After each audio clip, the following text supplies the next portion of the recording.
Hi, welcome back guys. This is your friend, the fanfiction guy. Back with another fanfiction. This is the first part of What if Deku had equivalent exchange quirk? Now before starting, please give this video a like and subscribe to the channel if you want more videos like this. Now let's get into the fanfic. Don't hurt him, Kakin, Izuku shouted, standing between the smaller child and Bakugo, shielding him from Bakugo's wrath. Huh? What are you gonna do about it, Deku? You haven't even gotten your quirk yet. You think you can stop me? Bakugo sneered, taking another menacing step forward. MW warning you, Kakin. I won't let you hurt him. Izuku stuttered, tears streaming down his face. In response, Bakugo leapt forward with a big right hook, ready to sock Izuku in the jaw. Izuku shut his eyes tight, and without thinking lashed out to protect himself, hitting Bakugo right in the face. Now, toddlers aren't very strong, but they aren't very hard to knock over either, so the punch sent Bakugo flying backwards, landing on the ground with a pained grunt. Izuku snapped open his eyes, as a jolt of what could only be described as electricity raced up his spine. He felt it buzz through his fingers and jump around inside him, a pleasant hum filling up his entire being. It was exhilarating. He was snapped out of his euphoria when he heard a strained come from the ground. Remembering what he had just done, he quickly rushed over to Bakugo, who had a purple bruise beginning to bloom on his cheek. Izuku was about to unleash a torrent of apologies, when something made him pause. Kneeling beside his injured friend, he felt the electricity build up on the tips of his fingers and pull his hand to Bakugo's cheek. Deku, what are you doing? Bakugo began, before being cut off. A blue glow began to spread from Izuku's hand, and his eyes flashed the same color with sparks of light. Under his touch the bruise began to recede, the purple fading back to perfect pale skin. The blue light flickered out and Izuku retracted his hand, no longer feeling the electricity. The two boys sat in silence, staring into each other's eyes, forest green against blood red. That is, until Bakugo broke the silence. You just got your quirk? Bakugo exclaimed, grinning ear to ear. It took Izuku a second to process this, before realization dawned on his face. I just got my quirk. Izuku shouted back, matching Bakugo's enthusiasm. They fell to the ground giggling. This was it. They could finally be heroes together. We should tell Auntie Inko. Bakugo decided. Yeah. Izuku agreed, still giddy with excitement. Race you to your house. Bakugo yelled before sprinting away. Hey, no fair. Izuku laughed before chasing after him. Izuku peered out the car window, watching the world around him whiz by. Mommy, why aren't we going to my usual doctor? Izuku asked. I like him. It's because of your quirk, honey. I called the doctors, and apparently healing quirks can be complicated, so we're going to see a specialist. Inko replied warmly. Oh. Izuku said quietly, looking down at his lap. I guess that makes sense. The quirk specialist's office was a charming room with white walls and houseplants scattered everywhere, bringing color to every inch of the place. Izuku sat on a small stool, clutching his All Might figurine and kicking his feet back and forth in boredom. The door creaked open, and a tall woman with long pink hair, wearing a white coat and black gloves, stepped into the room. She smelled like a summer breeze and wore a bright smile that made him match hers with his own. Good morning, Midoriyas. My name is Suzuki Kira, and I'm the quirk specialist. She began cheerfully. Sitting down in front of Izuku, she started taking off her gloves. My quirk is called Identify. It allows me to see what the quirk of anyone I come into skin-to-skin contact with. Just place your hand in mine and we can get started. It may take a minute, but that's normal. She stretched out her hand, and Izuku gently placed his in hers. Her eyes began to glow a faint white, and her expression fell, leaving her face blank. When nothing happened for a while, Izuku resumed kicking his feet in boredom. He expected that finding out his quirk would be a bit more, exciting. After a good minute or two of awkward silence, she retracted her hand, a sad smile gracing her face. Congratulations, Izuku, you have a very powerful healing quirk. It's called equivalent exchange. Drawing a deep breath, she continued, the amount of damage you do to someone else or yourself is the amount you can heal. If you want to heal someone, you will need to hurt someone else equally to gain the energy to do so. You can store this healing energy in your body, so if you gain some, you will keep it in you until you use it to heal. Izuku's eyes widened as what she was saying began to hit him. He tightened his hands on the All Might toy. No, this couldn't be right. He was supposed to be a hero. He and Kaken were going to be a duo. He was going to UA. He was going to save people with a smile. He wasn't supposed to hurt people. This couldn't be it. Inko's breath hitched. What does this mean? She asked worriedly. Suzuki looked at Inko sympathetically before answering. If Izuku ever wants to help someone, he'd need to hurt others to do it. And the All Might figurine clattered on the ground. Oh yeah, Midoriya wanted to go to UA too, right? Izuku could feel the class's eyes on his skin as everyone slowly turned around to stare at him, before they all burst out in hysterical laughter. Honestly, my life. Midoriya? No way. You can't get into the hero course just by studying. They wouldn't let a villain like him in any way. He started curling in on himself, burying his head in his arms and trying to make him seem as small as possible. Bakugo slammed his hand on Izuku's desk. Deku, you think a villain like you could make it into UA? All your quirk does is hurt people. You think you're better than me? No, definitely not. Izuku hurriedly replied, frantically waving his hands in front of him. I'm not even in the same league as you. I just want to help people. You think that you of all people can help others? You just hurt people. You're a villain, Deku. Bakugo yelled in fury. Class, calm down, we still have a lesson. The teacher sighed. You can deal with He paused to look at Izuku, personal issues later. Izuku sank down into his seat in relief, grateful for a teacher for the first time in his life. An explosion-powered hand slammed down on his desk. Izuku looked up fearfully at Bakugo. Terrified green meets furious red. We're not done with that little stunt you pulled in class, Bakugo sneered, leaning closer. You and your stupid villain quirk would never make it into UA. You would have thought that after all the beatings Deku would have gotten the message. Wing Boy huffed before breaking into a wide grin. Think we should educate him again? He accented the message by slamming his fist into his palm. Yeah. I think Deku needs another lesson today. Bakugo drawled before grabbing Izuku's arm and ripping him out of his chair. Let's make sure he gets the message this time. A punch landed in Izuku's gut, causing him to fall to the floor in pain. A foot crashed hard against his chest. The periodic thud against his ribs as they kicked him was the only thing he could feel as he fell into the white void of pain. By the time Izuku came back to his senses, golden light was already streaming through the school windows. He slowly uncurdled from the ball he had hunched himself into, wincing at the pain of black-blue bruises covering his torso. His ribs twinged in pain with every shudder of his body. He groaned, "Ah, shit, that hurts." Today really was the worst. Hoisting himself up with a desk, he grabbed his bag and shuffled awkwardly out of the classroom. Izuku slammed his door closed. Leaning against the door, he slid down until he was sitting on the floor. He hunched over. Tears began to gather at the edge of his eyes. It started quiet at first, a small sob escaping his lips, then it started to grow louder, until tears were streaming down his face and loud sobbing was wrenched out of his throat. He tucked his head in his arms and cried harder. Alone in the dark of his room, he bawled his heart out, no one to comfort him. He cried until his eyes ran dry and his throat grew hoarse, nothing left except the sluggish feeling of sadness inside him. Wiping his eyes, Izuku sat up. That's enough of that, he whispered to himself hoarsely, it'll be okay. Even when he said it, it didn't sound convincing.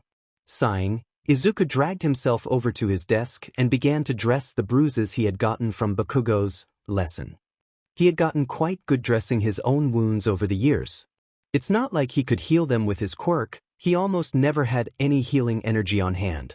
Dragged himself over his bed, Izuku sunk into his mattress. He was so tired of all this. Pulling the covers over himself and forcing his mind to go blank, he drifted off to sleep. Izuku! His mother's voice cut through the quiet of the house, waking him. Izuku! Are you here? She sounded panicked, dread pooled in his stomach. Something must have happened. I'm here, Mom.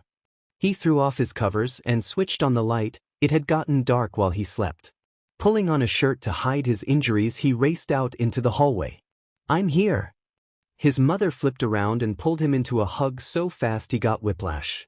Oh, thank God. Thank God you're safe. She murmured as she tightened the hug. What happened, Mom? He asked, trying not to wince in pain from the hug. His mom pulled away to look him in the eye. You don't know? She said, surprised. Katsuki got caught in a villain attack on the route you usually take home. Is he okay? Izuku may hate the guy, but he wouldn't be a Midoriya if he didn't care about everyone. He just made it out. All Might was able to save him at the last second.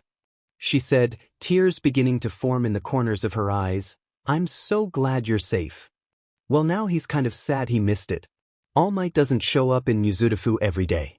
Inko pulled him back into the hug, and this time he hugged her back, snuggling closer. He had an amazing mom. Inko pulled out of the hug. So what would you like for dinner? She asked. Izuku raised an eyebrow at her and smirked. Is that even a question? Inko laughed. Right, Katsudon it is. I'll go make some. I'll help. Hurry up then, dear. The Midoriya household was filled with laughter that night. Mother and son needing only each other. Izuku stepped back into his room, gently closing the door behind him with a click.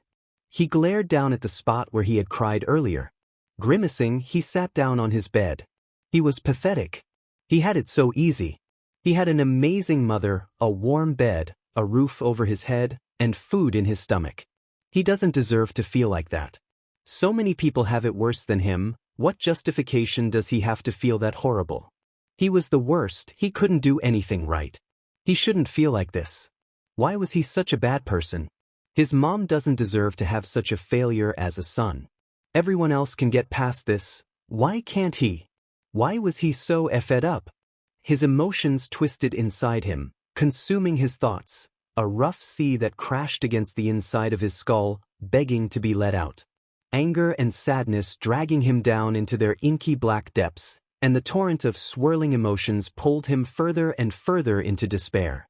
His head ached at the white noise that grew louder and louder, becoming ear-splitting. Static roared in his ears, smothering out the sound of the world around him. He wanted it to stop. Just stop it. Stop it, stop it, stop it, stop it, stop it, stop it, stop it, stop. A glint of metal on his desk caught his eye. A small razor blade rested on the edge of the table, innocent and unopposing. He felt his hands being drawn to it. He could already imagine the pain cutting through the haze of his thoughts, drowning out the wildfire raging inside him with the cool slicing of meta. He shot up from his bed and reached for the door. Izuku needed to clear his head. He needed to be anywhere else right now. Walking down the hallway, he grabbed a black hoodie and opened the front door to leave. Hey Mom, I'm going on a walk. I'll be back soon. He shouted. All right, sweetie. Be back soon. She called back. The night air was chilling. Izuku shuddered and pulled his hoodie tighter around himself. Believe it or not, Izuku knew there was a problem. He knew that he wasn't okay. He just didn't know what to do about it. He sighed. I'm not gonna deal with this tonight. He continued to walk down the street, relishing the cool night air and calming atmosphere of the city. He should do this more often. It was quite nice. Mizurufu was beautiful at night, the pale moonlight contrasting with the dark blues and blacks of the shadows, the quiet rushing of cars and the hum of street lights filling up the empty air with noise, the sound of people fighting in the alley beside him. What? He whipped his head around, and sure enough, there was a hero fighting two villains. Shit, dash, Izuku whispered to himself, ducking behind a wall so they wouldn't see him. He should really go, and not die tonight. But that hero looks super cool, and once a fanboy, always a fanboy, even when it's a better idea not to be. Peeking around the corner, Izuku watched as the hero fought the villains. It was kind of graceful actually. The hero used some sort of scarf-looking weapon, and watching him fight, it almost looked as if he was dancing. One of the villains ran at him, his hand shifting into metal, but the hero flicked his head around, eyes glowing red, and the villain's hand shifted back. Taking advantage of the man's confusion, the hero delivered a quick jab to his stomach. The other villain had a reptilian quirk. He rushed towards the hero, arm raised high, ready to punch him, but the hero ensnared him in his weapon, before decking them in the jaw, knocking the man out cold. Wow! Izuku whispered, amazed. The hero loosened the scarf as the metal villain came rushing back at him, quirk activated. The hero cancelled it once again, but at the last second, the villain drew a knife from his pocket. The hero tried to block, but part of the scarf caught on the reptilian dude's body. A small mistake, but it messed the hero up enough that the villain was able to bury the knife deep in his gut, before dragging it down, leaving a huge gash down the hero's side. The grizzled man fell to the ground, and the villain, realizing what he had done, ran, leaving the hero bleeding out in the alley. Oh no! Izuku whispered. He looked around to see if the villain was still there. He seemed long gone, so Izuku rushed forward. He fell to his knees at the hero's side. What were you supposed to do in this situation? Izuku knew basics first aid, not what to do when someone gets FING stabbed. Okay, calm down, calm the F down. Izuku reached out and put pressure on the wound. He held his hand there for a while, but blood kept spilling through his fingers, and the hero was looking worse every second. Tears started to stream down his face as he tried his best to help the hero, only for more blood to leak from beneath his hands. He pushed harder, blood still gushed from the gash. He pressed even harder, but the flow didn't stop. Blood pooled on the ground, spreading out like a blooming flower. The hero was going to die, and it was all his fault. A sob was wrenched from this throat. No. If only he had any healing energy, he could save them. He had never wished to hurt someone before, but right now he was really wishing that he had been kicking Kaken in the ribs earlier, and not the other way around. Shifting into another position to push on the wound, he felt his leg brush against something behind him. Turning around, he saw the unconscious body of the reptile villain. Oh no. Oh no. He whispered to himself in dawning horror. He stood up quickly. He didn't have much time. Muttering a string of apologies, he pulled his food back and slammed it into the ribcage of the reptilian man, resulting in a sickening crunch. I'm going to throw up. Feeling the familiar electricity flow into his veins, he turned back to the hero. You are so effing lucky I was here. He placed his hands on the wound and let the power jump from his body, down to his fingers, and into the cut. A blue glow enveloped the gash, and Izuku watched as the flesh stitched itself back together. By the time he was done, the hero by no means looked good, but he wasn't bleeding out anymore, and that was good enough for Izuku. He let out one last choked sob, before steeling himself. He wasn't done yet. All right, upsadaisy, he said as he hoisted the unconscious hero up, throwing his arm over his shoulder. Let's get you to the hospital. If I remember, that's 12 blocks away. You owe me big time, Mr. Hero. The only response was a pained groan. Kiba liked her job at the hospital. She was a relatively new resident in the so she didn't think twice when she said, wow, it's pretty quiet tonight. The entire went silent at that remark, staring at her with disbelief, until one of her coworkers, Akano, stepped forward. You've doomed us all, she said, with a look of what could only be described as pure terror on her face. What did I do? Hey, people. I've got a hero here who was stabbed and bled out a lot. Can I get a little assistance over here, dipshits? Kiba. How the F is this my fault? On that night, Sanada Kiba learned to never say the Q word in there. Aizawa's eyes fluttered open. The world around him began to come into focus. He blinked eyes, adjusting to the bright light of the room. Where was he? His body felt numb, and his head was like lead. Glancing around, Aizawa took in his surroundings. He knew this place well. Too well. He groaned. He was in a hospital. Why am I here? Aizawa thought bitterly. He couldn't quite remember. His mind felt fuzzy. What had happened? Aizawa sat up, only to be greeted by a stab of pain in his abdomen. Ow! He yelped. God, that even hurt. A nurse walked into the room, eyes wide with surprise. You're awake, she said warmly, her face falling into a pleasant smile. Rushing over to his bed to check him over. How did I get here? He rasped. What happened? The nurse looked at him with a knotted brow, her lips pressing into a thin line. That's the thing, Mr. Aizawa, we don't know. We don't know a lot about what happened to you. What do you mean? He asked. The incident that landed you here is as much a mystery to us as you. Last night, a kid rushed in the ER drenched in blood, with you slung over his shoulder. He told us you had been stabbed and bleed out a lot. But it didn't line up. She explained, her mouth twisting into a tight frown. When we took a look at you, there were no wounds at all. It was like it never happened, on the outside at least. You had indeed lost a lot of blood, as he said though, and were barely alive. Where's the kid? He questioned. If they had nothing, maybe the kid could fill in the blanks for him. The nurse shook her head sadly. As soon as you were stable, our staff tried to question him. Only for him to be gone. To quote the resident who was there, it was like he vanished into thin air. Aizawa grimaced, rubbing his temples. What was he doing that night? It all felt hazy. He strained his memory. He was fighting those two villains when he messed up, and then what? What happened? All he could remember was his vision fading to black, haze filling up where what happened should be. A sob echoed through the fog of his memory. Oh no. He remembered the sound of a loud crack, the feeling of warmth spreading through his abdomen. He was hoisted up. You owe me, Mr. Hero? Aizawa opened his eyes with an annoyed huff. He turned to the nurse with a disheartened slouch. I'm sorry, he said, I can't remember. The nurse gave him a sympathetic look. It's all right, Mr. Aizawa. She put a comforting hand on his shoulder. It's common to lose one's memory after a traumatic event. If you remember anything at all, just tell us. And with that, she left the room. Izuku stared at his ceiling. He hadn't been able to focus in school today. Every time he closed his eyes, he was back in that alley again, blood painting his hands and feeling the life seep out of the person beneath him.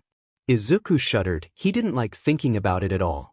Just remembering the slick feeling on his hands made his chest tighten and nausea to overcome him. He curled into a fetal position, shutting his eyes tight, trying to block out the thought. It wasn't working. Izuku gave a weak huff, angry at himself for being stuck on this. It was over, it had happened and he couldn't change that, but he had made it out, and everything was okay. Right? Izuku curled up even more, hands clutching his head and fingers digging into his green curls. He didn't feel okay. Every second he lay there, he fell deeper into despair. He felt as if he was sinking into quicksand, the memory filling his lungs and choking out the air. He fought against it, lashing and kicking, only to sink further and further, unable to breathe. It was agonizing, never letting up, even as he struggled for air, even as he kicked at his covers and gripped his hair tighter, even as his pillow was soaked from salty tears. He couldn't help himself as his mind stumbled down the dark rabbit hole of, what if? What if that villain spotted and attacked him? What if the hero wasn't able to knock out the reptilian man? What if Izuku couldn't heal him? What if Izuku wasn't there? He imagined it, the hero bleeding out in that dark alley. Him being all alone as his vision faded, choking out a laugh at the fact that their entire life led up to death over a single mistake. He would never be able to see his friends or family again. They wouldn't know he would have died until much later the next day. No one would know. He would die while the rest of the world carried on the same. The lonesome hero would come to a mournful acceptance of his death, his pain fading away into nothingness as his consciousness flickered out. The curtains closing on the meaningless end of his life. Izuku wouldn't wish that fate on his worst enemy. It scared Izuku to even think about it, and it scared him even more that it wasn't outside of the realm of possibilities. Being the massive hero nerd he was, he knew there was around 100 underground heroes in Mizudafu alone. He knew they worked primarily in the damp, dark alleys of the city, and he knew that each and every one of them could end up like one he encountered.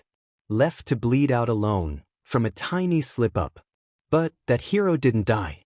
He could have, and he should have, but Izuku stopped it. Izuku healed him, and Izuku could do it again. He thought about the heroes who get injured with no one to help them. He thought about how he could help. After all, he had the power to. Wouldn't it be wrong not to? Wait a second. What the hell was he thinking? That's illegal. Izuku buried his face in his hands. For a minute there he forgot not to be a dumbass. Seriously, what the hell, he could get arrested for that or worse. But he drew a deep breath and glanced around his room, looking at the various hero memorabilia, before settling on the smiling face of All Might. All Might wasn't as great as he once thought. He symbolized everything the world wanted in a hero with no room for imperfections like Izuku. That did not mean, however, that Izuku didn't look up to him or his ideals though. He could almost hear All Might's voice, whispering in his ear, telling him to do what he believed was right. Izuku knew better than anyone that the world wasn't black and white. He lived every day in the gray zone. Labeled a villain, but aspiring to be a hero. Dark and light together. Why not add another shade gray to the list? Izuku tightened his fists, stealing as himself. He could do this. He would do this. He would become a vigilante, coming to the aid of heroes. Izuku closed the front door gently. His mother was fast asleep, and he didn't want to wake her. Especially since what he was doing was less than legal. He felt bad for going behind her back, but he had already made up his mind. He wasn't going back on his decision. Izuku checked one last time to make sure he had everything he needed. His vigilante outfit consisted of a black hoodie with a green, messily sewn on red cross, which wow, that's an oxymoron, and a small first aid kit from the kitchen, stuffed into his hoodie pocket. He snuck down the stairs of the apartment complex and onto the street. He took one last glance at his house before turning on his heel and walking away. Izuku headed downtown, where a good amount of underground heroes patrolled. He walked the alleyways of the city and across the roofs of buildings, looking for one. His plan was to follow a hero, and once they got really hurt he would swoop in and heal them. So far, however, he hadn't seen a single one. Underground heroes were a bit of a rarity nowadays, since mainstream heroism was becoming so popular to the point that underground heroes were almost obsolete, despite how much work they did. He walked over the top of a building, jumping roof to roof. He couldn't do the bigger jumps, but running from bullies had given him a few interesting skills. He was about to make another jump when a blur of movement caught his eye. Bingo! He quieted his steps and began to follow the hero.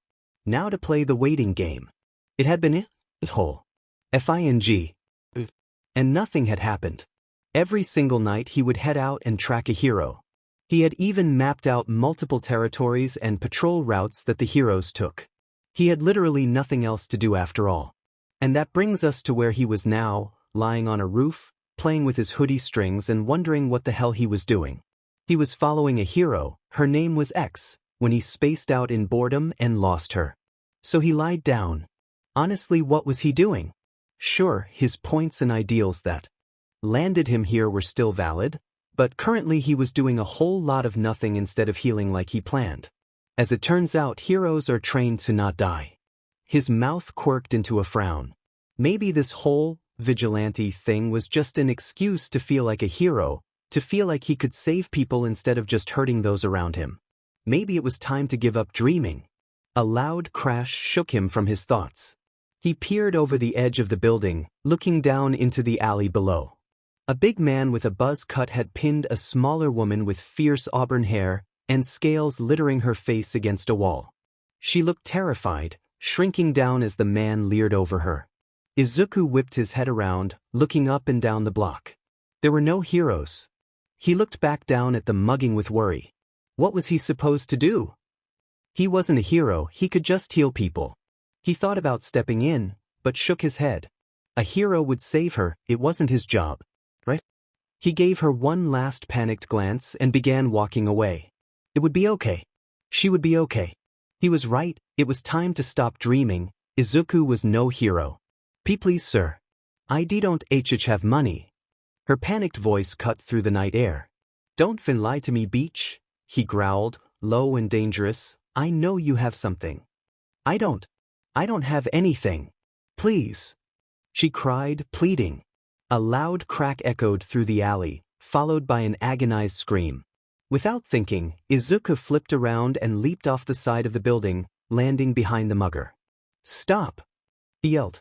The villain turned around, pulling away from the wall, revealing the woman clutching her nose, which was bent at an odd angle with blood was gushing from it. Izuku winced. That was his fault. The villain smiled coldly. What cha gonna do about it, pipsqueak? He taunted, taking an intimidating step forward. Izuku had been scared before, but this take's the cake. He braced himself. When he gets scared, he does what he does best. Be an idiot. Instead of responding, Izuku whipped his hand up, faster than lightning, and delivered a solid uppercut to the villain's jaw. Izuku knew something was wrong immediately. He didn't gain any healing energy from that punch like he should have. Izuku slowly looked up, horrific realization finding its way onto his face.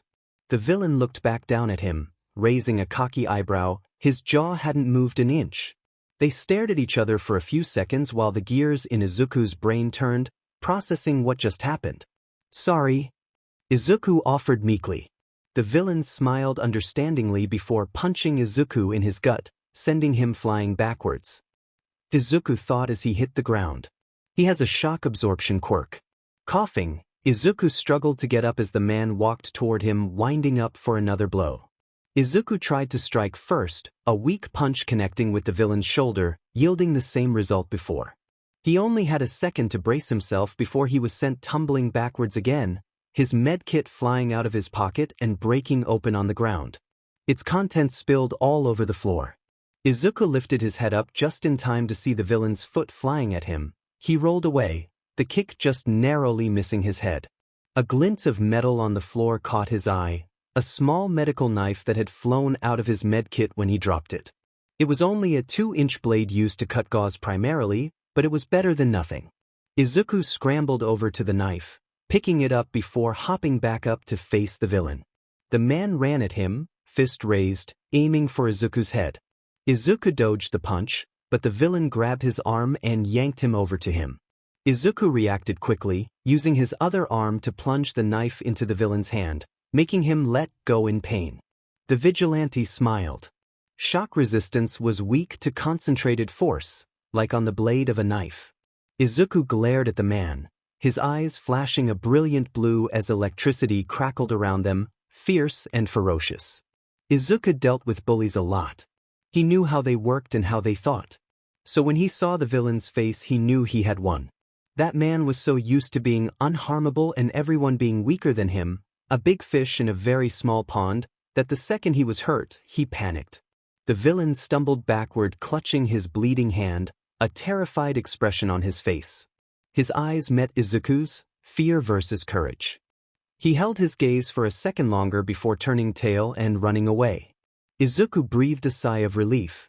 He turned back to the alleyway to pick up his stuff, only to see the woman was still there, shaking from fear and frozen from shock. Izuku felt panic flood his chest. He had completely forgotten about her. He rushed over to her side, hands waving uselessly in the air. "Oh my gosh, are you okay?" He fretted. Looking at her crooked nose and blood-covered, well, everything. He slapped his face. "What am I saying? Of course you're not." The woman gave a small laugh at that, a smile ghosting her face before she winced in pain from the action. She let out a sob, and tears started trickling down her face. Izuku put a gentle hand on her arm. "Hey," he whispered comfortingly, "it's gonna be okay." He looked her directly in the eyes before saying, "This may hurt a little bit, but it's gonna help. Do you trust me?" She stared at him for a second, before nodding quietly. Izuku placed his fingers on her forehead, letting the healing energy he had flood into her. He watched as her nose straightened itself and the purple flesh faded in color. She scrunched her eyebrows in discomfort while he worked his magic. He eventually ran out of energy and the blue light faded, but her nose was still black and blue, clearly not fully healed. Izuku frowned in contempt. "Looks like I couldn't heal it fully," Izuku sighed as he stood up. He offered the woman a hand. "Let's get you to the hospital," he said with a small smile. The woman returned the smile, taking his hand. Izuku walked through the hospital doors with the mugging victim, only to be greeted by a loud shout of, "Hey look, I's hero boy." Izuku looked at the person who shouted it, a tall woman with long light brown hair, golden eyes, and slitted pupils pointing at him with a large smile and an overall look of excitement. Izuku pointed a finger at himself. "Me?" he asked. "Yes, you," she responded, before catching eye of the woman he was with, and more importantly, her injury. She turns to a coworker who is sitting beside her, a shorter woman with light red hair and blood-red eyes who is doing paperwork. "Hey Akano, can you take this one?" she asks. Akano presumably sighs. "I'll have you know this is highly unprofessional that you're forcing your work onto me so you can talk to hero boy, Kiba," she complains bitterly. "Oh, please see," Kiba begs. "Fine." Akano hisses, glaring at Kiba one last time before rushing over to take away the patient, leaving Kiba and Izuku alone. "Susu," Kiba starts, "are you a vigilante or something?" she asks, gesturing to his outfit. Would you be mad if I said yes?" he asked sheepishly. "Nah dude," Kiba dismissed him with a wave of her hand. Her face lit up, smiling brightly, showing her rows of fangs. "That's pretty cool actually." "Oh," Izuku chirped, while maybe being a vigilante wasn't as bad as he thought it was. "Although," she paused, "I do have to ask you why you lied about that hero you brought in a week ago." "What do you mean?" he questioned. "I didn't lie about anything." She stared at him. "Yes you did," she said slowly. "You said he was stabbed, but he had no wounds." Izuku squinted, looking at her like she had grown a second head until understanding dawned on him. "I'm so stupid," he groaned. Of course they would be confused. Most people didn't have healing quirks. "Ugh, yeah, I healed them." It's my quirk," he explained. "Dude, that's awesome," Kiba exclaimed. "That's illegal quirk use." Akano deadpanned. "When did you get back?" Kiba shouted, jumping out of her seat and raising her arms in defense comically.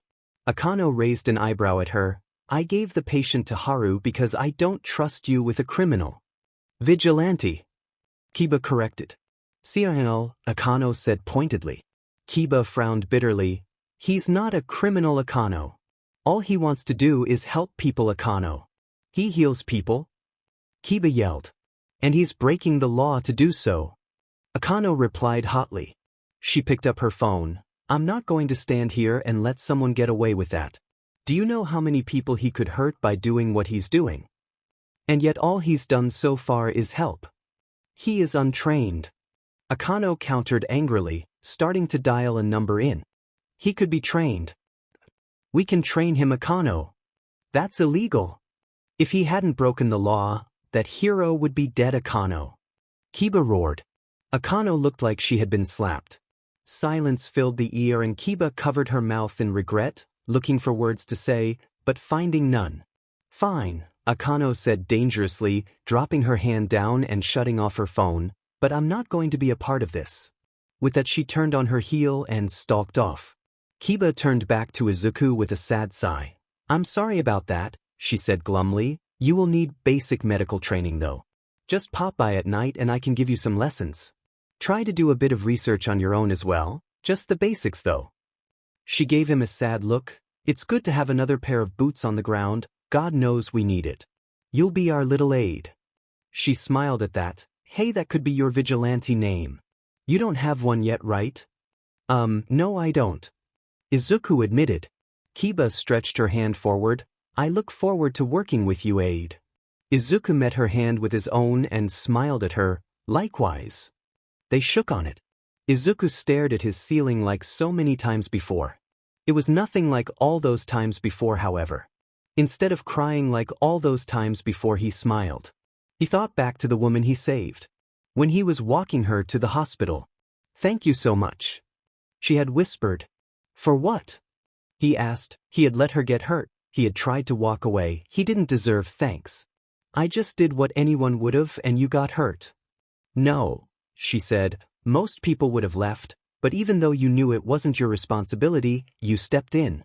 "You don't understand." He looked away, tightening his fists. "I tried to walk away. I let you get hurt. It's my fault." She cut him off. "But you didn't walk away. You had every opportunity to, but you came back. In the face of danger you chose to help me. You saved me. You were a hero." Izuku smiled at the memory. Maybe she was right. Maybe he wasn't just dreaming after all. Maybe he could be a hero, if illegally. Maybe he could be aid. Izuku stumbled as he landed from his jump. Running across buildings had become much harder since upgrading his costume, the new weight throwing off his balance. He had added a messenger bag full of medical supplies including gauze, antiseptic, band-aids of varying sizes, and all the stuff you found in a standard med kit.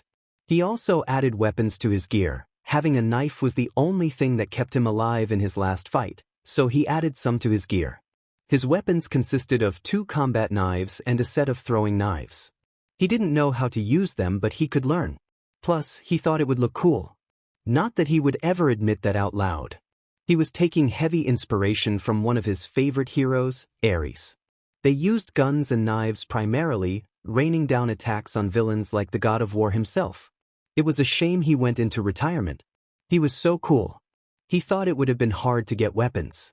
Apparently not. The amount of stuff you could get on the internet was unreal. He did have to sell some hero merch to buy it though.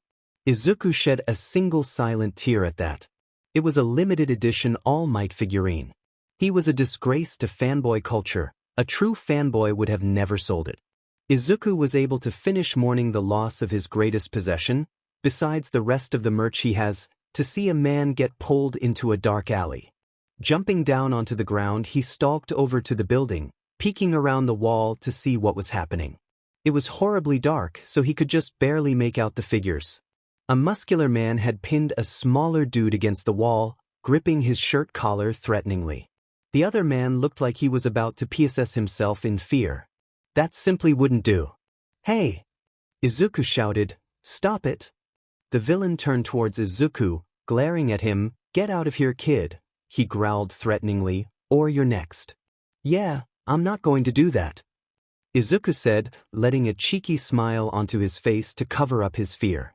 The man pushed his victim to the ground harshly, stepping forward into the street light. Izuku had to stifle a laugh. This tall, muscular, intimidating man had a large bean sprout growing from his head instead of hair. He looked like a cocky grin spread over his face. Izuku could take him. The villain cracked his knuckles. "I warned you, kid." Rushing forward, the man swung at Izuku. Izuku dodged the blows, smiling confidently, proud of himself, only to be immediately clobbered by the villain's other fist. Never mind, Izuku could not take him. Izuku reached for his messenger bag to grab his knife. The villain beat him to it, however, grabbing the bag strap and using it to pull Izuku into his raised knee, connecting with a loud smack to his stomach, winding him completely. Izuku collapsed to the ground, coughing as the man drew his foot back, winding up a kick. Izuku closed his eyes and braced himself for the imminent pain. Instead of pain, however, a loud crash comes from in front of him. Izuku snapped open his eyes, seeing the villain sprawled out on the floor with a scarf-like thing snaking around him. Wait a second, he knew that scarf. Izuku looked up to see the same scruffy hero he had rescued all those nights ago standing triumphantly over the villain. Relief washed over Izuku for 2 reasons. 1, he wasn't having the sheet kicked out of him right now, and 2, the hero was alive. A grin spread over his face, and he scrambled up to thank the hero. He was about to introduce himself when the scarf thingy wrapped around him, trapping him in place. Izuku glanced down at it before looking at the hero questioningly. "What? You're a vigilante," the hero stated, voice in a dangerously low growl. "Well, yeah," Izuku replied dumbly before mentally slapping his forehead. "Oh yeah, he forgot that's illegal. I'm going to have to take you in, kid," the black-haired man huffed. Izuku panicked. Wait. No, he couldn't be arrested, his mom couldn't know, it would crush her. Bakugo's mocking voice echoed through his head. Stupid little Deku tried to be hero, thank God someone put him in his place, arresting him like the villain he is. Izuku shuddered. No one could know. He wouldn't let this guy take him in. He began to struggle and shout at the man, fighting against the scarf to no avail. The hero began to drag him and the villain away. Put a sock in it. Izuku wilted like a leaf, the fight in him leaving in an instant. This was it, the gig was up. The disappointment only lasted a few seconds, however, before hot, indignant anger burned it up and replaced it. Fury flowing through his veins, Izuku's expression twisted with rage. "Wow," Izuku scoffed. "You save a guy's life and this is how he repays you?" The hero froze, stopping dead in his tracks. After a long pause, he stiffly turned to face Izuku, his eyes wide in shock. Izuku went ramrod straight as the hero stared at him. Izuku cringed. He shouldn't have said that. Their eyes met, his black irises boring deep into Izuku's. Izuku shifted uncomfortably as the hero gaze weighed down on him heavily. The pressure of his glare alone was crushing. "You were the kid who took me to the hospital?" he finally asked. "You bet but I am," Izuku spat, still angry. "Healed you wound too." The hero went back to staring at him, eyes pensive. After a minute or two the bindings on Izuku loosened, until they were completely slack on him. Izuku glanced down at them before looking back at the hero, his face contorted in confusion. One unspoken question hovering in the air between them. But they lapsed back into an uncomfortable quiet. The hero was the one to break the silence. "Hit me." There was a long pause. "I'm sorry, what?" "Try. Me," the hero said, glaring at Izuku. "Why?" Izuku exclaimed. The hero sighed. "If you're going to be a vigilante, you're going to need to know how to fight, so this," he gestured at the alley, "doesn't happen again." Izuku was confused. One second this guy tries to arrest him and the next he's trying to teach him? What is his deal? "Why should I trust you? I don't even know your name." Izuku said incredulously, a single eyebrow raised. The hero paused, pressing his lips tightly. "Eraserhead," he finally offered. Izuku considered the man before him. After a second he broke into a grin. This guy wasn't going to arrest him for whatever reason, and Izuku would be a fool to look a gift horse in the mouth. "Nice to meet you, Eraser." "Don't call me that. My name's Aid." Eraser gave a long-suffering sigh. Back to the matter at hand. He said, "Hit me." Izuku considered it, looking Eraser up and down before finally punching him as hard as he could. The scruffy man barely budged, and Izuku gained almost no healing energy. Eraserhead quirked an unimpressed eyebrow at him. "That's going to need some work." Aizawa watched as Aid ran off and wondered if he made the right choice. Aid was a criminal, and it was his job to arrest criminals. That should have been the end of it. Aizawa thought back to the snippets of that night he could remember. He couldn't recall most of it, but he did know that without Aid he would have died. He could still remember the second when the knife plunged into stomach. The searing pain spreading through his body. The feeling of the cold night air seeping into his flesh as life drained out of him. He could still remember coming to the horrific realization of, "I'm going to die." Aizawa's hand ghosted over his side. Wincing at phantom pain. Here he was though. Still standing, still breathing, still alive. All thanks to a small, scrawny teenager who just wanted to be a hero. From a legal standpoint, Aid was in the wrong and by extension Aizawa as well for letting him go. From a moral standpoint, Aizawa just couldn't bring himself to arrest him. He had saved his life. Aizawa knew the cruel reality of death all too well. Heroes die, often far too early. So, Aizawa let Aid go. If that kid could continue to save lives like he did for him, Aizawa drew a deep breath. It was worth letting him run free. The black-haired man glanced around the wrecked alley and sighed. If that kid was going to save other people, he was going to need to learn to not die first. Aizawa dragged the unconscious villain behind him as he started walking to the police station. He would make sure that kid stayed alive. If only to return the favor. Izuku listened intently as Kiba explained how to wrap an appendage with gauze.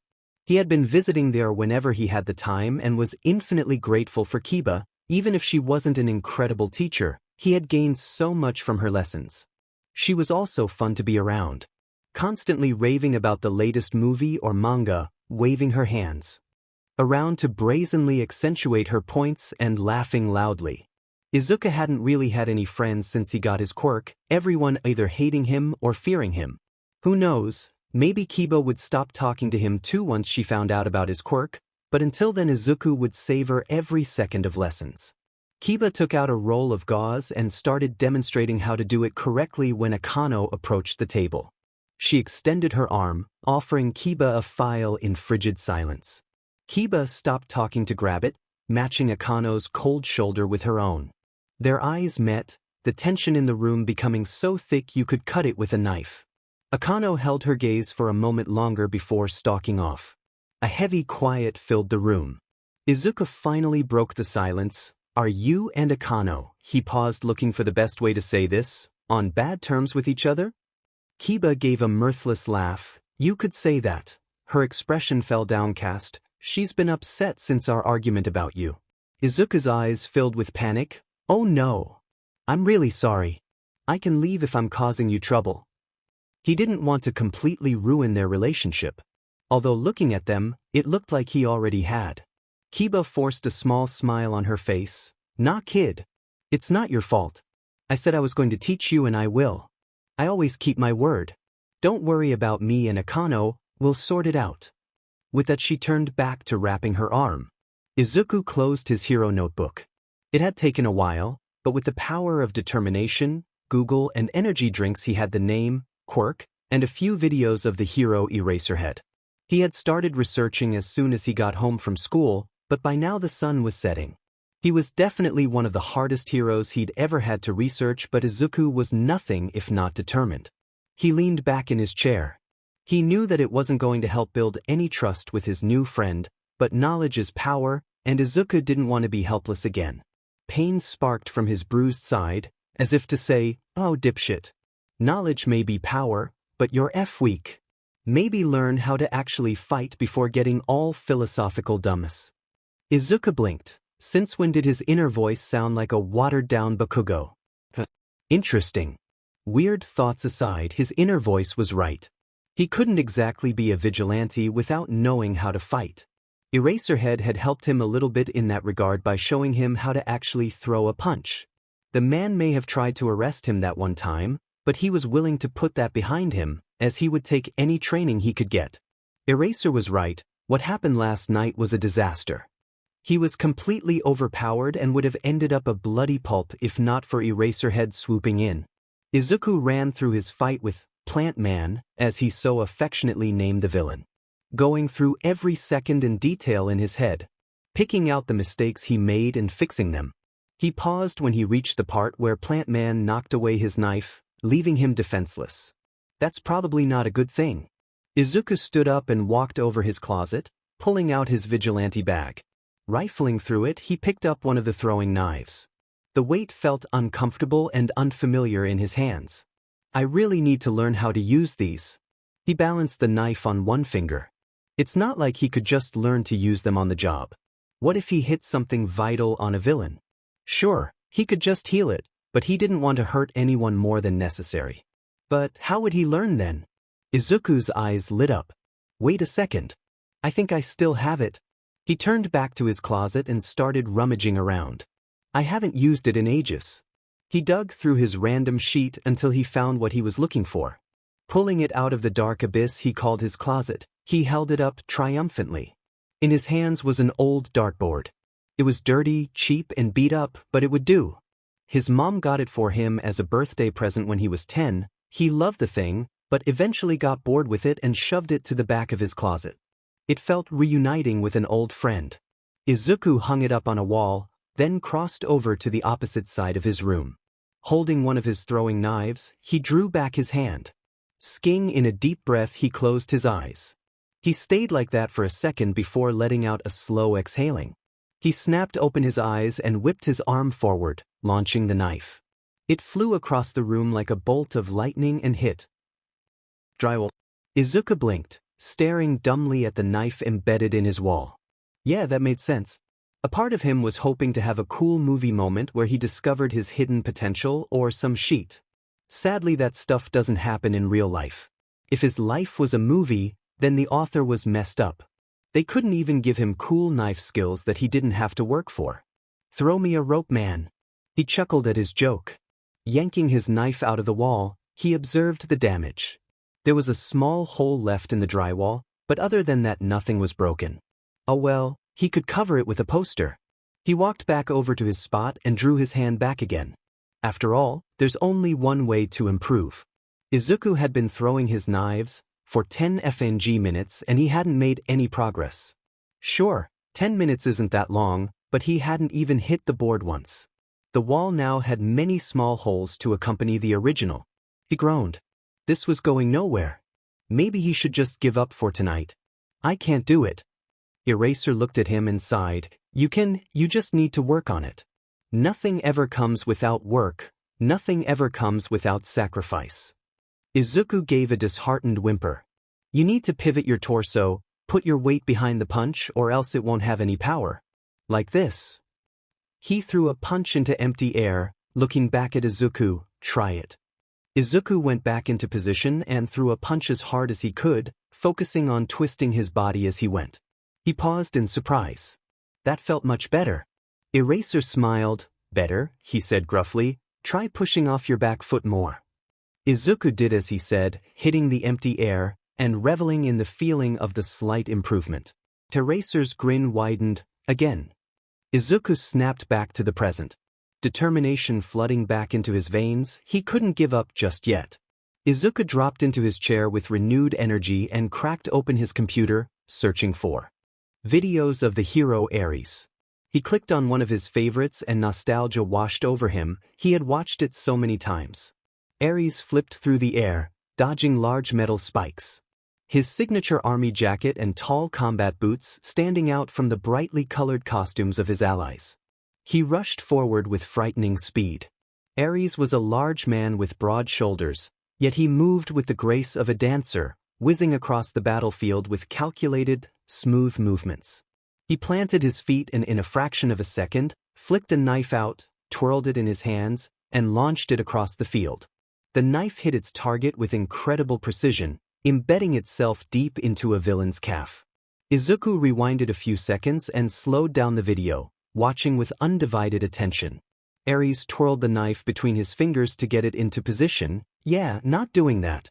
They pulled their hand back and whipped it forward, flicking their wrist at the end. Huh. He thought, I haven't done that before.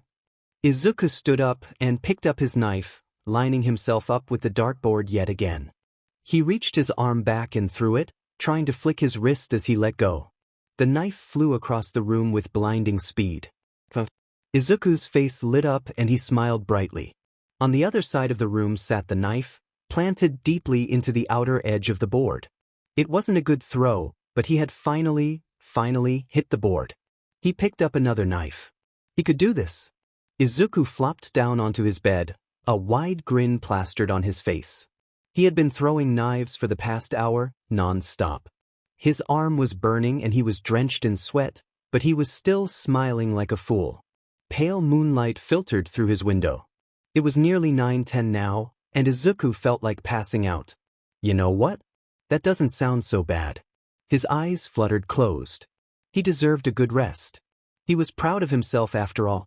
Across the room, knives littered his dartboard. A single blade lodged directly into the bullseye. Tsukachi sighed loudly. He slumped back into his chair, looking like he wanted to melt into it. Aizawa looked up from his paperwork. You okay? He asked. Tsukachi slammed his head on his desk. I want death. Don't we all? Aizawa murmured. But seriously, what's up? The detective groaned. That new vigilante running around, he's been at it for 2 weeks now, turning in multiple criminals and providing medical treatment to all the victims. He's improving at an alarming rate in both first aid and fighting according to witnesses. He's still a total rookie, yet we have nothing on him. Aizawa was lucky he was a master at holding a poker face. It was incredibly awkward having his friend complain about the same vigilante he had been training for the past 2 weeks. He wouldn't admit it out loud, but he had grown fond of Aid. The kid had some spunk, but not unbearably so, unlike a certain cockatoo. He inhaled deeply. I mean, what's the harm in letting him go? He's not hurting anyone. In fact, he's doing a lot of good. Tsukachi raised an eyebrow at him. That is the last thing I expected to hear from you. Usually you're pretty gung-ho about this sort of thing. He paused, looking for the right words. I just think he's helping people, not just civilians but heroes too. He gripped his side. Besides, we've worked with vigilantes before. Tsukachi sighed again. I know, it just frustrates me. Have you met him? Aizawa hummed. Once or twice, he said, electing to leave out the fact that he has been actively teaching the kid. He's a sweet guy. He's even healed me before. The man chuckled. Lord knows you need that kind of help. Remember when you decided to keep working when you broke your arm because you didn't want to go to the hospital? Namuri and Hizashi practically had to drag you there. Aizawa opted to not respond, instead looking back down at his paperwork. Tsukachi huffed. I do see your point, Eraser. He isn't really hurting anyone. The detective smiled and he leaned back in his chair. Suddenly, his eyes sharpened. However, Aizawa, the second he toes the line of a villain, I expect you to bring him in. Izuku finished putting a band-aid on a victim. They were lucky as they had just gotten a few scratches. The offending villain was knocked out cold on the ground. Izuku flashed a bright smile. There you go, pal. You're good to go. Just head on over to the police station and report what happened here. The victim, a small woman with pale blue skin and webbed fingers, stood up shakily, Izuku assisting her up. Thank you, she said quietly. He smiled again. No problem, ma'am. Izuku waved at her as she walked away. A quiet thud came from behind him. The local hobo has arrived. He spun around, arms spread widely and a grin decorating his face. Eraser! He exclaimed. Eraserhead gave him a small nod in acknowledgement. Aid. It's time for our nightly spar, is it? Also known as Izuku getting his butt kicked repeatedly. Eraser hummed in confirmation. Walking away, preparing to climb the fire escape of the building next to them, as they usually spared on the roof. Izuku followed with a skip in his step. So what? He was proud of himself. He was actually starting to become a competent enough vigilante, and he would savor every moment of pride until Eraser inevitably crushed it. Eraser stopped suddenly, turning back to look Izuku in the eyes. Aren't you forgetting something? Izuku paused, considering this for a hot minute. I don't think so, he said slowly. Eraser slapped his forehead, dragging his hands down over his face. The sheer amount of disappointment radiating off the man was actually impressive. Staring Izuku dead in the eyes, he gestured at the knocked-out villain on the floor. Oh, him! Izuku chirped, smiling brightly. His face suddenly fell into one of confusion. What about him? He deadpanned. Oh boy, and Izuku thought the disappointment coming off Eraser was bad before. What do you mean, what about him? Eraser exclaimed. You can't just leave him there. He needs to be turned into the police. Izuku visibly shrunk down, eyes wide. He gulped, mustering up all the courage he had. He spoke. I can't? He chucked weakly. Eraser stared down at him. Aid, I swear to God. Izuku straightened back up. If today is the day I die, I will go out confidently. Eraser took a deep breath. Aid, please don't tell me you spent the last 2 weeks knocking out villains and just leaving them there. I have spent the last 2 weeks knocking out villains and just leaving them there. The hero essayed in a breath, eyes widened with barely contained anger. He spun around on his heel and started walking off, his hands thrown up in the air. Izuku chased after him. What was I supposed to do? The vigilante asked incredulously. Just walk up to the police station? Hello there, police, here's this villain I apprehended. Please don't arrest me though, I'm only committing the same crimes as him but with better morals.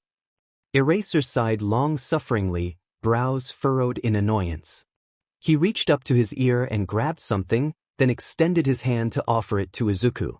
In the palm of his hand was a small black earpiece. The device was made of polished metal with silver accents, and had a white button on the side. This is how underground heroes call in arrests, request backup, and communicate with each other at night. He explained, when you take out a villain, press the button on the side and give the location of where you are, the police will pick them up, you just need to be out of there before they get there. Don't worry about taking this one, I have spares. Izuku was taken aback. He expected Eraser to stay angry at him. Thank you, he whispered. He cupped the device in his hands gently.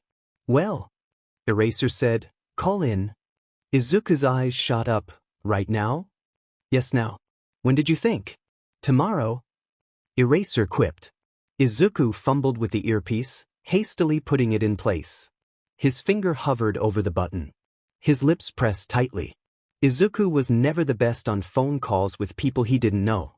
Anxiety would overtake him every time, like a boa constrictor tightening around his chest. His breaths would turn shallow and panicked. It made him flinch at every word he spoke until all he wanted was to curl up into a ball and disappear. In short, anxiety Izuku. For the most part he could avoid situations like this, but there was no getting out of this one. He could feel Eraser's expectant gaze on him, unaware of Izuku's internal plight. There was only one out of this. Time to rip off the band-aid.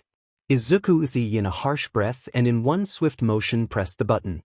He heard a soft click followed by the monotone voice of a police operator. Eraser head, state your call and reason.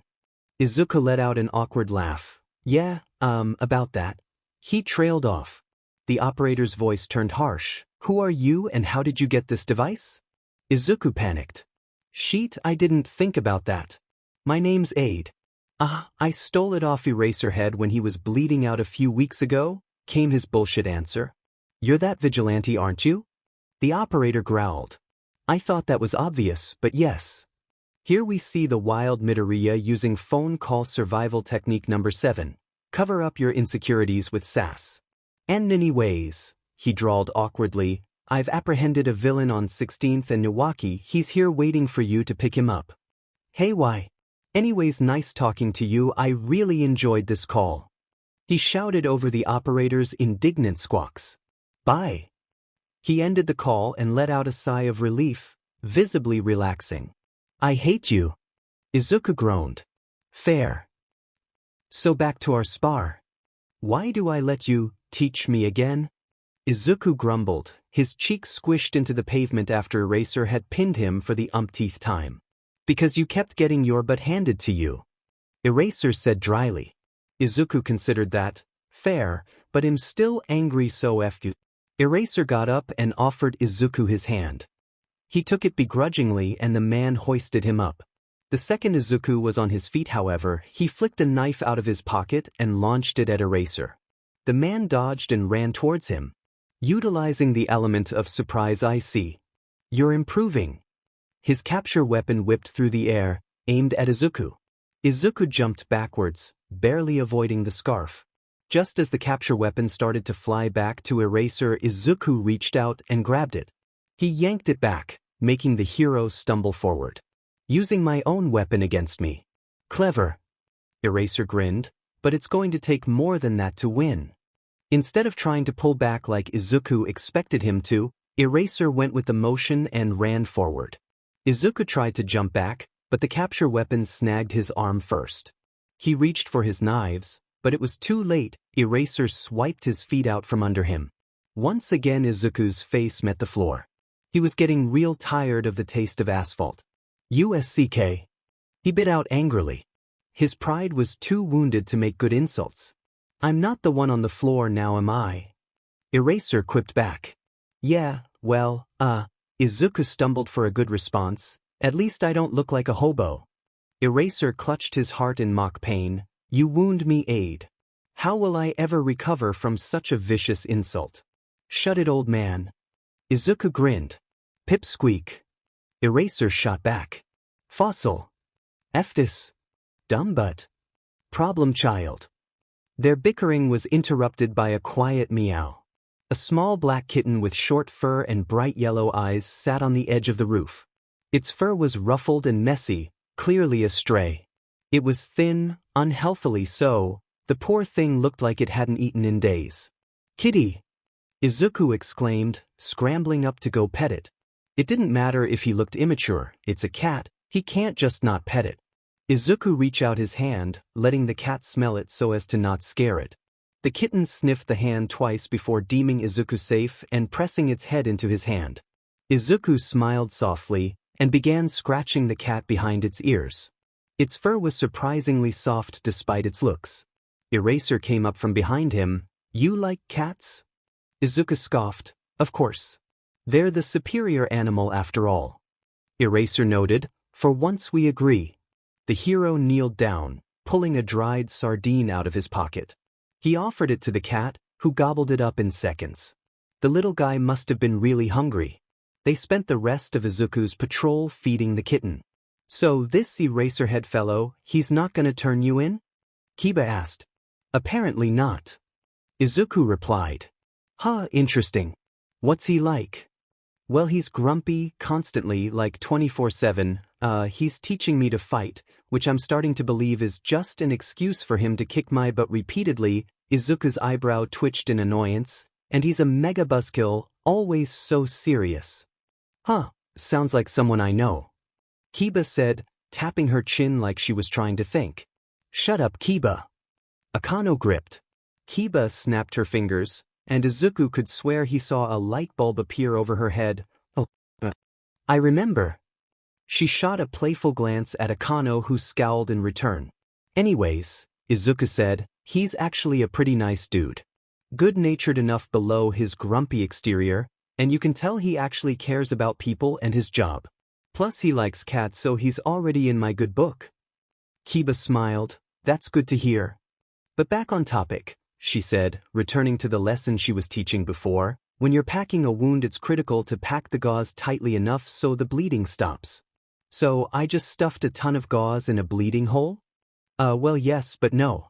Wait, yes, but there's more steps. Actually, there really isn't, but there's a proper way to do it. Like things you have to do correctly. I'm like, you know? Akano cut her off. When packing a wound, you want to stuff the gauze all the way down by the artery. If you don't block the blood vessel, the wound will keep bleeding and you ultimately did nothing to help. Kiba whipped her head around to face Akano.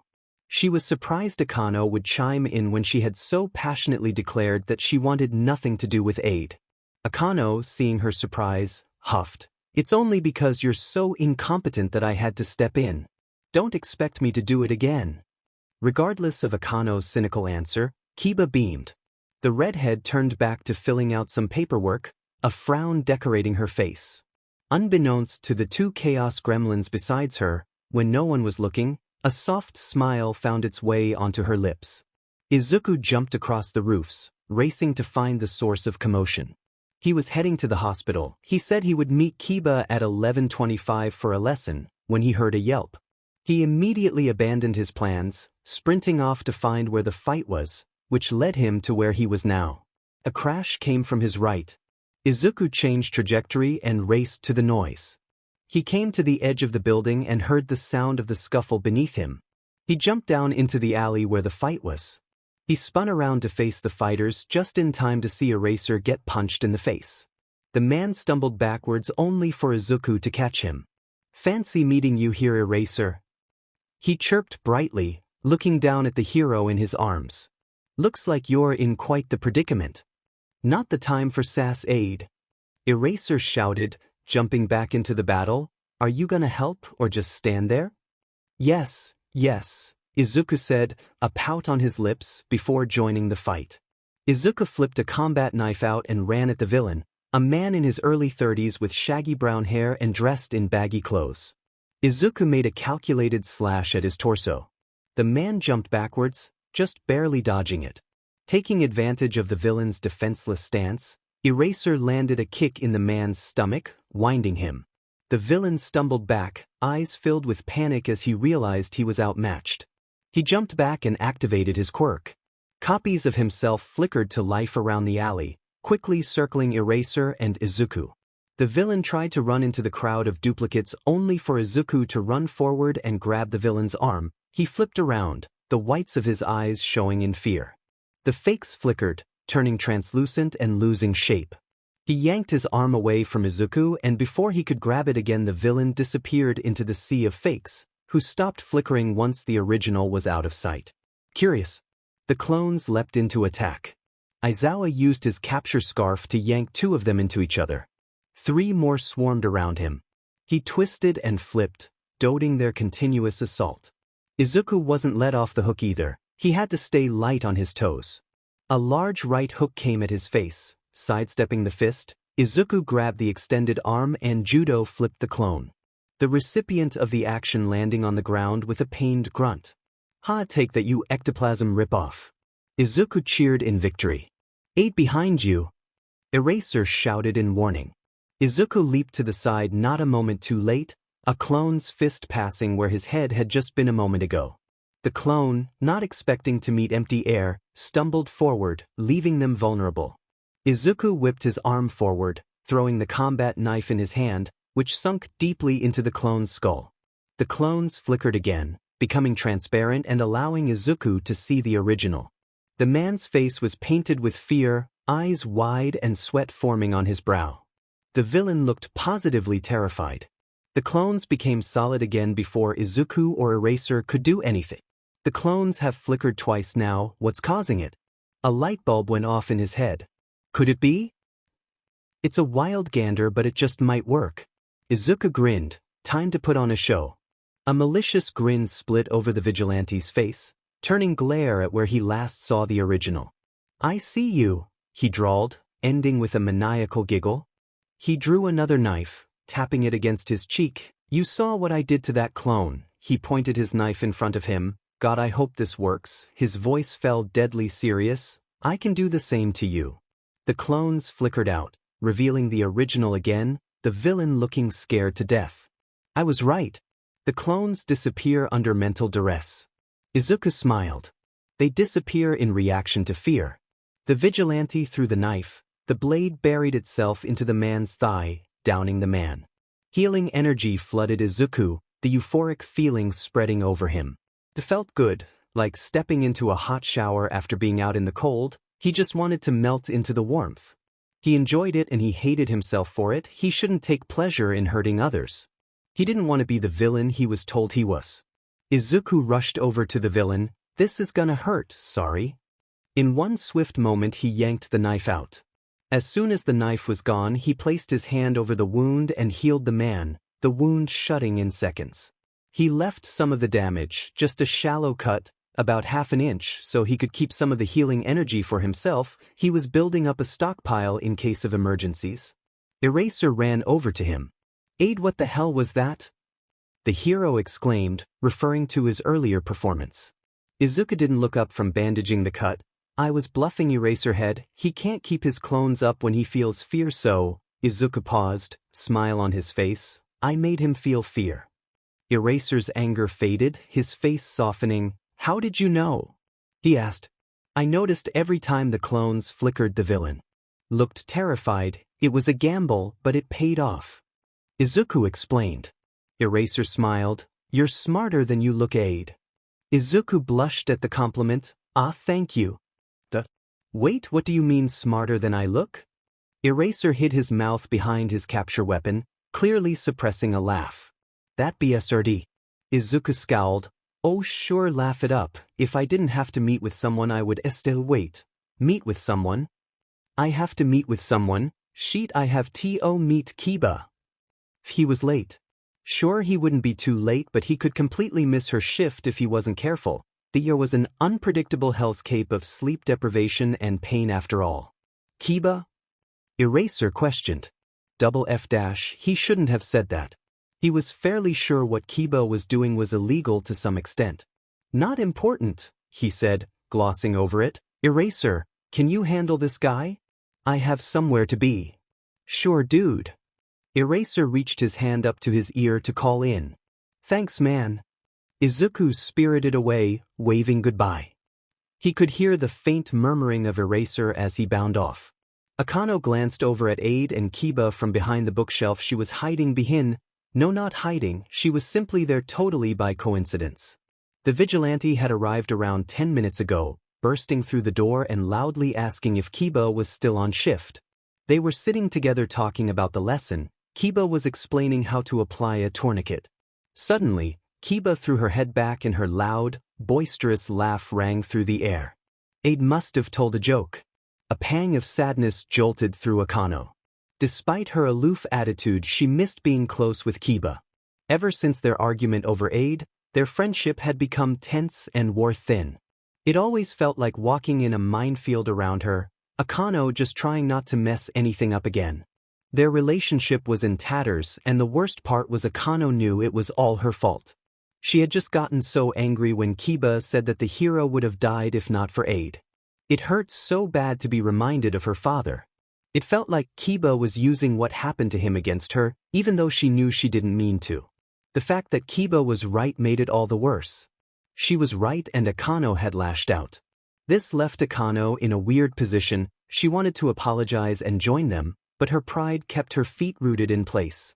Pride was a chain binding her to the same spot, trapping her from moving forward or mending relationships.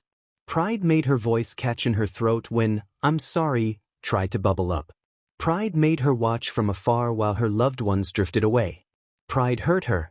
Their relationship shouldn't have ended at one FANG argument, but Akano couldn't work up the courage to admit she was wrong.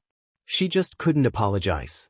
So Akano did the only thing her prideful mind knew. She ran from Kiba, and she ran from their friendship. Aide's voice cut through the haze of her thoughts. "Hey Kiba," he said, "do you think I could try learning some more advanced stuff? Like how to stitch a wound or something?" Kiba hummed, "Sure." Oh hell no. Akano was not going to let that idiot teach a vigilante how to stitch a wound closed. With Kiba's help he would end up making it worse. This simply wouldn't do. Akano grabbed a textbook from the shelf, drew a deep breath, and walked towards Aide and Kiba. "Really? You'll teach me?" Izuku beamed. He had finally mustered up the courage to ask, so he was over the moon. Kiba agreed. Kiba laughed. "Of course dude, I said sure didn't I dash." She was interrupted by the loud thwack of a book slamming down onto the table. Kiba looked up at Akano with an eyebrow raised. Akano sighed and pulled up a chair. If he's going to save people he might as well do it right. A large smile, bright as the sun, spread across her face. Akano let out a huff. "Go to your job before I change my mind." Kiba scrambled out of her seat, scurrying off, the smile never leaving her face. "Maybe, just maybe," Akano smiled back. Akano turned back to Izuku, cracking open the book. A sadistic smile spread over her face. "Welcome to hell." Izuku gulped in fear. It was a quiet night. The air was still, barring the occasional gust of wind. Silence hung like a blanket over the city, dampening the noise. All that could be heard was the quiet hum of the street lights. The stars twinkled above, shining beautifully as if a million diamonds had been spilled across the night sky, and the moon hung in the air like a shining opal.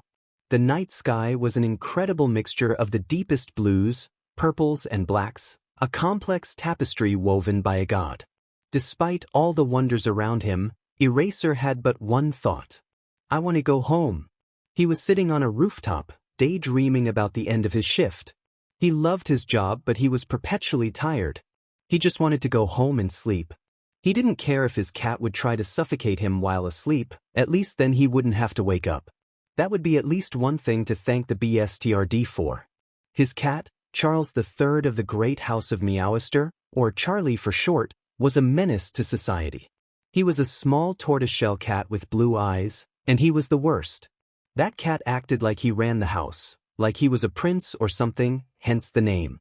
He would unravel all the toilet paper, meow at 3 a.m. for food - one of the only times Aizawa wasn't working and could actually sleep, and would chase Nemuri whenever she visited.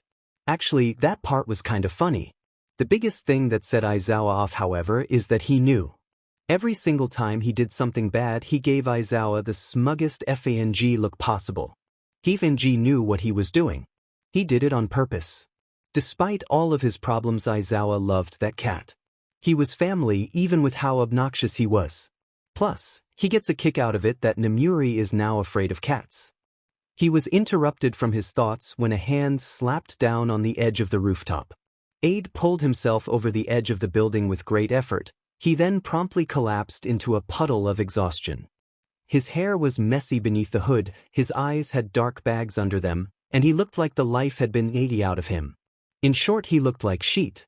Aizawa walked over to him, nudging Aide with his foot. "You all right?" Aide groaned. "My teacher is a SLV driver." Aizawa couldn't help but grin. "That's our job." Aide sat up to look at him. "You're a teacher?" "Sadly, yes." Aide laughed. "Somehow I can't picture that. You look more like a tired dad, not a teacher." Eraser scowled. "Gee, thanks." Aide laughed again. I'm kidding. But seriously, what do you even teach?"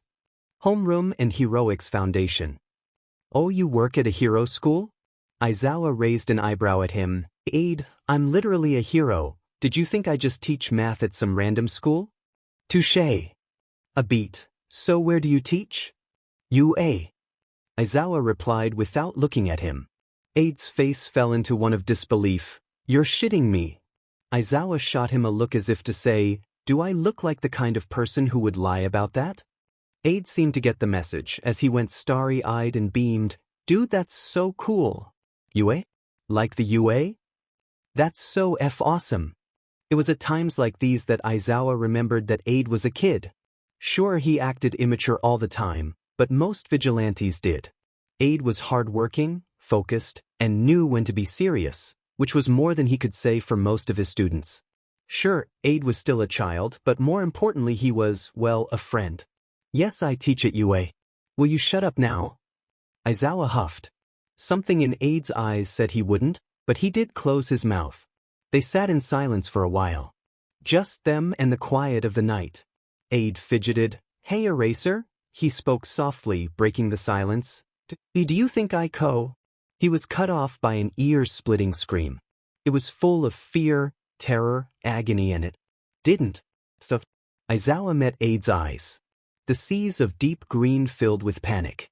There was no need for words, the unspoken message already understood by the two. "We need to go." They raced off to find the source of the sound. Izuku ran as fast as he could, Eraser trailing close behind him. The rhythmic pounding of his feet and the harshness of this breath faded into the background as his mind focused solely on the scream. It was an animalistic howl of pain. The only breaks in the screaming were loud, suffering gasps and sobs. It was a terrible sound, like twisted music composed in the pits of hell. He ran faster, driven by the soul need to make it stop. To save. To help. The scream got louder, they were getting close. He skidded around a corner and there lay the source of the scream. The alley was disheveled, large stone spikes jutted out at random angles, bits of concrete chunks were scattered around, and lying by the alley wall was the writhing body of the victim. Above the mess stood the villain. Izuku could care less. His eyes were drawn to something else. Blood had pooled out of the victim's body, and was continuing to spread out from it at a rapid pace. Time slowed down. His breath caught in his throat. Izuku felt sick, he could almost feel the slick blood on his hands again, the same gross feeling of the warm liquid spilling from between his fingers. The same panic from weeks ago returned, his chest tightened in fear. He felt like the same person as he was that night again, kneeling over Eraser's body, begging, screaming, pleading for him to not die. He felt helpless. Another loud wail from the victim broke him from his thoughts. He didn't have time for this. He had a job to do. The villain's feet disappeared behind the exit of an alley. In his shock, the villain had started running away. Eraser rounded the corner behind him, finally catching up, Izuku having overtaken him in his adrenaline-powered dash. "Eraser!" Izuku shouted, "Take care of the villain," he said, pointing to the end of the alley. Eraser hesitated. "Don't worry about the victim, I've got them. Go!" The vigilante yelled. Eraser looked at him again, worry clear in his eyes, before nodding and racing off. Izuku turned back to the victim. He kneeled beside them and inspected the wound. Or at least he tried to. All he could see was a blood-soaked pant leg and snippets of the actual injury below it. He grabbed a pair of trauma shears from his messenger bag and cut off the pant leg. There lay what was beneath it. The victim had a large hole in their right thigh. The bone was completely destroyed and the lower half of the leg was barely attached by 2 strands of muscle on either side of the leg. Blood was gushing out of the wound at a dangerous pace. He needed to act fast or they could go into hypovolemic shock. He couldn't just heal it right away either. There was concrete debris and dirt inside the wound. He couldn't heal over debris because the tissue would heal over it, trapping whatever it was inside the person. He needed to stop the bleeding to buy time to clean out the wound, then he could heal it. "Hey, I'm going to have to apply a tourniquet," he said to the victim, already reaching into his medial bag for it. He had started carrying better tools for trauma situations with him after starting classes with the ER staff. "It's just a device that I'm wrapping around your leg to cut off the blood flow. It's going to squeeze a lot and hurt, but I need you to bear it." He met eyes with the victim just for a second, a woman in her 30s with silver hair. From that brief look he knew all she was trying to tell him. Help. Acting as quick as he could, he wrapped the long strap around her upper thigh. Just above the wound, he fed the strap through the buckle and started turning the knob of the windlass rod, tightening the band around her leg until the bleeding was stopped. He didn't have time for a break though, and he was already reaching into his bag again. He slipped on a pair of black LTX gloves. "All right, I'm going to clean out the wound," he told her. It wasn't exactly pleasant to have a surprise pair of tweezers poking around the inside of your leg after all. She choked out a sob, but nodded her head. Izuku unscrewed the cap on a bottle of water. "This is gonna burn," he warned her. With that he started to rinse the wound. The water helped wash out some loose dirt and loosen the bigger debris. The lady winced in pain and muffled a sob, but stayed strong. After a second or two of rinsing it, he pulled out a pair of tweezers and started picking the larger bits of rubble out of the flesh. He worked quick but careful, being mindful of the softer tissues. Once the wound was clear of the larger debris, he rinsed it one last time, getting out the last of the dirt. "All right, almost done. I just need to heal you now. I'm going to use my quirk. Don't worry, this will not hurt." He removed his glove and placed his hand on her injury. Just like he had done many times before, he let the power surge through him. It was almost exciting. He had never used this much healing energy before. Blue arcs of lighting crackled around the alley before jumping back into him. The wound below his hand glowed the same color, and he watched in wonder of his own quirk as the bone regrew and the muscle stitched itself back together. Some may have found it disturbing, but to Izuku it was like watching a beautiful piece of art unfold. In just a few seconds, in place of the life-threatening injury, was instead perfect smooth skin. Izuku breathed a sigh of relief. It was over. He removed the tourniquet, as it would only cause harm to a healthy leg. The victim's sobs grew quieter. The pain was gone now after all. They devolved into small sniffles, clearly still distressed. One does not go through trauma and simply walk it off. Trauma stays, even long after events pass. Izuku grabbed her hand and rubbed the back of it with his thumb comfortingly. "It's all right," he whispered, quiet but confident. She needed reassurance, not a teen who was just as scared as her. It didn't matter if his heart was still beating a mile a minute and his legs felt like jello. He needed to be strong. He needed to be a hero. "It's okay now, everything's gonna be fine." He hoisted her up so she was kneeling on the floor with him.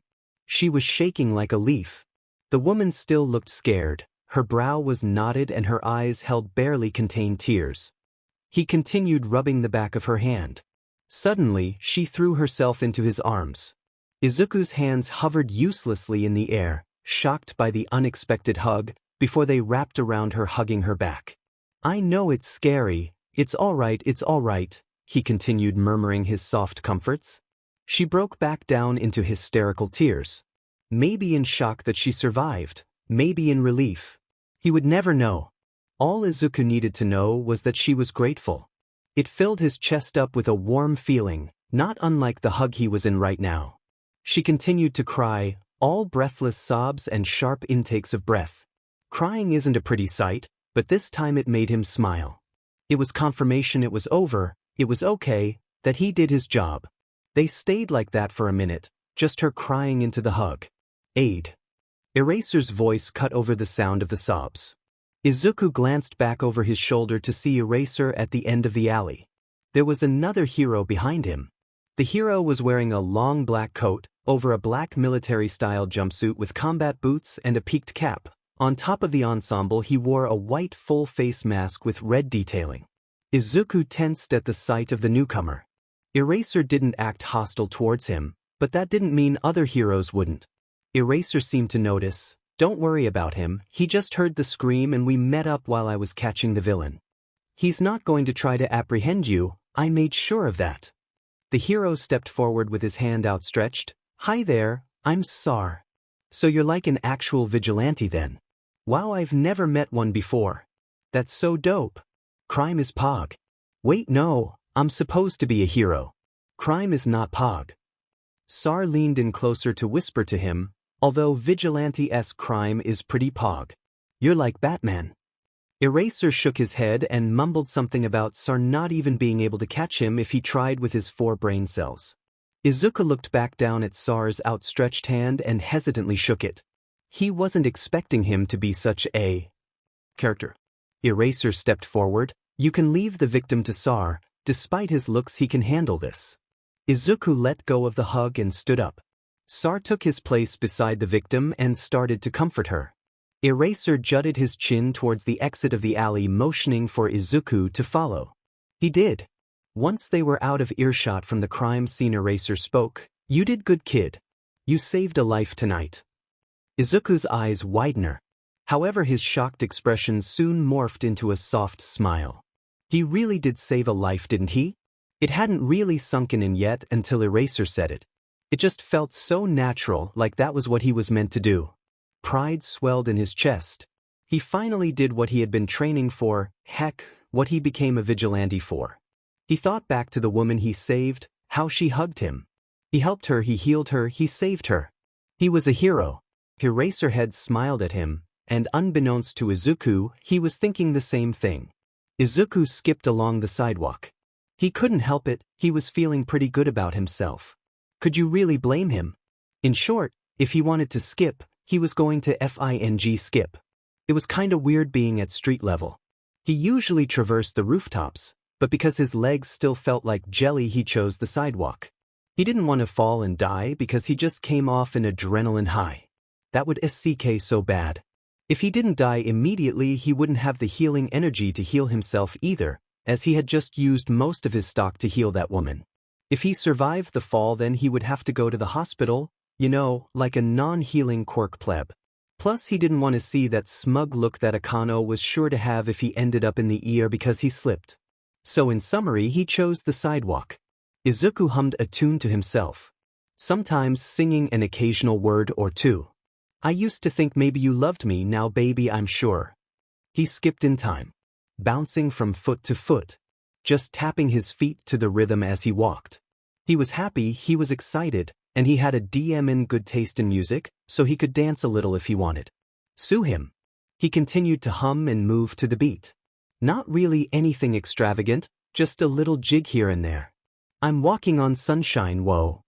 He wasn't a good singer, but no one could hear him anyways. The street was empty and he was barely muttering under his breath. "I'm walking on sunshine, whoa. I'm walking on sunshine, WA." He was cut off by a large blast of white light exploding out the alley right in front of him. The beam was only a hair's breadth away from his nose. He jumped back in surprise, arms pinwheeling in an attempt to regain his balance. What the dash was that? A part of him, the sensible part, told him to leave. To just be safe. He didn't know what that was, and it could very well be dangerous, but that beam also looked cool. He really shouldn't. He should just go home and celebrate tonight as a victory and not investigate a mysterious beam that he saw at 12 o'clock at night. At least, that's what he kept telling himself as he snuck over to the alley wall to investigate a mysterious beam that he saw at 12 o'clock at night. Curse his curious heart. Around the corner and gazed into the alleyway. He was half expecting to see a hero bleeding on the ground again. After all, that's what he saw last time. He let his curiosity get the best of him and peeked around an alley corner. Instead, he saw what could not be a more different sight. A tall woman with platinum blonde hair wearing a white one-piece hero suit, a white cape with a silver sparkle gradient from the bottom to the top, a silver belt with a star buckle hanging around her hips, and long white gloves and knee-high boots which where weight are those heels, stood with her arm outstretched. A man was kneeling at her feet, quaking in fear. Long swords made of light hovered in the air dangerously, pointing directly at the man. She must be a new hero. She certainly looked the part, and her quirk looked perfect for the job as well. He did wonder why she was underground when she could probably easily be a spotlight hero. Izuku bet she would be insanely popular. She tossed her hair. Wow, she was pretty. Izuku didn't really feel attraction yet, but he could still see beauty, and man, she was beautiful. She would definitely be popular. The man at her feet trembled. Please, don't hurt me." Izuku was confused. Why would she hurt him? She was a hero? At least he thought she was. But come on, she was literally wearing a hero suit. How could she not be one? He supposed that the villain could just be afraid. Yes, that made sense. He turned back to the hero. He wondered what her name was. He would have to keep his eye on her. She had the situation under control. The presumed villain at her feet was subdued without a scratch on her, so she must be good at her job. She would 100% become a rising star. The hero laughed. Oh, don't worry, darling, it will only hurt for a second. Wait, what? In the blink of an eye, one of the light swords flew across the air and right through the man's head. It pierced the skull with no resistance, like a hot knife cutting through butter. Blood sprayed across the alley, splattering the concrete with droplets of crimson. Some landed on the hero's, no, the villain's face. Her smile grew manic, and her eyes filled with sick, twisted pleasure. She flicked her wrist and the sword pulled from his head. The body fell to the ground with a sickening thump. Blood pooled from the skull, painting the ground the deepest shade of red. And Izuku ran. Izuku's feet pounded the ground rhythmically. His breath was harsh, his lungs screaming for air. His legs were burning, sore and getting sore with every step, but he didn't care. He just kept running. He didn't know where, just away. His legs carried him powered by adrenaline and fear. He fell into tunnel vision, the world around him fading away into the background. All that he cared about was that he was running away. Each leap and bound moving him further from that bleeding body. Nothing else mattered. Every time he closed his eyes, he saw them again. He felt those dead eyes of the body burying into his own. He saw the gaping hole in their forehead revealing the bloody brain matter and cerebrospinal fluid oozing from the cavity. He saw the blood spilling from their head and pooling onto the dark pavement below, and saw every detail of how it blossomed along the concrete. Most terrifying of all was seeing the villain standing over the carcass with a maniacal grin and eyes gleaming with pleasure as though she was looking at the finest of paintings. Izuku snapped his eyes open, pushing off his foot with more force than before. The image of the dead man and the villain propelling him forward. The thought of them hot on Izuku's heels, threatening to swallow him whole if he didn't run faster. So he did. He picked up the pace despite his body screaming at him to stop. It felt like he was dying, his lungs stung with the cool night air that filled them, and his muscles felt like they would give out at any second, but he didn't stop running. He kept going. Each breath he drew became more ragged than the last, and each step more wobbly. He didn't dare to look back. He's not sure he wanted to know if the villain was following him or not. If they were, he would surely be dead. Just another bleeding body for the heroes to find in the morning. So he kept running. Running until his legs went numb and he couldn't draw another breath. He didn't even register when the red glow of the ER sign illuminated him or when he pushed through the doors of the hospital. He was far too deep into his panic, the world around him just white, white, white and white. His uneven breaths were all he could hear. In out, in out, in out, in out, in out, faster and faster each breath came, in out, in out, in out. It was so loud. So incredibly loud. And he was scared, oh so scared, yet his mind called for him to keep running. His body was about to break down, but it didn't matter. He just needed to keep running. ID dash.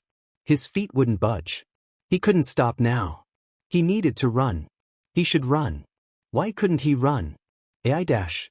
His subconscious screamed at him, shrill and loud. Clawing at the inside of his skull, thrashing around inside him, it wanted him to leave, to keep moving. It howled. He needed to run, yet his feet wouldn't obey him and they stayed glued to the ground. The voice continued to shriek, run, run, run, run, run, run, run, run, run, run, run, run. Aid. Izuku snapped his head up, surveying his surroundings frantically. He was met with a familiar sight, clean white tiles, bright lights, and the scent of antiseptic in the air. He saw the white reception desk and the boringly bland waiting room he had seen so many times before. He knew this place like the back of his hand. He was in the ER. Kiba's hands clenched his shoulders, her face painted with worry. Aid, what's wrong? Are you all right? Izuku met her eyes briefly before collapsing to the floor in exhaustion, Kiba just barely catching him so he didn't crash into the ground. Tears sprung from his eyes and harsh sobs ripped from his throat. Akano ran up to them, standing behind Kiba. He continued to sob. Heart-wrenching cries erupting from him periodically. Kiba squeezed his hand tightly. Aid, please, I need to know what's wrong. Izuku gasped out another sob, slowly nodding his head. Tia was a woman, a villain, in an alley. She killed someone. Oh God, she killed someone. There was blood, it was pouring out. Oh God, he muttered in horror, there was so much blood. It was everywhere. Izuku curled in on himself, tucking his head under his arms in an infantile attempt to shield himself. From the world, I'm so scared. He whispered, and then again louder, I'm so scared, he cried, tears falling from his eyes. Izuku shrunk down even more. What do I do? He whimpered quietly, a sound that was so broken and lost. It reminded the ER staff that this was just a child. He may be a vigilante, but he was still a kid. Surprisingly, Akano knelt down beside him, pushed Kiba aside and took Izuku in her arms, wrapping him in a hug. The embrace was warm and comforting, not unlike his mother's. A bit rougher and a bit tighter, but comforting nonetheless. I know. It's scary, she murmured softly, letting Izuku cry onto her. She pushed off his hood and combed her fingers through his hair. They stayed like that for a minute, just letting Izuku wail into her arms. Eventually she spoke. You have a hero friend, right? She asked. Eraserhead, was it? Izuku nodded weakly. Akano rubbed his back. Okay, good. You need to tell him. He'll help. She tightened her arms around him. It's going to be okay. Things are going to be scary, but you need to be brave right now. Go get that hero and then take care of yourself. Akano briefly pulled out of the hug and looked him in the eyes. Be safe. She embraced him one last time. It was Izuku who pulled out of the hug now. He didn't want to. He just wanted to stay in the safety of her arms and let himself be hidden away from all his fears. But Akano was right, he needed to be brave right now. He walked over to the doors, and taking one last glance at Akano and Kiba, he left, pushing through the glass doors and stepping into the dark void of the night. Eraser! Izuku raced over the rooftops towards the hero. The man in question flipped around to see who spoke. Upon seeing it was Izuku, his face became light, friendly, almost letting that stony poker face of his fall. The expression didn't last though, as only after a few seconds his face fell into one of worry. Izuku was aware of how he looked, disheveled, tears still streaming down his cheeks, a complete and utter mess. It wouldn't take a genius to figure out something was up, let alone Eraser. Wait? What's wrong? He asked urgently. Eraser, we need to go. There was a murder. He said, trying to muster up enough confidence to keep the shakiness out of his voice. It didn't work. Eraser turned serious. Tell me everything. Izuku swallowed a lump in his throat. I was passing an alley. Some light burst out of it, so I went to investigate. He began, stuttering throughout the story. There was a woman. She was tall, had shoulder-length blonde hair and was wearing some kind of white hero suit. He said, trying to best describe her, she was standing over a man. She said something, I forgot what, but before I could do anything she killed Ichichim. How did she kill him? Eraser asked. Was there quirk use involved? Izuku nodded. She had some sort of light manipulation quirk. She had made swords out of light. One of them pierced his forehead and went right through. He was dead before he hit the ground. Eraser nodded. Where did it happen? He asked. I don't remember the street name, but I can show you. Eraser considered it. He really didn't want the kid to have to be anywhere near the crime scene again, but they needed to get to the scene as quickly as possible. As a teacher, and as an adult he wanted to refuse, but as a hero he needed to agree. He knew the kid. He knew he was strong. He knew that Aide would want him to, and would give him hell later on if he refused. As much as he didn't want to, he needed to say yes. Hesitantly and a little unsure, Eraser said, okay. Izuku turned on his heel and sprinted off, quickly tailed by Eraser. They flew across the rooftops. The ground beneath them simply a passing blur. Eventually, after 5 minutes of running, Izuku slowed his pace, eventually coming to a full stop. They had reached a drop-off of the building roof that led to an alley below.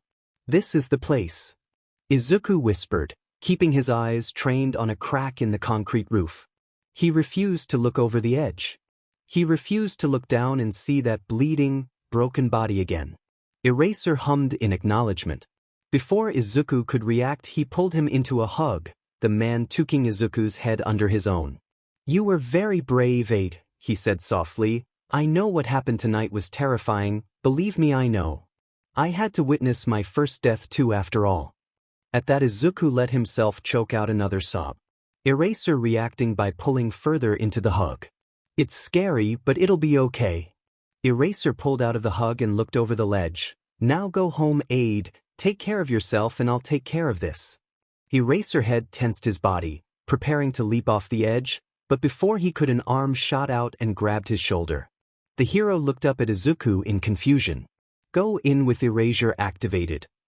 Izuku explained, from what I saw her quirk can kill in the blink of an eye. He let go of the arm. Eraser shot him a grateful smile, then leapt off the ledge, eyes glowing a brilliant red. Izuku as turned to leave, he could hear the faint sound of Eraser's voice calling in over the comms. This is Pro Hero Eraserhead reporting a homicide on 19th and Shida. One victim, unidentified male. He went on to rattle off the info Izuku had relayed to him. Then, Izuku heard the last words he needed to hear. The assailant has fled the scene. She is nowhere to be found. Izuku's eyes fluttered open. Pale morning light filtered through the windows, casting a muted glow across his room. His face felt sticky with dried tears, his legs felt sore, and his hair was plastered against his face with dried sweat and splatters of blood. All in all, he felt disgusting. With a groan, he sluggishly rolled out of bed to take a shower, only to find himself still dressed in his vigilante outfit. Even his clothes were a mess. His sleeves were soaked in blood from when he had healed the woman last night, and the whole hoodie was splattered with specks of the same liquid as well. He sighed. The jacket was completely ruined. He would need to get a new one soon. That was an issue for a later date though. Right now he had to deal with this mess. He looked down at his hands. They were in a similar state to the sleeves, with dried blood coating the black LTX glove on his left hand that he had forgotten to take off. The other hand was clean, with only a circle of blood around his wrist that had transferred from the sleeves. That shower couldn't wait any longer. He really didn't want to go to school today. He was just too tired and he wasn't sure he could deal with his hell of a school life right now. Unfortunately, he didn't have a reason to not go, and if he skipped today then tomorrow there would be 6 times the suicide jokes than usual. He didn't really have a choice. He had to go. But first, that shower. The lunch bell rang. Students began shuffle out of their seat and file out of the classroom. Izuku hadn't been able to focus in class. He just felt like sheet. Every time his eyes closed, he saw the crimson-covered alley from the night before down to every minute detail. So excuse him if he couldn't focus in class. He just wasn't able to give his full attention to a lecture on quadratics when thoughts of a dead man filled his head. The words flew in one ear and out the other. He couldn't understand them and they just became droning background noise. He ended up spacing out for the whole PRD despite his best efforts to listen. Unfortunately, his sorry state didn't go unnoticed, as out of the corner of his eye, he spotted Bakugo and his lackeys stalking towards him. God, he should be better than this. He knew better than to show any signs of pain around Bakugo. Izuku had one FANG job and he messed it up. Before Izuku could try and make a break for it, the group had already circled his desk. All of them grinning down at him with malicious intent. Izuku's lips quirked down into a frown. What's wrong, Deku? The explosive teen mocked. You almost look sad. Izuku opted to not respond. He knew it would make it worse. At Izuku's dismissal, Bakugo continued, tapping his finger against his chin like he was trying to think, what could have happened? Izuku gave Bakugo the side eye. This only seemed to encourage him as he sneered down at Izuku, why don't we guess then? Bakugo started circling Izuku's desk, like a shark around its prey. Did a hero try to arrest you? This was met with snickers from the group. Bakugo grinned. Did you get yourself put on probation? Again more laughter. Izuku's frown deepened. Bakugo leaned down so his mouth was right by Izuku's ear, and went for the kill. Did Auntie finally get fed up with your villainous butt and leave? At that Izuku finally responded, Look Bakugo, I don't feel like doing this today, he sighed. It was a meek attempt to defuse the situation, but of course, it didn't work. Bakugo's grin widened. He had finally found a weak spot. What? You angry both mommy and daddy left you? More laughter, louder this time. Izuku clenched his fists, barely holding restraint as to not sock Bakugo in the face. Bakugo scoffed. It only makes sense. Why are you so upset? He chuckled. After all, who would want a villain as their son? Izuku snapped. Mine didn't abandon me, Bakugo. However, this was the blonde wanted. Yet, he smirked, and again a round of laughter circled the group. It's only a matter of time with that quirk of his. A villain like him doesn't deserve love. One of the lackeys whispered. The comment was met by giggles. Izuku knew he shouldn't. He knew it would just make it worse, but he couldn't help himself. I'm not a villain, he roared. He wasn't, he knew he wasn't, he couldn't be. He saved people, he was a hero. He was the good guy. I heal people. You hurt people, Bakugo corrected smugly, and you like it. You know you do. It's how your quirk works. Izuku went quiet. Bakugo was right. He thought back to every time he hurt someone, every bruise, every cut, every broken bone. Each and every time, he felt a rush of pleasure from his quirk. He hurt people and it felt good. He didn't want to hurt people. He didn't want it to feel nice, but it did. It didn't matter if it was just his quirk, it was still him. His silence didn't go unnoticed. Bakugo leaned in. That's what I thought. Inko twiddled her thumbs sitting at the dinner table. She had gotten off her shift at work early today, with one of her co-workers offering to cover for her. She didn't have much to do, so she decided to surprise Izuku with katsudon when he got home. Katsudon had always been his favorite. In fact, Inko could still remember the first time he had it. He was 3 at the time, and they had just gotten back from the park. Inko decided to make dinner, and pulled out an old recipe for katsudon. It had been a favorite of hers too when she was a little girl, and her father would make it for her. A half an hour later she set down 2 bowls for her and Izuku, respectively. Izuku had taken 1 bite when his eyes widened. Without missing a beat he said, "Holy F, that's good." Inko had been speechless at the time, eyes blown wide and mouth agape. It only made sense that Izuku would know swear words. He was Katsuki's friend after all, but she was still in shock. Did her baby boy really just say F dash? She chuckled at the memory. Inko disciplined him something fierce after she could form words again, but she had never been fully able to get him to stop swearing. It didn't matter much to her anyway as long as he wasn't rude. The front door swung open and Izuku walked inside. Speak of the devil and he shall appear. A warm smile spread to her face. Welcome home, Izuku. I made katsu dash. She cut herself off. Her boy looked tired. Not just a normal tired, but the kind you see on someone who has lived a long, strenuous life. The kind of tired of someone who is tired of life itself, someone who couldn't take it anymore. The kind of people who sat on the bus with slumped shoulders and hollow eyes as they commuted to work.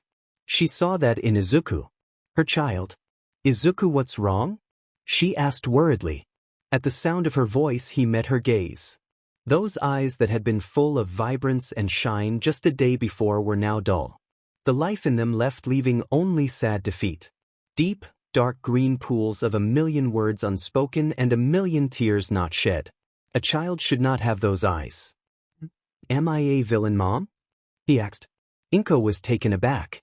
Out of all the things he would say that was not one of them. Of course not, honey. She responded. It was the truth.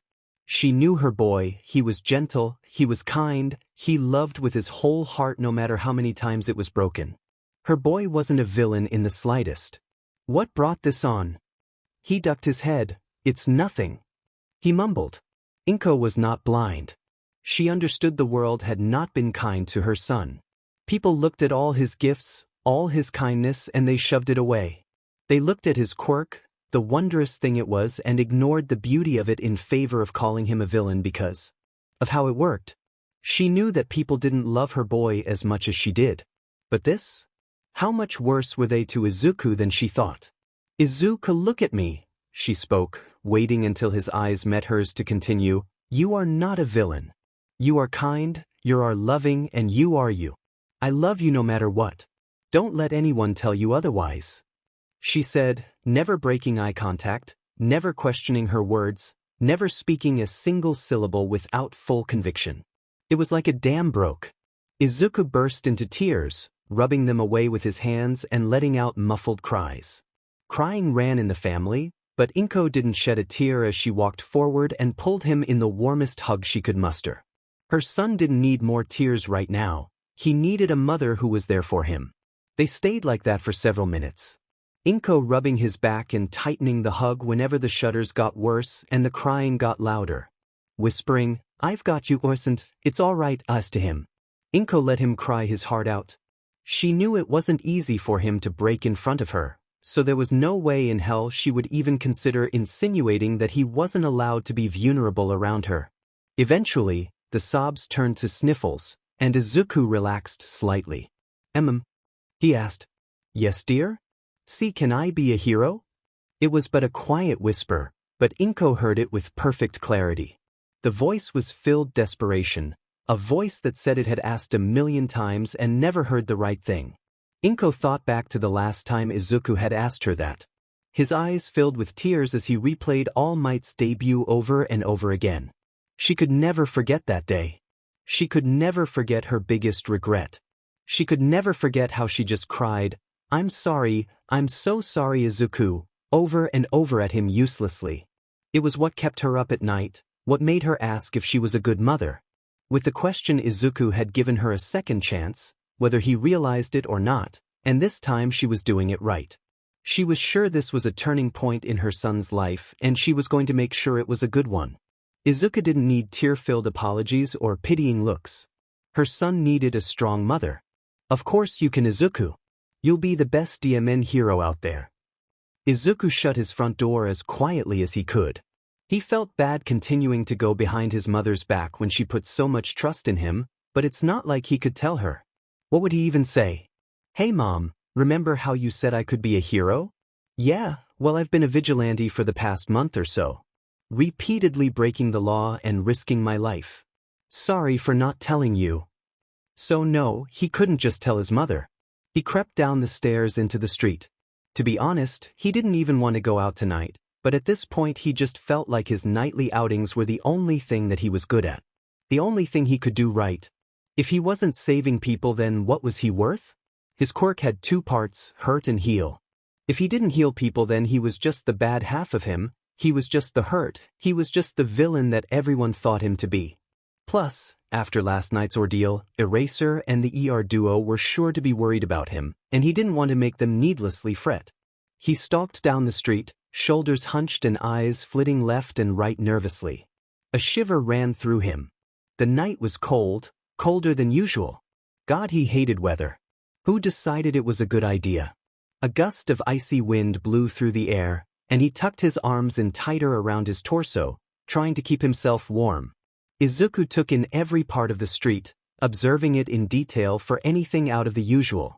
It probably wasn't normal that he felt the need to see everything around him, to check over his shoulder every minute, to tense at the slightest noise, but he couldn't help it. He felt a tightness in his chest, a snake that coiled around his heart for every second he couldn't see behind him, only alleviating the pressure when he fell to those compulsions. As his gaze raked over the setting, his eyes caught on a dark alley. In the swirling shadow, he saw the man, light sword still lodged between his eyes. Mouth agape, blood dribbling from his chin. His breath hitched, and the snake squeezed tighter than before. God, the blood was everywhere. Deep crimson dripping from every corner of the alley. The heavy scent of iron in the air. Blood pooling out from the body covering every surface. It was everywhere. Just blood, blood, blood, blood, blood, blood, blood, blood, blood, blue. He blinked. There was nothing there but empty blackness. With great effort he ripped his eyes away from the passageway. He squeezed them tight, trying to push the image out of his head. Willing his legs to walk despite them going rigid with fear, he strode away from the alley. It's not real. His pace quickened. He needed to talk to Eraser. Scaling up a fire escape, Izuku climbed onto the roof that he and Eraser would usually meet at before patrols. He sat on the ledge, waiting to hear the signature sound of Eraser's footsteps. He didn't have to wait too long. "Hey kid." A voice sounded from behind him. Izuku turned to face Eraser. "Hey." The hero sat beside him. There was quiet for a minute, as neither of them were great conversationalists after all. Eraser inevitably broke it. "How you holding up?" he asked. Izuku looked at his feet. "All right, he said, his voice unsure. He winced from the tone. He couldn't even convince himself with that voice, and he was a master of delusioning himself. Izuku sighed. I don't know. He corrected himself. He paused awkwardly. He didn't know what to say. He wasn't exactly a master at looking at the gross ball of pain he called his emotions and go, yes I know what that is still. He tried his best. It just feels like I'm. He paused again, looking for the right word. Stuck. He finally settled on. He looked at Eraser, who motioned for him to continue. Izuku, in a weary breath. Every time I close my eyes, I see a dead man, he began. I see him in my dreams. I see him in every dark corner. I see him whenever I give my mind enough time to wander. I see her too. I see her smile. I hear her voice. He wrung his hands together nervously. It's scary, you know? But it's even more terrifying that I can't stop. He shuddered a breath out and felt tears start to prick his eyes. It feels like I've been told to climb a mountain without a peak. Where do you even begin? I'm scared to even start climbing, so I'm just sitting at the bottom, stuck in place. Not moving, just wallowing in my fears because it feels easier than climbing. I feel scared and alone, and I don't know how to stop. I don't know how to make it stop. He was crying now, hot, silent tears streaming down his cheeks. I just want it to stop. He turned to face Eraser again, a deep melancholy and fear in the back of his eyes. How do I make it stop? Eraser was silent for a second, then sighed. That's a complicated question. He said, it's not like you can just flip a switch and all your pain goes away. Emotions are never that simple. No, trauma is a tricky thing. It's sticky, it clings to you tightly when you try to shake it off, but it never leaves if you don't try to. It takes time to heal, maybe a few days if you're lucky, maybe a few months. Eraser looked off, seemingly in a different place, sometimes years. Izuku wrinkled his nose at the word, trauma. He was many things, but he wasn't traumatized. War veterans were traumatized, not him. Eraser continued, it's all right to be scared, to feel like you'll never get better, but it will. Trust me. Izuku looked at his lap. So what do I do?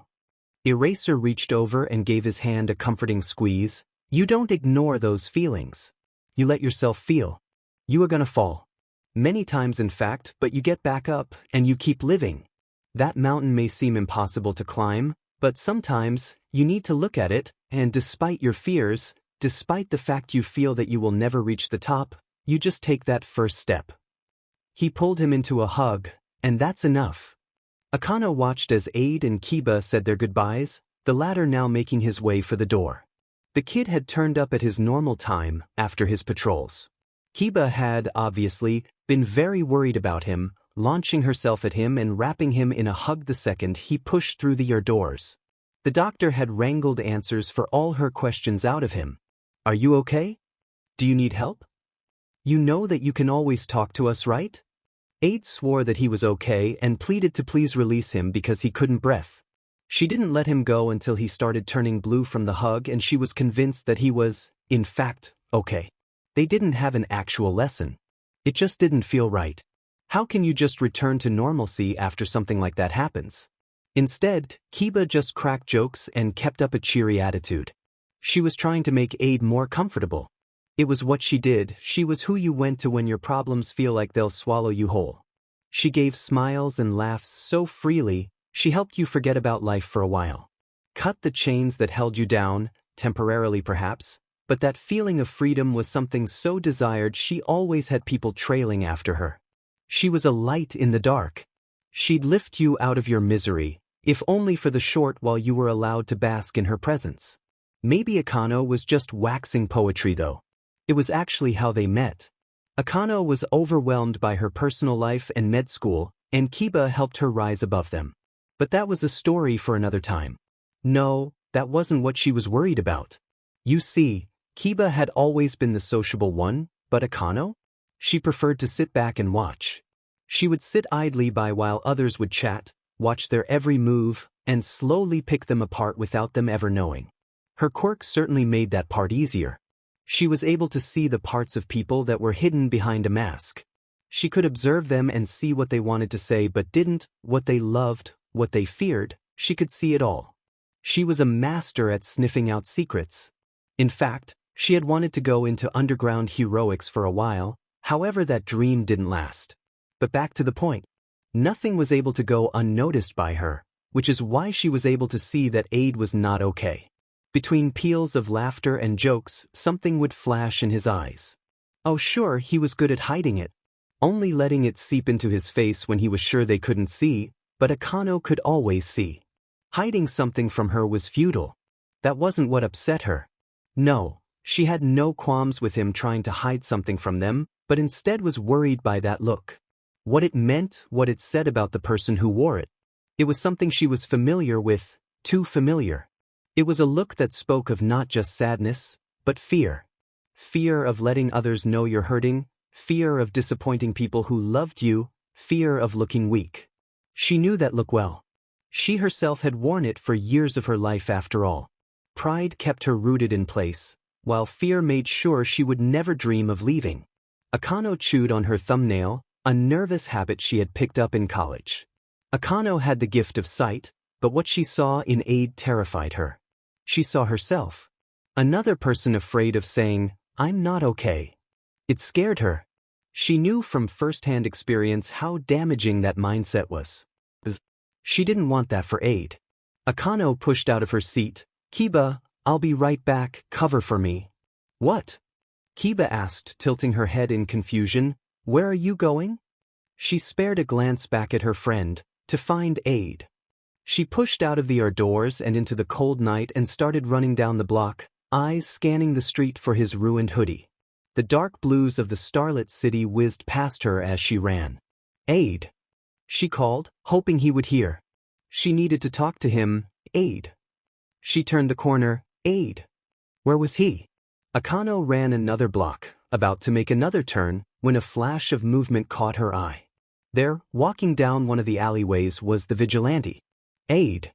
she yelled, sprinting to catch up to him. "Wait up!" He flipped around, surprise clear on his face. "Akano? What are you doing here?"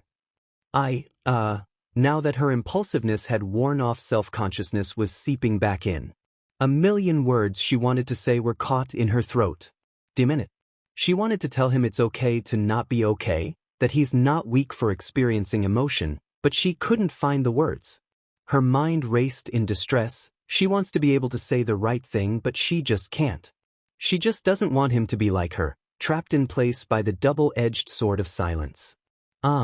She said awkwardly instead. What if she was wrong? What if he was fine? God, he would probably think she was stupid. She knew what she saw, but what if she was just interpreting it wrong? "Akano?"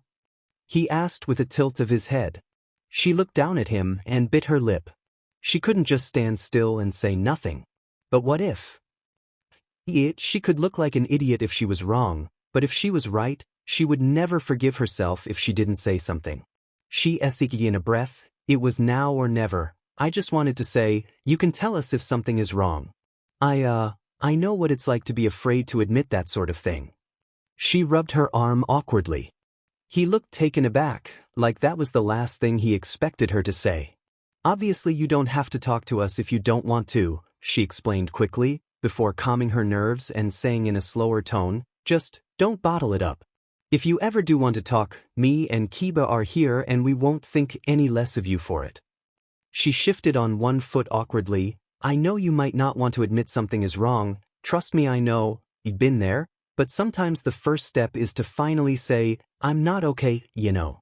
Even if it's just to yourself. Sometimes it's just better to," she shrugged, "let yourself feel." He looked shell-shocked. His mouth hung agape, and his eyes were blown wide. He stood there speechless for a minute, every passing second making Akano regret her choice more. Had she read it all wrong after all? Finally he pulled himself out of his stupor. Tears glistened at the corners of his eyes. I made him cry.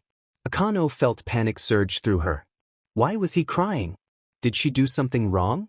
"I don't deserve this," he finally said, his voice a quiet whisper. "Wait, what?" Akano opened her mouth to speak, but before she could, he continued, "Both you and Kiba are so nice," he sniffled. "You're both so kind to me," he said the word like it was foreign to him. "I have eraser too." I don't deserve any of this. I don't deserve your kindness. Why are you nice to me? Why do you all care so much? He shouted, distraught. Tears were streaming down his cheeks now, hot and angry. Akano was shocked, though she didn't let it show. She hadn't expected this. She stared at him, cool and calculating. Heavy silence filled the gap between them.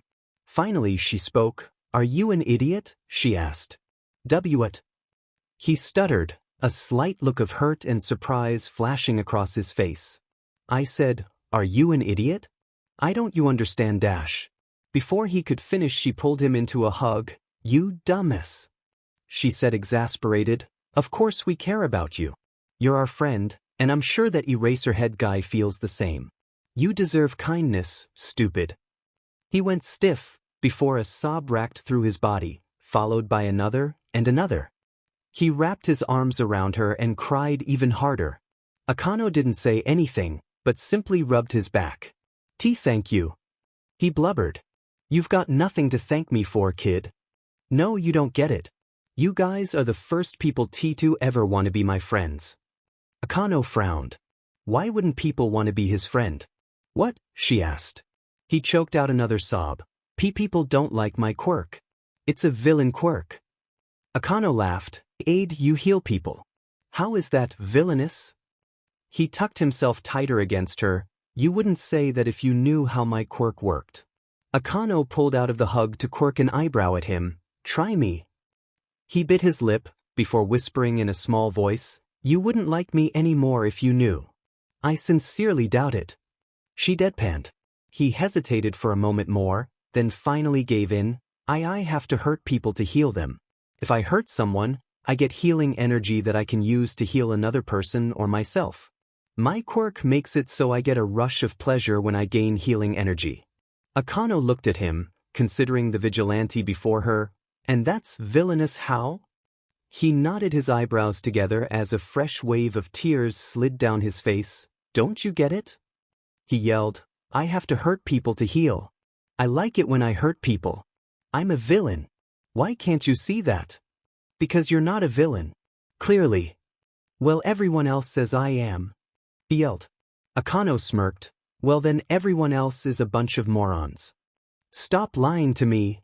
He spat. I know my quirk is villainous. I'm not going to delusion myself again. The doctor looked him up and down, then sighed. Aid? Is Kiba a villain? Izuku's eyes widened in surprise. What? Of course not. Ah, but did you know Kiba's quirk gives her venom that could kill a man in a minute? By your logic she's a villain. Akano pointed out. But Kiba is nice. She would never hurt anyone. He cried. Exactly. She exclaimed, don't you see, Aid, it's not about the quirk. It's about the person. No quirk is villainous. Just as Kiba isn't a villain because of her quirk, you aren't either. He took a step back. But my quirk makes me take pleasure in hurting people. I enjoy hurting people. Akano sighed. Aid, do you want to hurt people? He shook his head. No. I would never. She crossed her arms. Then I don't see the problem. You are not villainous. Your quirk is not villainous. It just has a side effect. It doesn't make you a bad person, Aid. Why you're lying? I don't think so. He grabbed his head and hunched over. Stop lying to me, Akano.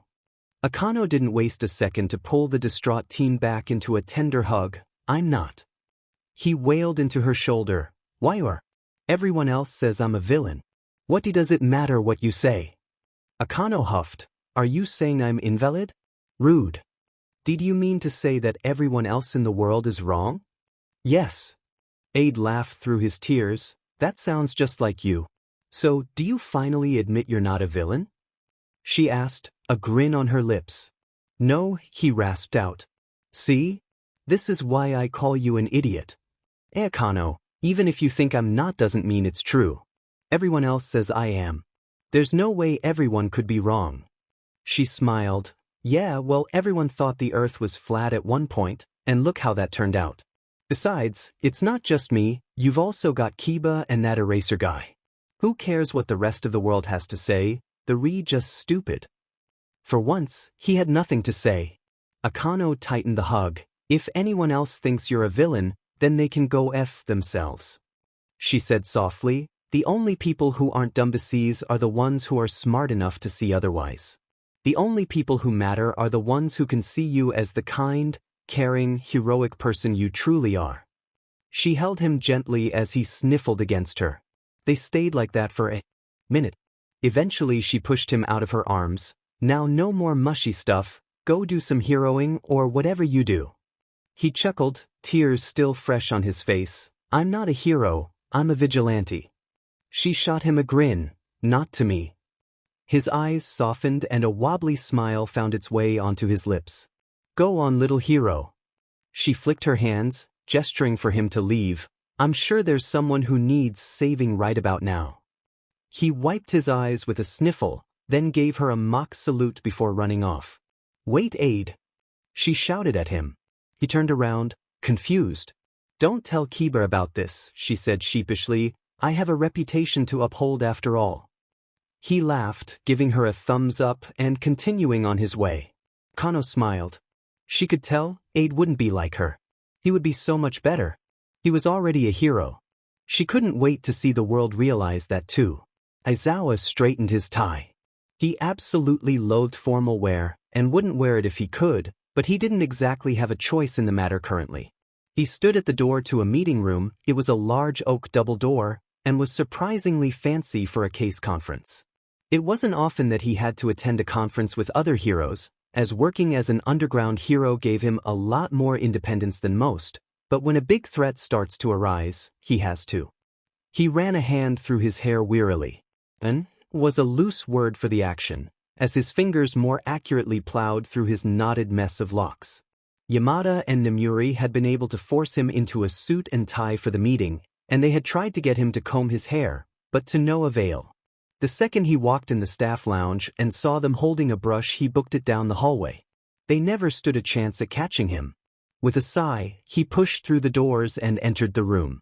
Heroes were sitting around the oval conference table, making idle chatter.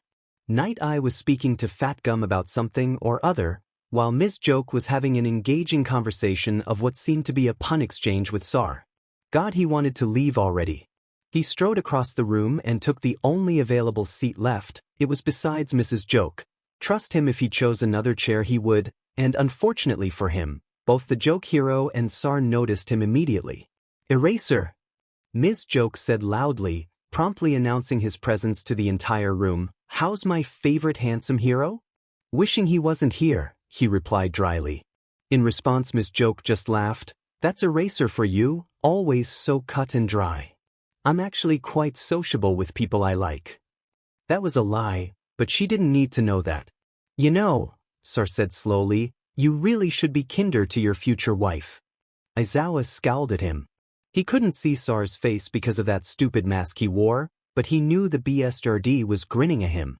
Ms. Joke was shocked for a second, before matching Sar's grin with her own. He's right. So when are we getting married, huh? She asked. I bet you probably have the whole wedding planned already. You're always so proactive.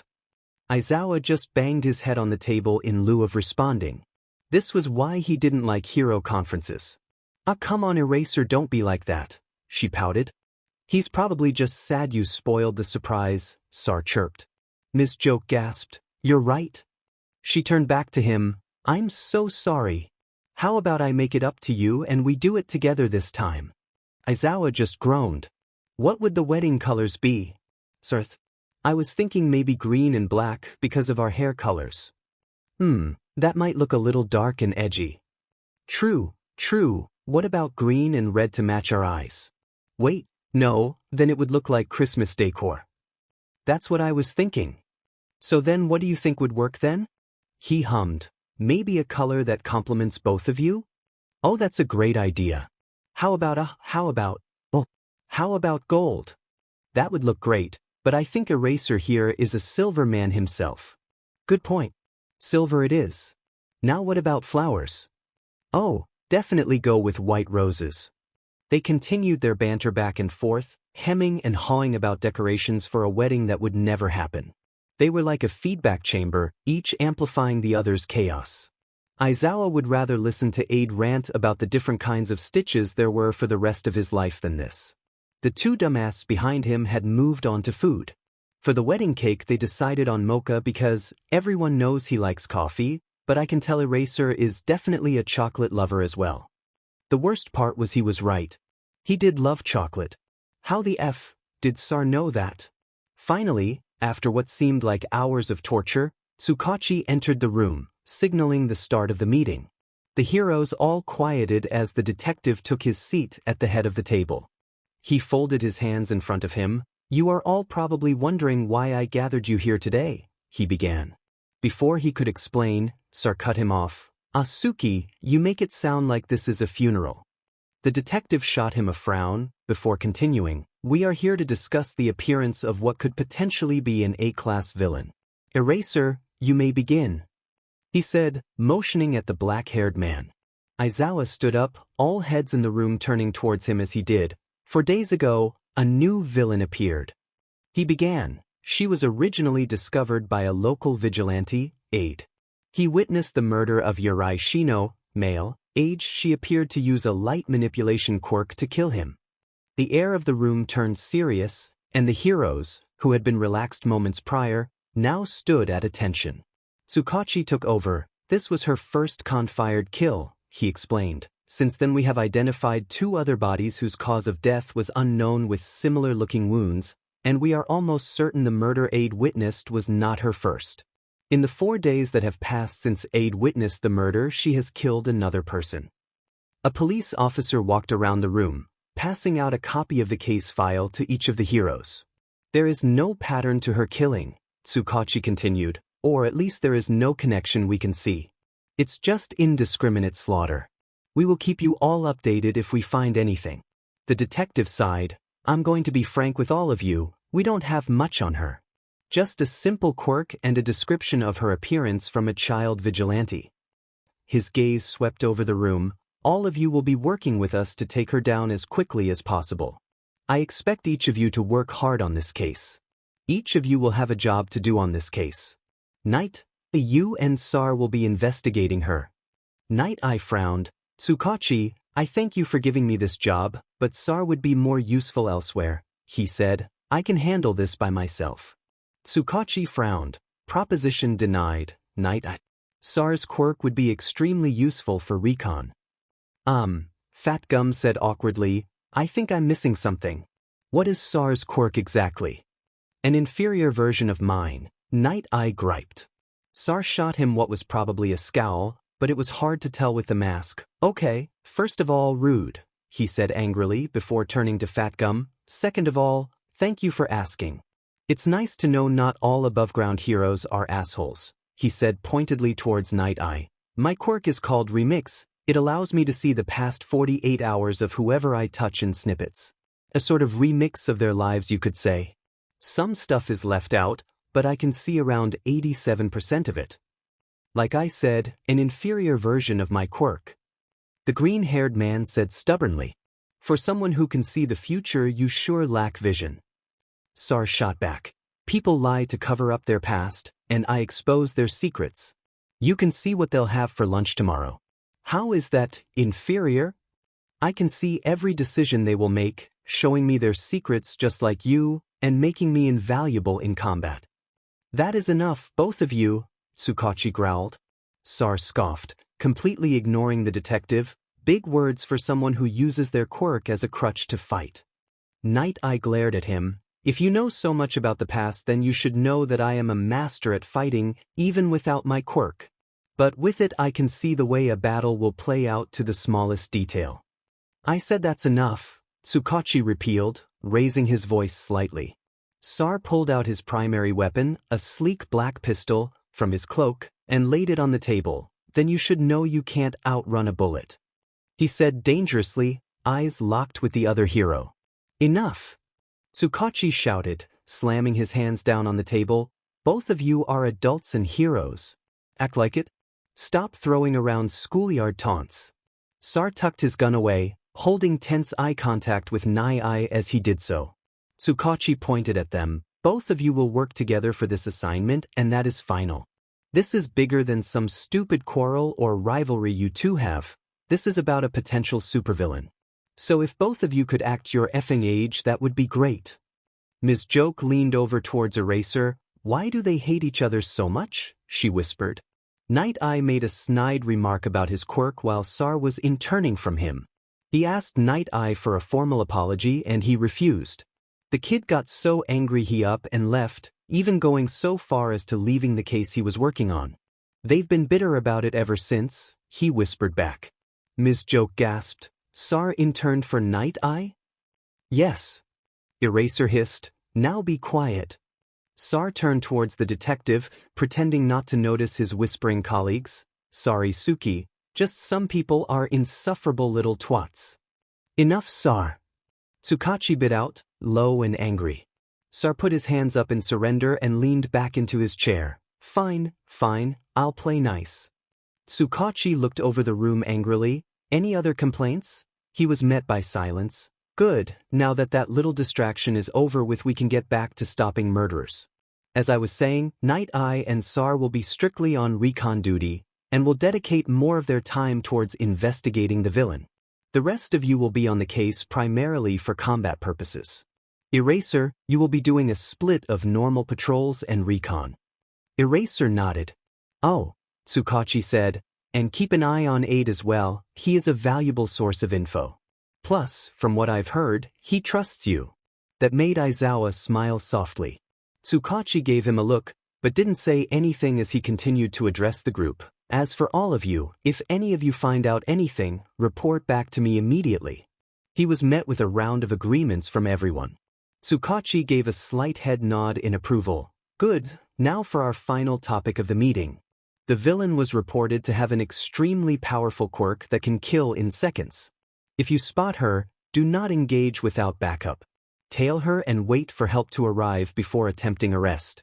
If possible, get Eraserhead with you before you try to fight her, as his quirk is the best counter to her dash. Bang! All the heroes jumped up from their seats, taking a fighting stance from the noise. The door had been flung open, and a police officer with a cat head who had burst through stood at attention. Sansa? Tsukachi asked. The officer in question saluted. Sir, we have just gotten an update regarding the case. Tsukachi's eyes widened. What? It's not much, but one of our informants reported that she has given herself a name. Well, what is it? He asked, almost excitedly. Sansa's eyes swept over the room, addressing everyone as he spoke but one word, Aurora. Izuku stared at his vigilante outfit, or more accurately, what was left of it. The black hoodie was blood-stained and fraying at the edges, looking more like a dish rag than a jacket.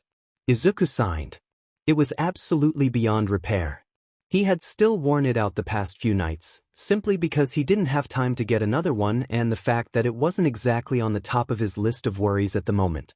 No one had really cared at first. The duo and Eraserhead more concerned about his safety than his wardrobe, but for the past few days now he had been getting looks. It didn't help that it smelled. It was caked in blood, dirt, and sweat. What did you expect? Does it smell like roses?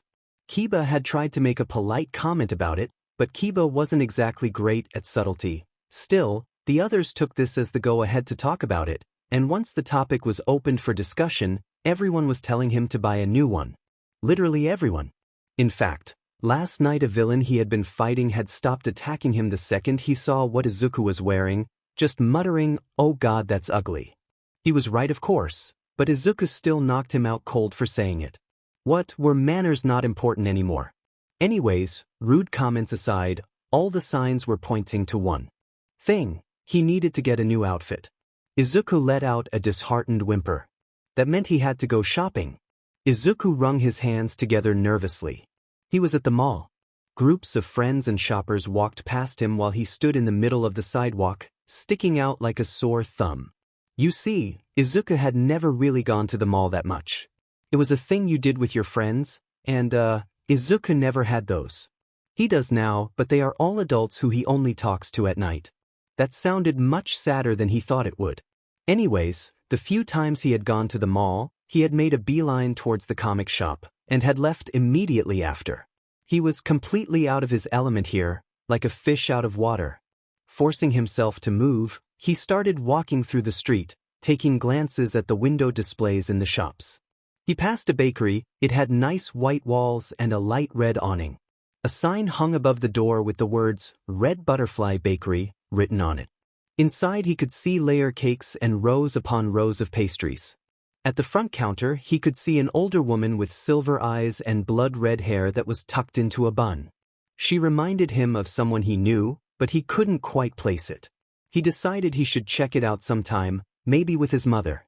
She had a sweet tooth that could only be matched by his own, and the place looked quiet and calm. Two things Izuku was not, but that was the reason he enjoyed them. It was nice to have a balance of calm to his chaos gremlin on occasion. He kept walking, passing by the comic shop he knew all too well, giving it a wistful look as he forced himself to keep moving. He wasn't here for comics, though he wished he was. He walked past a small barber shop. Through the windows he could see people getting their hair cut. One of the barbers, a man with light blue skin, had 4 arms, using them to cut their client's hair, while a woman with long green hair seemed to be making a client's hair grow with just a touch. He wanted to keep observing them, maybe take some notes, but, alas, as cool as their quirks were, he didn't come to get a haircut either. Or, not actually get his hair cut at all, but just watch people get haircuts through a window like a creep. No, he was here to buy clothes. So he kept walking. He passed multiple more stores, a jewelry store, a dress boutique, a flower shop, a lingerie store, which he definitely was not looking for, etc., etc. Eventually, he did stumble upon what he was looking for. A clothing shop. The store loomed over him intimidatingly. Why did clothing stores have to be so goddamn big? The name Richards written in big neon red letters, their brightness contrasting with the shadow the store cast, giving it a sense of foreboding. Yes, Izuku was intimidated by a clothes store. Izuku, the vigilante who faced down villains without fear or a second thought, was intimidated by a god. Clothing store. In his defense, the only times he had gone to them was when his mother dragged him away from his room to go buy clothes, which didn't happen often because the only times he did was when he grew out of his old clothes, which was, not a lot. He was short, okay? It's normal. Wait, no, not short, fun-sized, yes, that. His mother had tried to get him into fashion, but he was perfectly content being a little gremlin who only wore sweatpants and his t-shirt shirt. So no, he didn't have a lot of experience with clothing stores. With a gulp he willed himself to enter the store, despite the rest of his mind screaming at him to just turn around and just use the uniform he already had. You know, the gross one. He walked through the large automatic doors and immediately he was hit with how big the store was. Jesus Christ, and he thought it looked large from the outside. The store looked like an infinite expanse of aisles and shoppers. Was it too late to leave yet? He thought back to Akano yelling at him for touching her with his disease-ridden sleeve, as she had called it. Yeah, he would rather buy new clothes than face that again. Swallowing his fear, he took his first step into the depths of hell and started his dive into the sea of clothing hangers and misery, grabbing a shopping basket on the way and brandishing it like a weapon. The only thing to defend him from the onslaught of shirts and shoes alike. He wandered the aisles of pants and shirts, not finding anything to his liking. Eventually he reached the hoodies, and found a black one similar to the one he had worn as his Vigilante outfit last time. He picked it up to inspect it. It was a black hoodie. It was plain, and it was the same thing he wore when he first impulsively decided to be a vigilante, before had even had a weapon to fight with, before he even really knew what a vigilante did. It just felt, kinda, outdated. He turned the item of clothing over to get a better look at it. It didn't exactly scream vigilante costume, it just seemed unfitting of the work he did. Izuku reached into his pocket and pulled out his wallet. He fiddled with the money inside of it. A whole $100. He had sold his limited edition All Might mug to get it. It kind of felt like waste to spend that money on a plain black hoodie. He tucked the wallet back into his pocket and set the hoodie back down on the shelf, walking away to continue his search. The vigilante strolled through the different sections of the store, completely lost. He passed the dress shirts, ties, dresses. All of which he didn't need. Though he would look pretty FNG good in a suit and tie, and why cow what? He would look good in a dress too, but again, He wouldn't exactly need that to go vigilante ing. Though, maybe he should remember the dress idea for later. Dresses could look cool as F-. Izuku kept up his search, scanning the rows of clothing for something that fit what he was looking for. So far, he had found nothing. Izuku banged his head against a wall and let out a defeated groan. It felt like he had been in here for hours. What was this, the twilight zone of socks? He pulled away from the wall and scrounged up just enough determination to keep walking and walking and walking.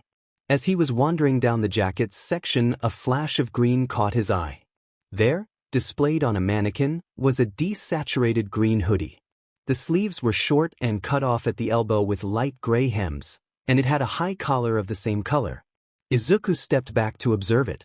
The green worked with his hair without being too bright as to draw attention to himself, and the short sleeves meant that they wouldn't get soaked in blood as easily. He thought back to his old hoodie with dried blood caked on the sleeves and shivered. Yeah, the short sleeves were definitely a plus. Izuku walked around the mannequin to get the full view of it. The sleeves were missing the red cross, which he would never actually make red because he doesn't want to look like a Christmas tree, but he could sew it on. Yeah, he thought, this'll work. Izuku grabbed the hoodie, but before he could run to the checkout and leave the godforsaken store, he noticed a matching pair of tall combat boots. Izuku glanced down at his sneakers. They were worn down and dirty. The once vibrant red had now faded to a washed-out brown. The shoes' soles were covered in dirt and what was probably dried blood. He put the shoes in the bag. Izuku walked out of the store, breathing a sigh of relief to finally be free from the clothing purgatory. He started walking back home, passing the same shops he had seen before: flower shop, barber shop, bakery, and wait, is that a cat cafe? Izuku stopped in his tracks, looking up at the cafe. It was a quaint-looking coffee shop with the words, Cafe Cappuccino, painted on a sign hanging from the awning. Yep, definitely a cat cafe. Izuku checked his phone. It was only 1:15 p.m. His mom had told him to be back by, "Yeah, I got time." He muttered to himself. Pocketing the phone, he walked up to the store, pushing through the doors. I've got $30 and probably insomnia. How much time can that buy, Yai? He started to say but trailed off. At a table in the far corner, practically drowning in cats, was a very familiar face. It was Eraser. The black-haired man was in civilian clothes, which, while that was a weird sight, and was nursing a mug of black coffee. He had two cats sitting on his shoulders, one on his head, and at least 3 in his lap. Izuku promptly did a 180 and noped the F out of there faster than Ingenium. He walked away from that store like a soccer mom, taking glances back to see if Eraser was following him. It was irrational, as he was fairly sure the man hadn't even seen him. But pointless things such as logic didn't stop him from checking over his shoulder every few seconds. Was Eraser following him? Nope. What about now? Are you sure? He took another glance back. Yeah, he was sure. He kept checking over his shoulder, to the point that he was more accurately looking behind him and occasionally checking in front of him. He took another glance back, surveying the crowd of people behind him to try and spot that familiar mess of black hair. He was abruptly shaken out of his paranoia by the gentle feeling of 2 skulls crashing together at high speed. Ow! Izuku fell backwards onto the ground, landing on his butt. He rubbed his head. God, that hurt. I watch where you're walking, he started to shout before pausing, taking in the person he had crashed into. Kiba? The woman in question stopped rubbing her own head to look down at him. Aid. Izuku looked up at the woman in front of him. Seeing Kiba out of the hospital was weird. It was like seeing your teacher outside of school. You only see them in one place, so when you see them out and about in the rest of the world, it's just strange. Unnatural even. He only saw Kiba at the hospital, so he kind of forgot that she doesn't, live there. It was odd, when she wasn't wearing her scrubs, and was instead wearing regular clothes, she just looked normal.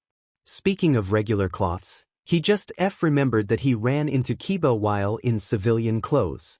If he messed up. Kiba tilted her head and raised a brow. Messed up what? She asked. Ashit, he just said that out loud, didn't he? Kiba laughed. Yep, and that too. Izuku ran a hand through his hair, then hoisted himself up off the ground. Well, Sheet, he said with a disappointed sigh. It's just that I'm supposed to have a secret identity and you just saw me out of costume. Kinda defeats the purpose if the secret identity isn't secret. Kiba gave him a look, an eyebrow raised and lips pressed into a thin line. Not to be rude, but your costume does literally nothing to cover your face. Izuku glared at her. Well then lucky for you because I'm getting a new one. Kiba's face melted into one of pure and utter relief. Oh thank God, she whispered to herself. He shot her another glare. My old costume was fine, and my new one is even better. Kiba wrinkled her nose. Your old costume smelled like a college dorm, and that's not a compliment. As for your new one, it still doesn't cover your face, does it? Izuku frowned. The high collar covered part of his chin, which wasn't really doing anything to conceal his face, but he sure as hell wasn't going to admit that and give Kiba the satisfaction of knowing she was right. Kiba waited on his answer. When none came, her lips split into a sheet-eating grin. I'm gonna take that as a no then. Shut up, he gritted out, an embarrassed blush on his cheeks. Another laugh rang out from Kiba. Don't worry about it, dude. I don't know your name. It's just like seeing you in different clothing. I don't know your secret identity. She made quotation marks with her hands. Izuku squinted at her. Good, he said, then glanced around before leaning in and whispering, because if you did I'd have to kill you. A smug smile settled onto Kiba's lips as she crossed her arms. Sure, sure. A flash of white caught his attention. Izuku's eyes flitted down to her hands. She had a shopping bag in them, which he's not sure how he missed until now. On the bag he could see the logo of the comic shop he always went to. But she got to buy comics. All he had were clothes. But clothes mind you, but still just clothes. From the edge of the bag, he could see the corner of a comic book. It was red, white, yellow and blue, and he could just make out the word, Adventures, written across the cover. It was extremely familiar and… Wait a second, he knew that comic. He yelled. You read Mighty Adventures? Kiba's eyes lit up. Hell yeah. You like them too? Oh my god, yes. Kiba squealed. Yes. I finally found another comic nerd. Akano listens to me rant about them but she doesn't get it. That is such a mood, he replied. My mom is the same way. She's trying to support my interests, but I can tell she's confused about why I liked the Poisonous Plant Party arc so much. Kiba hummed. That's a good one. But I prefer Blinding Night. Meh, it's not my favorite, Izuku admitted. The art was great, and so were the characters, but the writing suffered from the management change halfway through. Kiba gave a slight shrug. Yeah, it did, but the villain was effing amazing. Oh, definitely, he said. Her name was Fallen Star, right? She was one of the best villains from the series. Kiba vigorously nodded. Yeah. She was so awesome. I know that she was a villain, but she made me really sympathetic for her, and I agreed with some of her points and even parts of her goal. She didn't deserve what happened to her. Plus, she was badass. Yeah, he agreed. She was a good one, and her costume was dope. Oh shit. I really want to cosplay as her. Izuku tilted her head. You cosplay? Kiba blushed. Yeah, I dabble. It's really fun to go to Comic-Con and HeroCon and see all the costumes. I've gone as a couple of comic characters before and a few heroes. I even went as Present Mike once. The wig was a pain in the butt to get right. What about you? You go to cons? I've only gone to HeroCon before, he said sadly. I've always wanted to cosplay, but never had the courage. Kiba nodded sagely. I didn't have the confidence to cosplay for my first few years. It was still fun though. She was quiet for a moment, when suddenly her eyes blew wide and a bright smile spread across her face. I just realized we can go together. It's always more fun to go with a friend. I usually go with Akano, but we could go. Izuku smiled just as bright as Kiba. We should. That sounds so fun. HeroCon is in a little bit, right? Yep. Then let's do it. The timing couldn't be better. Maybe I'll cosplay this time. Who should I go as? Best Jeanist? Suddenly he was cut off by a call of Kiba from the crowd. It was a voice he knew well, usually delivering dry remarks and used by the only person with more than 3 brain cells in their disaster trio. Izuku looked at Kiba with a raised eyebrow. "You're out with Akano?" Kiba smiled. "We hang out outside of work, you know. We've been friends for years." She continued to talk, but Izuku tuned her out, focusing on something else instead. Izuku wasn't really one to take notice of clothing, but as he looked at Kiba, his eyes caught on something unusual about her. Her outfit. Kiba usually looked like, well, frankly, a mess. If you saw her in the ER, her hair was unkempt, her scrubs were ruffled, she had dark circles under her eyes, and looked like she didn't know what put together meant. But today, she was actually wearing a cohesive outfit. She had on an off-white shoulderless top that was tucked into high-waisted charcoal pants. She wore light makeup with red-tinted lip gloss and silver earrings. It was a nice outfit, not unlike something someone would wear on a date. Was Kiba on it? Izuku snapped back to reality. Kiba was still going on a spiel about how Akano and her are friends. She was currently recounting how they had met. It was at a small cafe. And Akano looked sad and tired. Yada yada. He wasn't listening. Izuku had important things to ask. She looked dead in her seat, just waiting for the Reaper to come and claim her. So of course I had to sit down and... He cut her off. "Are you and Akano on a date?" he blurted. Immediately, Kiba turned red and started sputtering. "What? Of course not. We're just friends." She started denying it, all the while failing on the account that she looked like a tomato. Izuku smirked. "So it's not an official date then, but basically is one?" Again, Kiba started vehemently denying it, but again Izuku cut her off. "So you would like for it to be a date?" he pressed. At that, Kiba had nothing to say, instead just standing there in defeat, mouth agape and looking like a goddamn strawberry. "So that's a yes then?" he said smugly. That seemed to snap her out of it. "No," she shouted, blushing furiously. "Sure," he said, drawing out the word and not sounding the slightest bit convinced. Before Kiba could get another word in, Akano yelled again, "Kiba!" Izuku turned to see where the voice was coming from, only to see the red-haired woman jogging over. He turned back to Kiba with a broad smile. "Gotta go, Kiba, wouldn't want another person to know my secret identity." He gave a cheeky wave as he turned to leave. "Good luck on your date." Her face somehow got even redder. "It's not a date," she shouted at him, but Izuku was already running away laughing. From the distance, he could just make out Akano's voice speaking to Kiba. "Who was that?" she asked. "Just some brat." Kiba grumbled in response. Izuku laughed again. It was nice having friends. He hoped Kiba had a good date.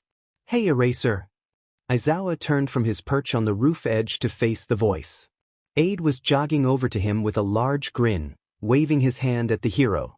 He wasn't wearing his usual outfit, which honestly Aizawa was grateful for because the last one was disgusting. Like, Aizawa had seen some gross but chic due to his job, but that jacket was definitely in the top 10. Luckily for him, Aide had donned some new gear. It was a dusty green jacket with a gray high collar, and with hems of the same color. He was also wearing a pair of black cargo pants tucked into high combat boots that matched the jacket. "You got a new outfit?" he asked. Aide sat down on the ledge by him, rubbing his head sheepishly. "Yeah, the old one was kind of ruined." Boy, did Aizawa know it. "Do you like it?" Aizawa gave Aide a quick once-over. "Looks sufficient." Aide clutched his heart dramatically and let out a loud sniffle. "That's the nicest thing you've ever said to me." He pretended to dry tears. "Has the ice on your cold, frozen heart finally melted?" In response, Aizawa just shoved him, causing the kid to fall over. "Yudi dash," he muttered, cheeks squished into the concrete. Aizawa chuckled from behind his scarf. Aide pushed himself back up, flicking the hero on the arm. "Don't laugh at me." Aizawa smirked. "Sorry, it's just so hard not to." Aide snorted. "Ahole." They lapsed into a comfortable silence, each waiting for the other to speak. "So, how are you holding up?"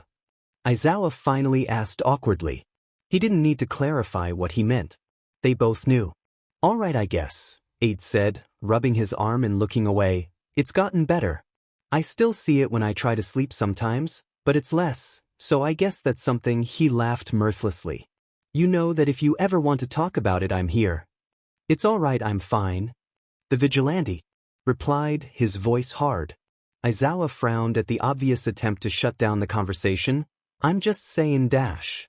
I'm fine, Eraser, he snapped. Aizawa raised his hands in surrender, deciding to not push the topic and back off.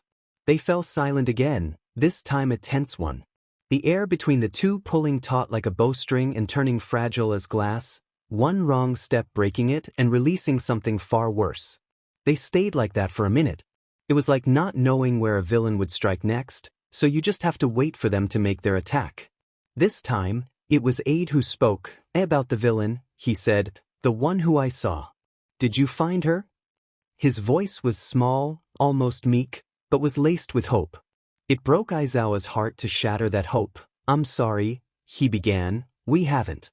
Oh, he said dejectedly, did you find out anything new about her? Aizawa hesitated, he didn't know if he should tell him. Aurora wasn't his problem. The kid should be trying to move on, not fixate himself on her. Aizawa knew shouldn't tell him, but he felt like he should. Aid was just concerned, he just wanted to know who the villain is, he's not trying to join the case or anything. What was the problem with that? He sighed, not really, just that she's calling herself Aurora. Aid hummed, Aurora, he muttered to himself slowly, testing the word in his mouth.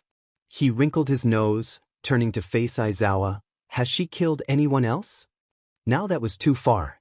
He didn't need to be worried about her, or how many had been slain by her hand, no. Aid looked scrutinizingly at him, green irises boring into his head, only breaking eye contact to scoff. Don't lie to me, Eraser. Someone like that doesn't just stop killing. But she did, for now at least, he replied lamely. Aid glared at him. How many, Eraser? No one, Aid. How many? The look in Aid's eyes could kill a man, the sharp glare cutting deep into him. His gaze was unwavering and strong as steel. The message sent was clear, he wasn't going to believe any of Aizawa's bullshit. One, he admitted in defeat, but we confirmed 2 kills before the one you witnessed. He saw Aid's hands curl into tight ball, and his jaw set into a firm line. He was angry, no doubt. Aid closed his eyes, taking a deep breath. Without looking at Aizawa, he stood up and started walking away, back turned to the hero. Come on, Eraser, let's go patrol. They crept across rooftops and through the dark alleys of the streets. Aizawa moved like the wind, confident and smooth, completely natural, like he should be there. You could walk past him and not even notice that he was standing right beside you. Years of hero training made him able to slip into the night, unnoticed, exactly as he wanted to be. What surprised the hero was how Aid was able to do the same. Yes, perhaps slightly clunkily, but still, Aid could slip into shadows like was one, melting into the dark almost seamlessly. His footsteps were muted as well, and he didn't brush up against any walls. You couldn't hear him at all, barring the sound of quiet breathing. It was quite impressive. They were currently perched on the ledge of a rooftop. Below them was a group of people. It was probably a drag sale judging from their hushed tones and how they glanced around worriedly. The price is too high. One of them, a man with large antelope horns growing from his head, growled. That's the price, I don't make the rules, the other replied. He had short pink hair cut in a cheap-looking fade with light green skin. Too high. Antelope gritted out, taking a step forward. Pink hair scowled, reaching a hand in his pocket. Are you going to have a problem with that? Antelope pet his head, taking another step forward. You tell me. The tension in the air was so thick you could cut it with a knife. In fact, that's apparently what Pink Hair decided to do. Aizawa was already jumping down to stop them before he could see the silver of the blade gleam in the light. Pink Hair lurched forward at Antelope, hand extended with the knife, but before it could connect, Aizawa used his capture scarf to yank Antelope away. What the F, man? Screamed the horned man, who was now leaning against the alley wall, disheveled from his unexpected flight. He scanned the scene before they landed on Pink Hair, and by extension the knife in his hand. His eyes widened with anger and realization. You tried to kill me. He raced forward, arm raised to deliver a punch, but in his anger he had forgotten about Aizawa, who quickly grabbed his arm and flipped him over onto the ground. Both of you are under arrest, he said gruffly. Pink Hair grimaced. I don't think so, hero, he spat, twirling the knife between his fingers. By now, Aid had followed his example and jumped down, landing behind Pink Hair. If you won't surrender for a hero, what about a vigilante? He said with a stupid grin on his face. Aizawa wanted to slap his forehead. Of course, Aid would give up the element of surprise to deliver a cheesy one-liner. Pink Hair flipped around, swiping the knife in front of him with frightening speed. It would have slit Aid's stomach and gut him like a fish if he wasn't just as fast. The vigilante grinned. Too slow, he said, before delivering a solid uppercut to the villain, sending him reeling. I've got this one, Eraser. You handle, horn guy. He shouted, motioning to Antelope, who had pulled himself off the ground just seconds prior with a furious expression on his face. Aizawa gave Aid a small nod, before turning to face his opponent. I'm gonna kill you, Antelope growled. Haven't heard that one before. Aizawa muttered to himself, voice heavily laden with sarcasm. Apparently, though, Antelope heard him as he let out an animalistic cry of pure rage and charged towards Aizawa. His head down so his horns were pointed at the hero, clearly intended to impale him. Aizawa simply sidestepped and stuck out his leg to trip the other man. Antelope fell for it quite literally as he stumbled for a few feet. Just as he regained his balance and turned to face Aizawa, he was hit in the chest with a hard punch, sending him stumbling back again. F you, he spat. He raced at Aizawa again. The hero easily avoided the attack, but this time Antelope followed up with a second punch. It was easily dodged though, just like the one before it. Now, with both of the villain's arms out of the way, he was wide open for attack, and Aizawa didn't hesitate to punch him in the gut. Antelope stumbled and coughed, but recovered quickly and went in for another round of attacks. They easily fell into a rhythm. Duck, jump back. Oh, that was new punch. He was starting another round of repetition. He dodged one punch, then the next, and went for an uppercut when suddenly a scream of pain made him freeze. His head snapped over to the source of the sound. Pink Hair had one hand on Aid's shoulder to hold him still, the other holding a knife that was buried in the vigilante's gut. F-dash! It screamed. Panic flooded through Aizawa. He knew firsthand how bad those injuries were. Without wasting a second to think, the black-haired man grabbed Antelope's shoulder and kneed him in the crotch, eliciting a shrill scream from the man. Yes, he knew it hurt. Yes, he felt kind of bad 'cause ouch, but Aid was hurt so he couldn't give two sheets about Antelope and his D-dash. Aizawa started to run over to Aid and Pink Hair, sprinting as fast as he could. You absolute sheet stain! Aid yelled with fury in his eyes. That made Aizawa freeze in his tracks. What? Before Aizawa had time to question it, Aid grabbed the villain's hand off him, and using his free arm flicked a knife out from his pocket, before stabbing the villain's hand clean through. Aid snarled angrily. This was brand F new, he screamed, gesturing at his jacket, which now had a hole in it and was soaked in blood on account of the knife currently buried in his stomach. The villain fell to the floor in pain, Aid yanking the knife out so it didn't go with him. The kid didn't spare a glance down at the man, just murmuring, I'm not healing that for you. He gripped the handle of the knife in his stomach and tensed his arm. Wait, is he going to? Aid, wait, don't! Aizawa yelled, lunging forward to stop him. But he was too late. Aid yanked the knife out anyway, a small grunt escaping his lips. Blood began to gush out of the wound, sputtering out of the gash unevenly. Aizawa rushed forward. Why did Aid yank it out? He should know not to do that. He's a team medic, for Christ's sake. The hero reached into a hidden pouch in his costume that had some basic medical supplies and pulled out a roll of gauze. The vigilante would go into hypovolemic shock if he didn't do something soon. Aid, you F.A. idiot! He shouted, reaching his hand out to start packing the bleeding wound. You better not die on me. Aid just raised an unfazed eyebrow at him and swatted his hand away. Wadash, he started to say but stopped.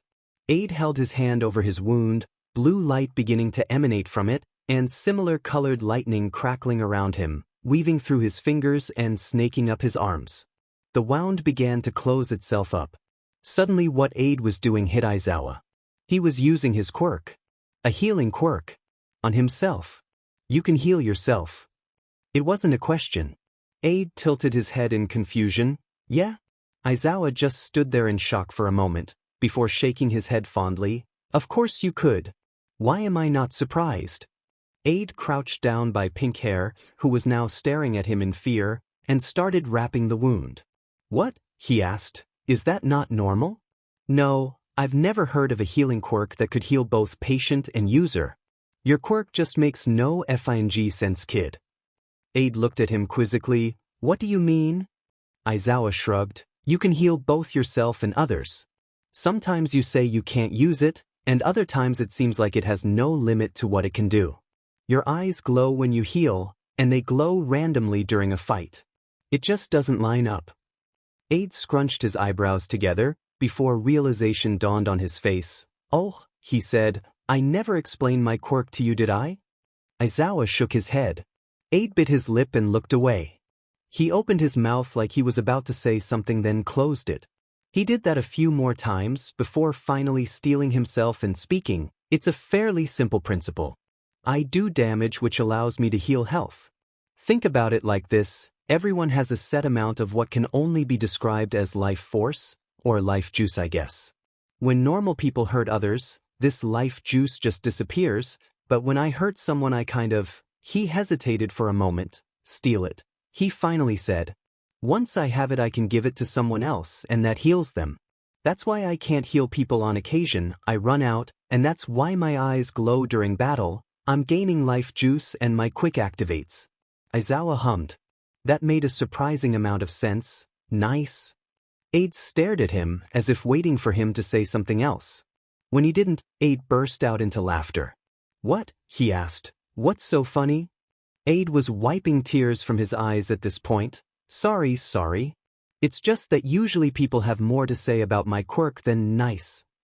That made Aizawa frown. Why? It's just a cool quirk. Aide smiled at that. Thanks. Would you two stop being so wholesome?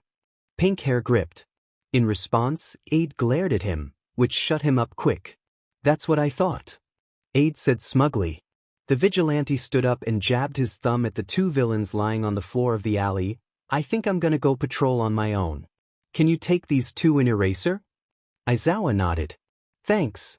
Aide chirped, giving him a wave as he turned to leave. See ya later.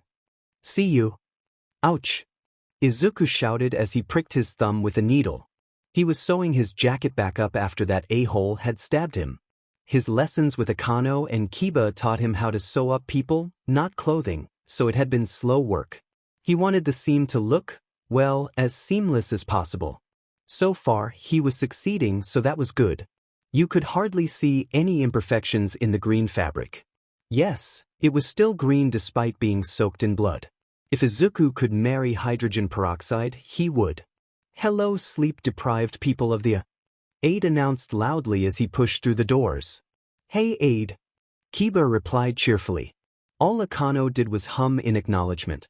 They were seated at their posts, with Akano sitting further down the desk than usual, filling what looked to be a form out on a computer.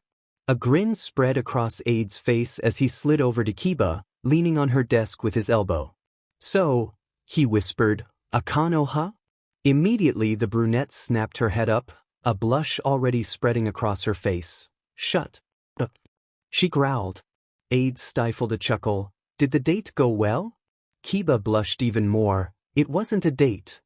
She was trying to whisper, but was obviously struggling not to flat out scream at him. Aide gave her a look, but went with it. All right, did your 100% platonic hangout go well? Kiba shrunk down in her seat, her face looking more and more like Akano's eyes. Well, did it? He asked. Yes. She finally bit out, happy now? Aide smiled, always. What are you two whispering about? Akano spoke up. Nothing. Kiba shouted at the same time as Aide said, taxes. Kiba turned to Aide. Taxes? Really? She hissed. He flushed in embarrassment. At least it's not as painfully obvious as nothing. You guys realize I'm still here, right? Akano asked. We do, Aide said, but that doesn't mean we have to admit jack shit. Akano huffed. All right, keep your secrets then. Kiba slumped back into her chair in relief. mouthing, "I hate you," at the vigilante. Aid stuck his tongue out at her. In retaliation, she did the same thing. Akano pinched the bridge of her nose. "Jesus Christ, you two act like your children." Aid pulled his tongue back in. "Hey," he squawked indignantly, "at least I have an excuse." "Oh yeah, you're like 12, right?" Akano asked. Aid gasped. "I will have you know I am 14. Akano shrugged. "Same thing." "It's not." Aid protested. Kiba hummed, "I'm going to have to agree with Akano on this one." Aid gasped again. "I've been betrayed." Kiba smirked in triumph. "Suffer," she whispered to him. Aid fell to the floor dramatically. "How could you?" He cried, "I trusted you. You were my friend, my brother in tomfoolery." Kiba placed her hands on her hips proudly. "That's where you went wrong. I was never on your side. I was only ever standing by one person, me."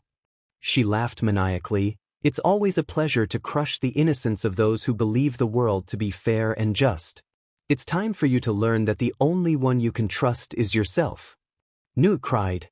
"It's time for you to face the truth, hero." "No. Kiba, I know there's still good in you." Kiba crouched down beside him. "Yet again you're wrong. Whatever light I had left in me, I snuffed out my personality." Aid bowed his head in defeat and let out a loud sniff. Kiba did not say anything, simply letting him stew in his miserable defeat.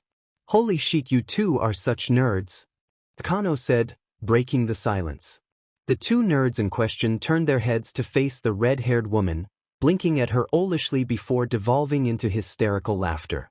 Akano stared at the two shaking forms below her, scowling, but when it was clear they couldn't see her through their tear-filled eyes, she smiled. Holy shit," Kiba wheezed out, "that was good." Aid nodded his head in agreement, unable to talk due to the laughs raking through him. Their laughter was cut off at the sound of their doors being forcibly flung open. A paramedic rushed through the doors, pushing a man on a stretcher in front of them. The man was screaming loudly, broken sobs of pain chopping up the noise a bit. "I've got a man in need of immediate medical attention," the paramedic yelled. "The left humerus has a compound fracture in it, he 2 cracked ribs, and a possible concussion. His breathing is stable, and the bleeding is under control." Immediately, Kiba and Akano jumped up to assist the paramedic. Aid stayed frozen in his place on the floor. The abrupt chaos caused him to completely freeze. Kiba and Akano were already rushing further back into the ER to treat the patient. They disappeared behind a doorway, and Aid snapped from his trance. He rushed after them, following where he had seen them go. He ran past the new doors he had never crossed before. Luckily for him, they hadn't gotten far. They were still rushing down the hallway with the stretcher. "Wait!" he shouted. "I can help." Kiba turned to face him, eyes widening in shock. Aid ran up to them, but before he could even place his hands on the stretcher, he was stopped by Kiba's outstretched arm. "Aid, we've got this," she said. "But I can help," he protested, growing more anxious as he saw Akano and the paramedic get further down the hallway. "I know you can," Kiba said, "but if you do, me, Akano, and the whole hospital would be under fire for letting you. It would break so many laws." "I break laws all the time," he exclaimed. "I'm a vigilante." "Yes, but it would get me and Akano fired, or worse." At that, Aid had nothing to say. Kiba ran a hand through her hair. "Listen, that man's life is not in danger. He is in pain, yes, but he'll be fine. This is our job. Just let us handle this. Okay?" Her face was worried and pleading. It was clear he needed him to agree. Hesitantly, he gave a nod. Kiba hugged him in relief. "Thank you," she whispered before running off after Akano and the paramedic, leaving Aid standing alone in a deserted hallway. He felt powerless. He could help that man, but not legally. Not without hurting those around him. Same old story. How he longed to chase after them, to do it anyway, but he knew he couldn't. Akano and Kiba were wonderful people, dedicating their entire lives to saving their fellow man. They did so with grace and efficiency. He knew the darkest parts of the world, and he knew they were the brightest. All he wanted was to help people. All he wanted was to be just like those two. If only he could. If only. Izuku walked down the dark streets. He had stood around in the air uselessly for a bit after Kiba's talk, before he noticed that he really had no reason to be there, so he left. It was an incredibly clear night. Not a cloud in the sky, and not a gust of wind. It felt like the world was on pause and he was wandering through a still picture. It was a new moon, so the only light came from the yellow street lights and the glittering stars above. The sky looked like a vast ocean, and he felt like he could just reach up and dip his hands right in. He imagined how it would feel to have the night sky flow around his fingers, to feel the stars bend beneath his touch. It was incredibly serene. The air smelled clean and fresh, a little cold, and quite dry, despite Mizuta being an ocean city. It was the kind of air that stung a little when you breathed in. It carried its coldness down your throat and right into your lungs. Izuku inhaled deeply, letting the air fill his chest, savoring every sensation it brought with it. He exhaled and felt the feeling slip from him. Part of him wished he could take moments like these and capture them forever. Moments where the rest of the world just seemed to fall away, leaving him and only him left. Moments where he could forget every dark thought swimming in his head. He wished he could put this moment, this memory, this feeling in a frame or hold it in a jar. Sadly, no matter however hard he tried, that was impossible. So instead, he took note of everything he could feel and see. The way the streetlight flickered, the feeling of his hood rustling softly every time he moved, the scent and taste of the air, the slight chill on his cheeks. He tried to remember every little detail. Moments like these were far and few, so he tried to appreciate them. Unfortunately for him, he would always have to leave this piece behind. Nothing lasts forever, and the real world comes calling for him eventually. This time, it called for him to return to reality in the form of hushed whispers coming from the alley he was about to pass. Izuku, being a vigilante, found it in his nature that he had to investigate. He peeked around the corner, spotting 3 individuals standing in the shadowy passageway. "Do you have the product?" One of them, a man holding a large bat lazily in his hand, asked. "Of course." Another one of them replied gruffly. He had large metal claws and defined muscles. "Do you have the money?" he asked in return. Bat Guy turned to the third figure and nodded, and the third person, a scrawny woman with gills on her neck, held a duffel bag forward. Just as Metal Claws reached forward to grab the bag, Bat Guy pulled it away. "Wait," he said, "I want to see the product first." Metal Claws sighed and mumbled something under his breath, but acquiesced. He pulled out a small case from his pocket and opened it, showing its contents to Bat Guy. Bat Guy gave a low whistle. "That's some nice-looking trigger." Metal Claws huffed a laugh. "You bet your butt it is. Highest quality stuff right here. You have no idea how much convincing it took for me to get my boss to allow me to bring even this much out here without backup." Izuku thought, so this is a trigger deal. He had heard about them from Eraser. Apparently, they can get out of hand really quickly, due to the fact that any one of the people there could easily inject the trigger and Izuku would be left to deal with the consequences. So if that was the case, all he had to do was get rid of the trigger. Judging from Metal Claw's earlier comments, he probably didn't have any other trigger on him. All Izuku had to do was take care of that one case. See? Izuku could be smart. He was always smart. 100% of the time. He has never, ever, in the entirety of his vigilante career done something stupid. Nope. Not him. He could feel Eraser rolling his eyes from wherever he was. Izuku shook his head. He needed to focus. He reached into his bag and slowly drew a knife from his pocket, pulling his arm back and waiting for the opportune time to strike. "Lela," the Bat Guy said to the fish gill woman, "hand him the money." Lela did as she was told, and slid the duffel bag over to Metal Claws. Metal Claws squatted down and unzipped the bag, glancing over the contents, before letting out a satisfied hum and zipping it back up. He stood up again and held out the trigger for Bat Guy to take. But, like a rubber band that was released from tension, Izuku's arm shot forward, launching the knife out of his grip and sending the knife careening down the alleyway. The blade embedded itself right in the middle of the trigger case, and sent it flying as well. It soared about 20 feet before landing and skidding about an extra 10 more. Izuku rushed forward before the 3 had enough time to even realize what was happening. Eraser was always berating him for giving up the element of surprise after all. What the dash, Bat Guy started to say, but was promptly cut off by Izuku punching him in the side of the head, effectively knocking him out. Izuku turned to face the others just as Bat Guy crashed to the ground. 1 down, 2 to go. A wild grin split over his face. So, he asked, who's ready to tango? In response, Lela, the Gill girl, rushed over and tried to take a swipe at him, only for Izuku to duck under it and pop back up to deliver an uppercut to Lela's jaw. Before he could take another swing at her, Metal Claws ran at him with his right arm extended and tried to stab him with his long, metal claws.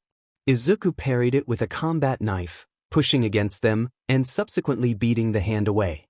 Metal Claws in response took a swipe at him with his left hand, which Izuku sidestepped. He then grabbed the outstretched arm, pulling it closer to him. This set Metal Claws off balance and made him stumble towards him. Izuku simply took the hilt of his knife and conked him on the head, knocking him out too. 2 down, 1 left. He turned to face his last opponent, Lela, who had now recovered from the blow he dealt to her. "Shall we dance, love?" he asked in a fake British accent. Because he thought it was funny. Apparently, Lela did not, judging by the way she screamed in fury and ran at him. She aimed a punch for the gut, but lost her balance and stumbled forward when Izuku jumped back, causing her to miss. He then took a step to the side, letting her fall forward even more, uninterrupted. But, just when her face was about to hit the ground, Izuku caught her by her arm. She looked up in surprise. Izuku shrugged. "Broken noses SEK, he provided. It'll hurt less if I do this." And by this, he meant also hitting her square in the forehead with the butt of his knife, knocking her out as well. And that was 3 for 3. He reached into his messenger bag and pulled out some zip ties. He cuffed each of their hands together, and using one last zip tie he attached them to a pole on the alley wall. They won't be getting out of that anytime soon. He ran down the alleyway and pulled his knife from the box, inspecting the vials in it as he went as well. With that out of the way and nothing else to do, Izuku pressed a finger to the device in his ear. He waited for the telltale click, followed by a long-suffering sigh on the other end. "What is it today, Aide?" the police operator asked. Izuku faked a gasp. "I'm so honored you remembered me."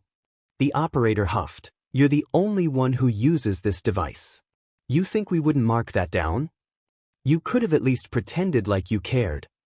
Izuku pouted. "I guess that SEK's for you then." The operator said, "So, are you going to tell me what you want or are you going to waste my time?" And then quieter, "My job is but dealing with you is worse." "Wow." Izuku said, giving a dramatic sniffle, "I'm hurt." Yes, the operator said, "just get on with it." "Akano is more fun than you," Izuku thought bitterly. "Fine," Izuku groaned. "I'm on 23rd and Sakura. I've got 3 guys tied up and knocked out." It was a trigger deal, apparently high-end stuff. The trigger is at the end of the alley, in a box with a knife hole in it. "I'm not even going to ask." He huffed a laugh at that. "These guys are gonna wake up soon, so hurry." "Roger that," the operator said. "Is that all?" "Yep," he chirped. "All right, a cop car will be at your location in 5 minutes." He heard the soft click of the line going dead. Izuku looked back up at the stars sitting in their vast ocean, pretty as ever. Tonight was a good night, he decided. He couldn't do some things, but he could do others. Maybe one day he could do both. But, for now, one seemed like enough. He smiled. For the time being at least. The fist connected with Izuku's face.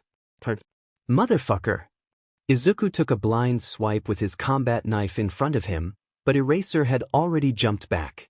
Izuku stumbled away, trying to get distance to allow him to recover from the blow. Once he was steady again, he rushed at the hero with frightening speed, powered by anger and his stinging nose. Izuku flipped his knife around in his hand, turning it from a saber grip to a reverse grip. He easily closed the distance between them and took a strike up at Eraser's jaw. Eraser pivoted on his heel, so all the knife cut was empty air, and snagged his arm tightly with his capture weapon. "Attack from long-range aid. If you get close, it's easier for me to attack you." Eraser yelled at him, yanking his scarf and by extension, doing the same to Izuku. Izuku let himself fall forward into a roll, using the momentum to cut the capture scarf with his knife, and coming out of the roll right below Eraser, allowing him to swipe the hero's legs right out from under him.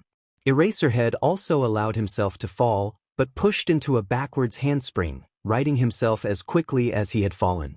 "Come on, aid," he shouted. "You have throwing knives, don't you?" Izuku nodded and hopped back, taking Eraser's advice and keeping his distance while flicking a few knives at him. Eraser dodged them or knocked them away with his capture weapon. "Good, see how I have to come to you or stretch out my defenses?" he said, while lashing at him with his capture weapon. "You control the battle. Be proactive, not reactive." A knife flew through the air, and Eraser just managed to duck under it, a few strands of hair being shorn off by its razor-sharp edge. "That's it." Eraser grinned. "Just like that. Moves like that one will really throw your opponent off." Izuku nodded, too out of breath to reply. This match had been going on for a while. He threw another knife, which was easily dodged, and then threw two more in quick succession.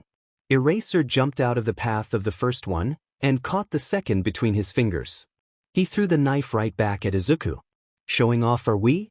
Izuku thought. Well, two can play that game. The knife soared past his ear, but just as it was about to fly out of his reach, he caught it by the handle and twirled it between his fingers with a grin on his face. Eraser gave him a slight smirk in response, before launching an attack of his own. His capture weapon shot out, faster than a striking snake.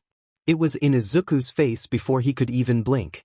Izuku grabbed the capture weapon that was trying to latch onto his arm, and in one swift motion stabbed his knife clean through it and down into the concrete below. The blade lodging itself into the hard ground, sending small cracks out on either side of it. One thing Izuku always noticed was that if Eraser couldn't use his capture weapon properly, it would throw him off. He had seen it on the first night they met, when it snagged on the villain, allowing him to be stabbed, and he had seen it a few times since then. Whether it led to him taking a few more seconds to execute a move, to stumbling, to even him needing to disengage from the exchange entirely to collect himself. Whatever it may be, it always resulted in one thing: an opportunity for the opponent. Without wasting a second, Izuku abandoned the knife in the ground, and ran at Eraser in his moment of defenselessness. He grabbed another combat knife from his bag as he moved. He had two for a reason, and in a flash, he was where he wanted to be. Standing toe-to-toe with Eraser, a gleaming blade held at the hero's throat. "Checkmate." There was a beat of silence. Eraser broke into a crooked grin and raised his hands in surrender. "Well, what do you know?" he said. "I surrender." Izuku lowered his knife slowly, as if he thought this was a trick or test. Eraser, seeing this, chuckled. "Aid," he said. "You won." Izuku stared at him warily, before realization hit him like a ton of bricks. I won," he whispered to himself, then louder, "Holy shit, I won." Eraser shook his head fondly. "Yes, you did," he said plainly. But Izuku was not done celebrating. "Oh my god, I actually won. SCK at Eraser. The student has become the master." Eraser full-on laughed at that. "Yeah, no. You won, be proud of that. But this won't happen again anytime soon. Plus, now your knife is ruined." He gestured at the blade that was still stuck in the ground. "Oh right," Izuku said, running over to pull it out. With a yank and no small effort, he dislodged the blade. He frowned at the weapon. It was completely ruined. The tip was bent and chipped, and the edge was completely dull. The whole of the blade was scratched and dented. Looking back, maybe it wasn't the best idea to slam a relatively cheap knife into hard concrete. Izuku sighed. He would need to get a new one. "Ah, that's it," he groaned, waving the knife in the air over his shoulder for Eraser to see. "Yeah," Eraser agreed, "but on the bright side, you won your first match against me." Izuku's energy was back immediately. "You bet I did. I was finally the one to kick your butt for a change." "I wouldn't take it that far." Izuku grinned caustically. "You won't, but I will." Eraser raised a brow at him. "For someone who's only won against me once, mostly out of luck, you sure talk a lot of shit." "Of course I do," Izuku said proudly, chest puffed out. "This is the first time I've ever won. I'm celebrating." More like bragging. Obviously. I've finally proved I'm the better fighter. Eraser hid his smirk behind his capture weapon. I hate to remind you, but the current score is 348-1. Izuku's cheeks turned red. And? Your point? Eraser shrugged coyly. I'm just saying, I remember multiple occasions where you ended with your face pressed into the concrete and I was largely unscathed. Izuku groaned. Don't remind me. So you admit this was a fluke? Eraser asked smugly. Oh hell no, Izuku was not giving him the satisfaction of winning this argument. Not a chance. I'm celebrating, no matter how much of a buzzkill you are. Eraser crossed his arms and mumbled, I'm not a buzzkill. Izuku just shot him a look. It said enough. Okay fine. I'm a bit of a buzzkill. Eraser admitted. God, you sound like Namuri and Hisashi. How are you even supposed to celebrate? We're sitting on a random rooftop at 2 a.m. Are you just gonna brag all night? Yes, Izuku said, and he swears he could see the soul drain from Eraser's face. But more than that, I'm gonna get us a drink. Ah, nice. Get me some vodka. I could use some. Hey wait, you're like 12. I'm 14. Eraser waved his hand dismissively. Same thing, and you can't drink either way. I was talking about coffee, you asshat. There was silence, then, oh. Izuku laughed. Ha, dumbass. In my defense, you worded that horribly. Eraser complained. Izuku shrugged. Maybe so, but you're still an idiot. That's rich coming from you. Izuku scoffed. Rude. How do you even plan to get coffee? Eraser asked. All the cafes are closed at this hour. Izuku laughed. I'm not going to get it from a cafe, silly. As much as I know you love cappuccino. How do you know that? You're going to have to settle for homemade coffee. Wait. Do you just bring coffee with you everywhere? Eraser questioned, confused. Again no. Izuku said, I'm going to go make some. Wait, Eraser said, right now? But by now Izuku had already vaulted over the rooftop rails. Bye Eraser head. See you in a bit. That left Eraser standing alone on a rooftop, with no other choice to wait around for the vigilante to come back if he wanted free caffeine. Somehow, he knew this was going to take a while. Aid was back in 10 minutes, slightly out of breath and now holding a black thermos in his hands. It's coffee time, baby! Aid shouted as he plopped himself down on the ledge right next to Aizawa.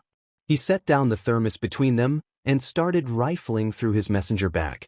There was a soft sound of rustling fabric, then the sound of what seemed to be metal clanking together. Where did I put them? Aid said, eyebrows scrunched in focus. I swear, this bag is like a black hole. It SCKs up anything I put in here and it gets lost in the abyss. I mean, how hard should it be to find if there they are? He pulled out a pair of tin mugs triumphantly.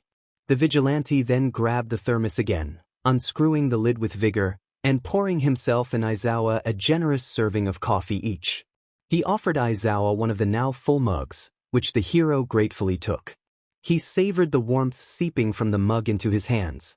It always got annoyingly cold at night in Mujwafu, winter or summer, didn't matter, it was always cold once the sun had set and the moon took its place in the sky.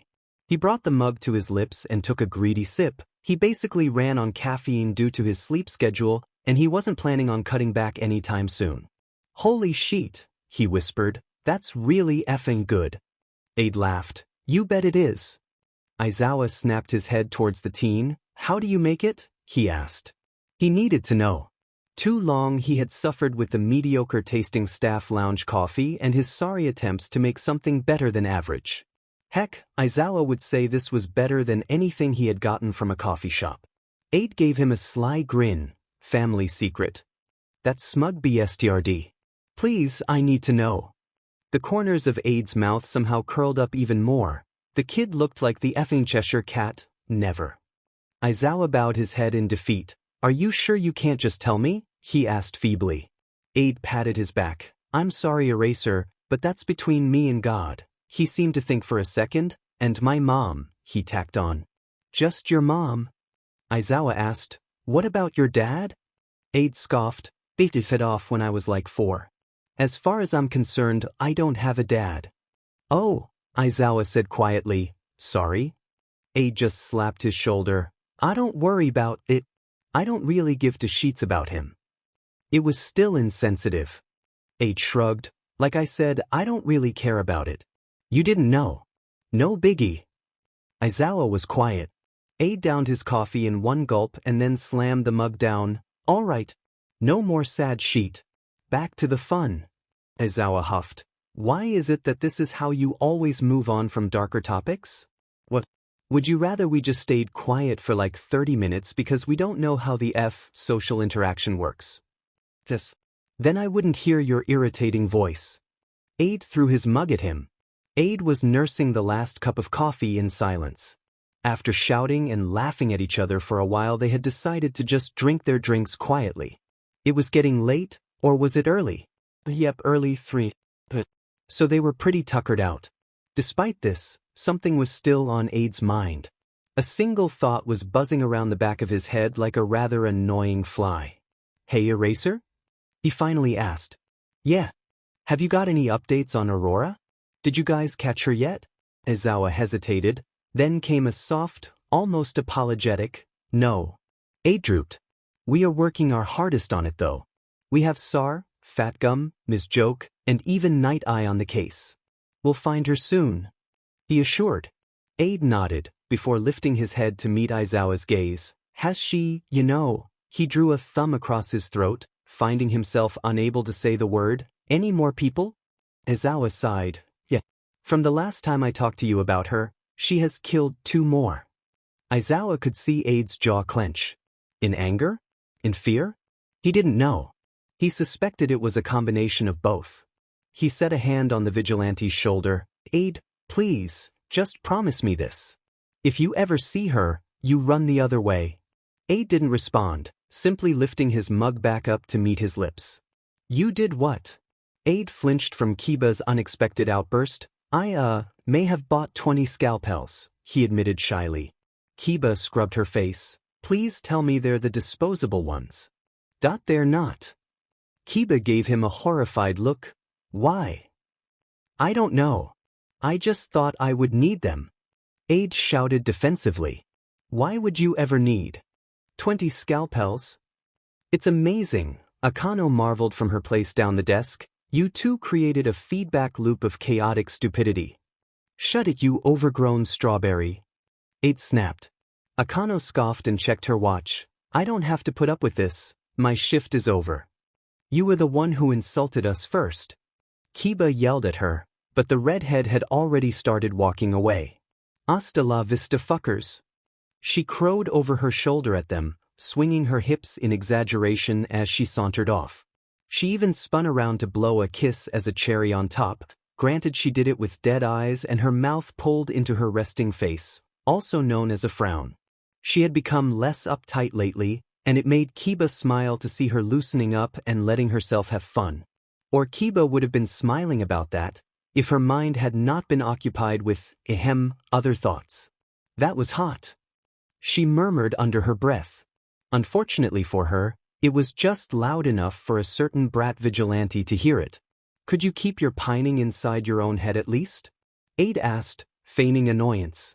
Kiba knew he loved to tease her over this sheet. I'm not pining, she grumbled. Sure.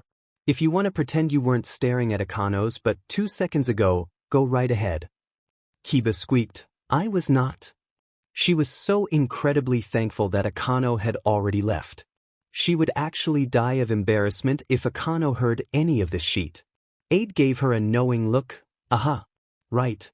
Kiba made a choked noise in the back of her throat. Aide sighed. Listen, this is becoming painful to watch. Just goddamn ask her out. Oh hell no. Not in a million years. Why not? Kiba fidgeted. What if she says no? Aide propped his chin up on his hand. What would happen in your mind if she did? I don't know, Kiba stuttered. I guess she would hate me. Aide patted her on the shoulder. Listen, I see 2 scenarios. 1, you get a hot girlfriend. Epic, win-win, incredible.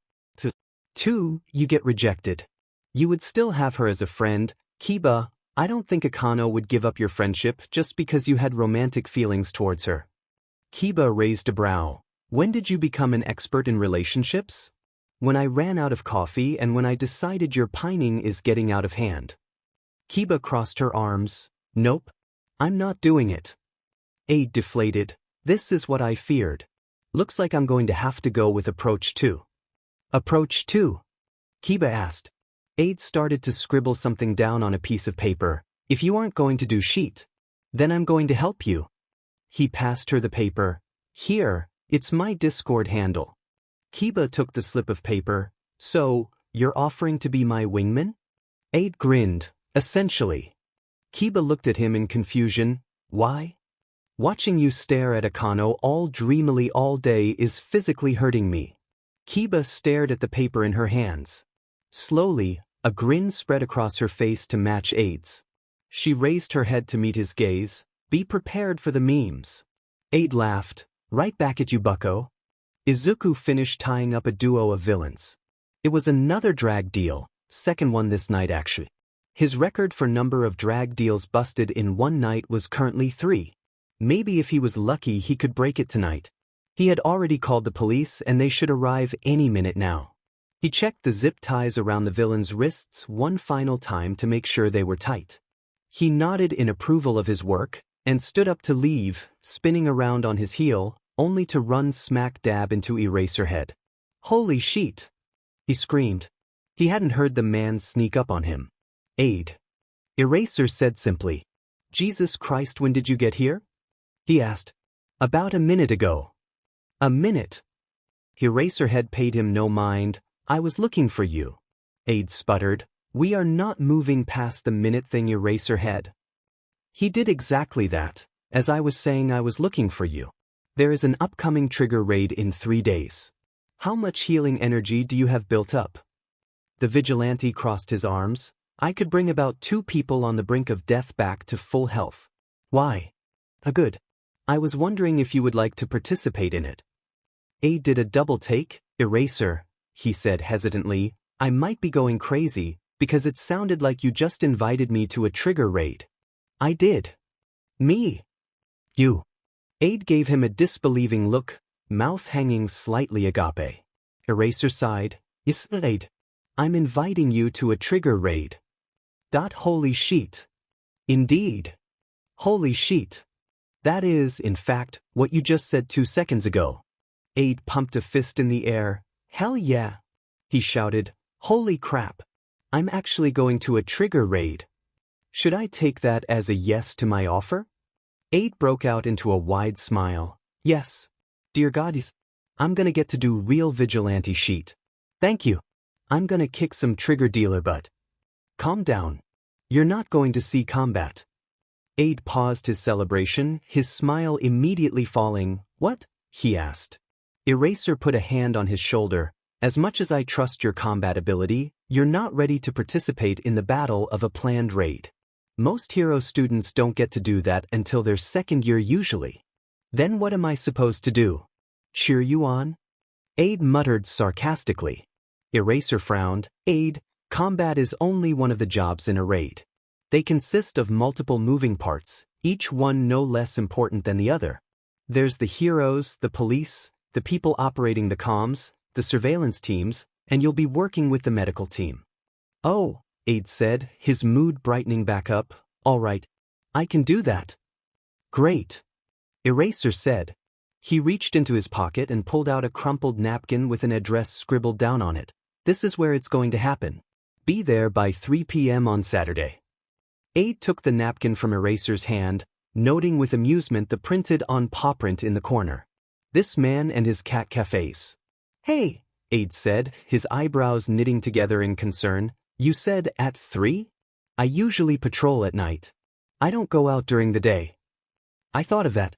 Notice how it's on Saturday. That's by design, Aide. Now you won't have to skip going to preschool dash. I'm 14. To be able to go to the raid. Eraser finished. Aide huffed. Okay, fine. But how do I explain this to my mom? The black-haired man shrugged. Just say you're going to hang out with a friend. He gasped. You consider us friends, Eraser? I'm so touched. Eraser swatted at his head, but Aide ducked under his hand. Before either one of them could speak, the sound of police sirens rang through the air. "Ah shit," Aide said. "Looks like the cops finally showed up." He turned to run away. "Would love to stay and chat more, but I don't want to be arrested along with these villains. See you on Saturday, Eraser." He gave a two-finger salute and broke into a sprint down the alley. Eraserhead gave him a small wave as he left. Izuku shrugged off his vigilante jacket and tossed it into his closet. He flopped into his bed and threw his arm over his eyes. He was tired as F-. His phone buzzed from its place on his nightstand. With a groan, he rolled over and pushed himself back up. He grabbed his phone and checked to see what caused it to go off. A notification from Discord was displayed on his lock screen. From Metzgelhertz. "Hey, this is Kiba." He unlocked his phone and opened Discord. From Upagers. From Metzgelhertz. "Hey, your username is fitting." From Zero Rude. "I know I named myself that, but am still offended." From Metzgelhertz. "You have to admit, with your 2 brain cells it describes you perfectly." From "Yeah, well, yours doesn't." From 1 second. From Metzgelhertz. "Oh no. Dumbass on Ice has changed Metzgelhertz's name to Gay But Snake." From From Gay But Snake. "You know what, I'm not even going to deny it." From Gay But Snake. "I know it's true." From Gay But Snake. "I'm still gonna change yours though." Gay But Snake has changed Dumbass on Ice's name to Hippocratic Oath? Don't know her. From Hippocratic Oath? Don't know her. From Hippocratic Oath? Don't know her. What's that? From Gay But Snake. Jesus Christ. From Hippocratic Oath? Don't know her. What is it? From Gay But Snake. How TF do you not know? From Hippocratic Oath? Don't know her. It's not my fault, I don't know what the F Hippocratism oath is. From Gay But Snake. It's the Hippocratic Oath, you walnut. From Hippocratic Oath? Don't know her. Just tell me what it is. From Gay But Snake. From Hippocratic Oath? Don't know her. Why not? From Gay But Snake. Because you are supposed to know medical sheet. From Hippocratic Oath? Don't know her. Then I am just gonna Google it. A few minutes passed. From Hippocratic Oath? Don't know her. From Gay But Snake. Yeah. From Hippocratic Oath? Don't know her.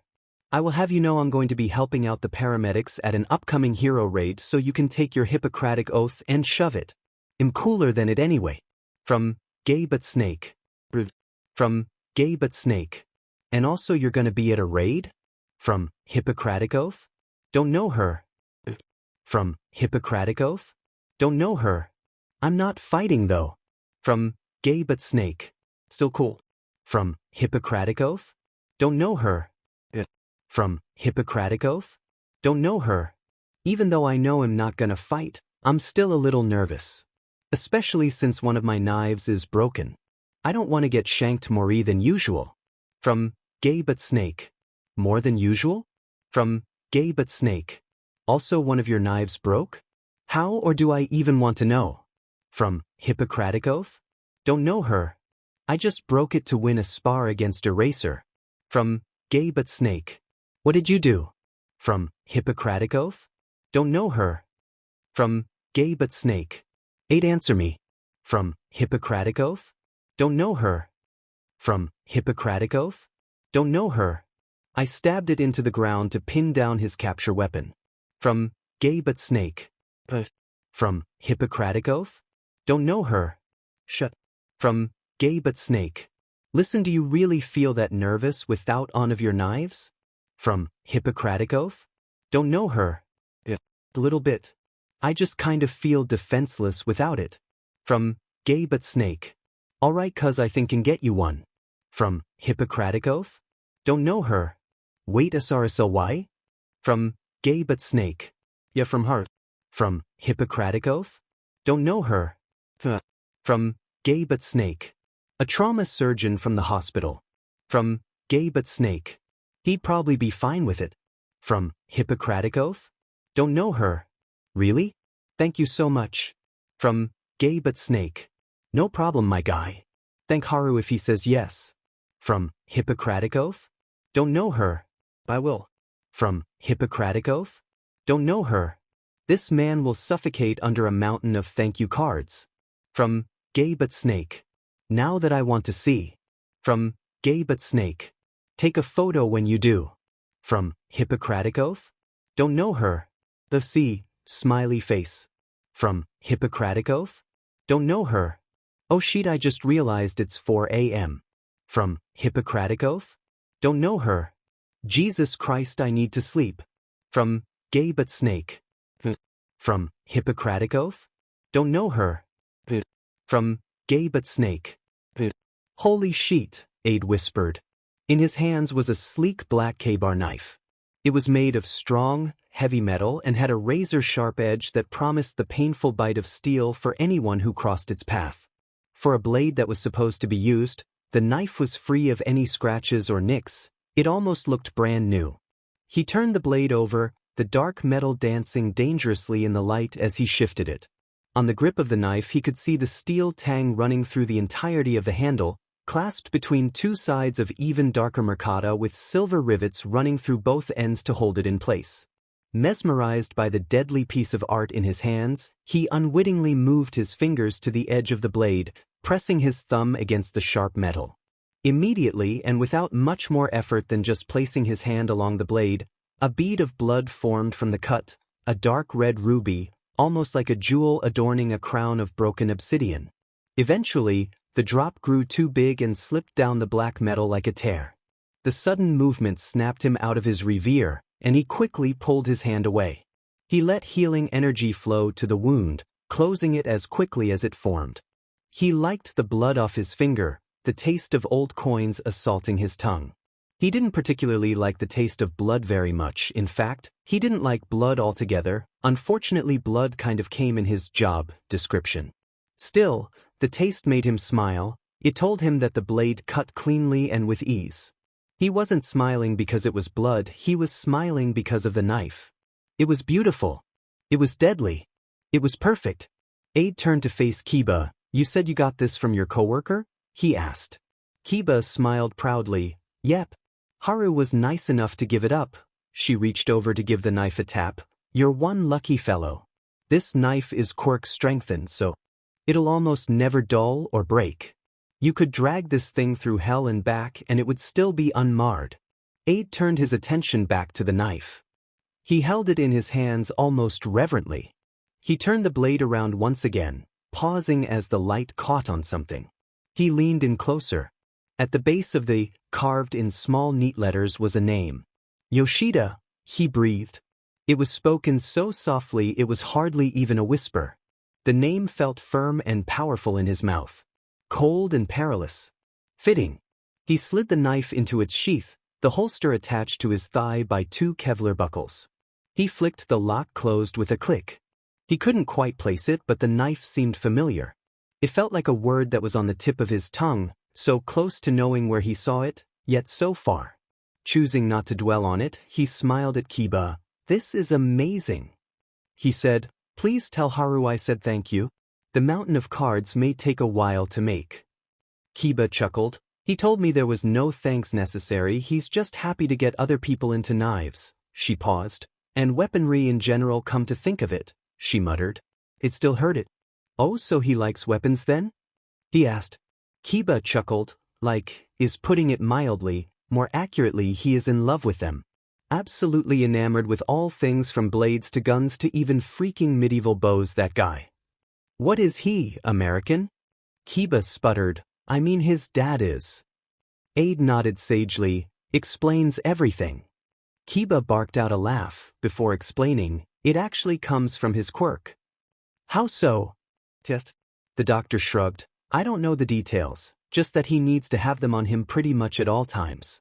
I don't know how many weapons he has, probably too many to count. I just know he owns them because of his quirk, and because of that he has a lot. She paused to think, oh, and probably because of his previous profession. Huh, the vigilante said, neat. Okay, Eraser said, since this your first raid I don't expect you to know what to do, So I want you to listen carefully to what you're told and to do it. No going rouge this time, Aid. I had to jump through some hoops to get you here, so please behave. Aid gave him a salute. Aye aye, sir. Eraser smiled. Now, here's how today is going to work.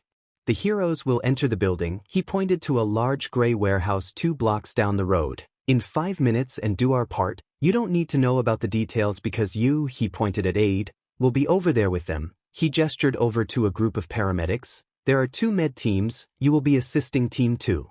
They have walkie-talkies on them that will tell them when a patient is being brought in so they won't catch you by surprise. Those paramedics are highly trained. Listen to them. You may have combat experience, but they have actually been to med school.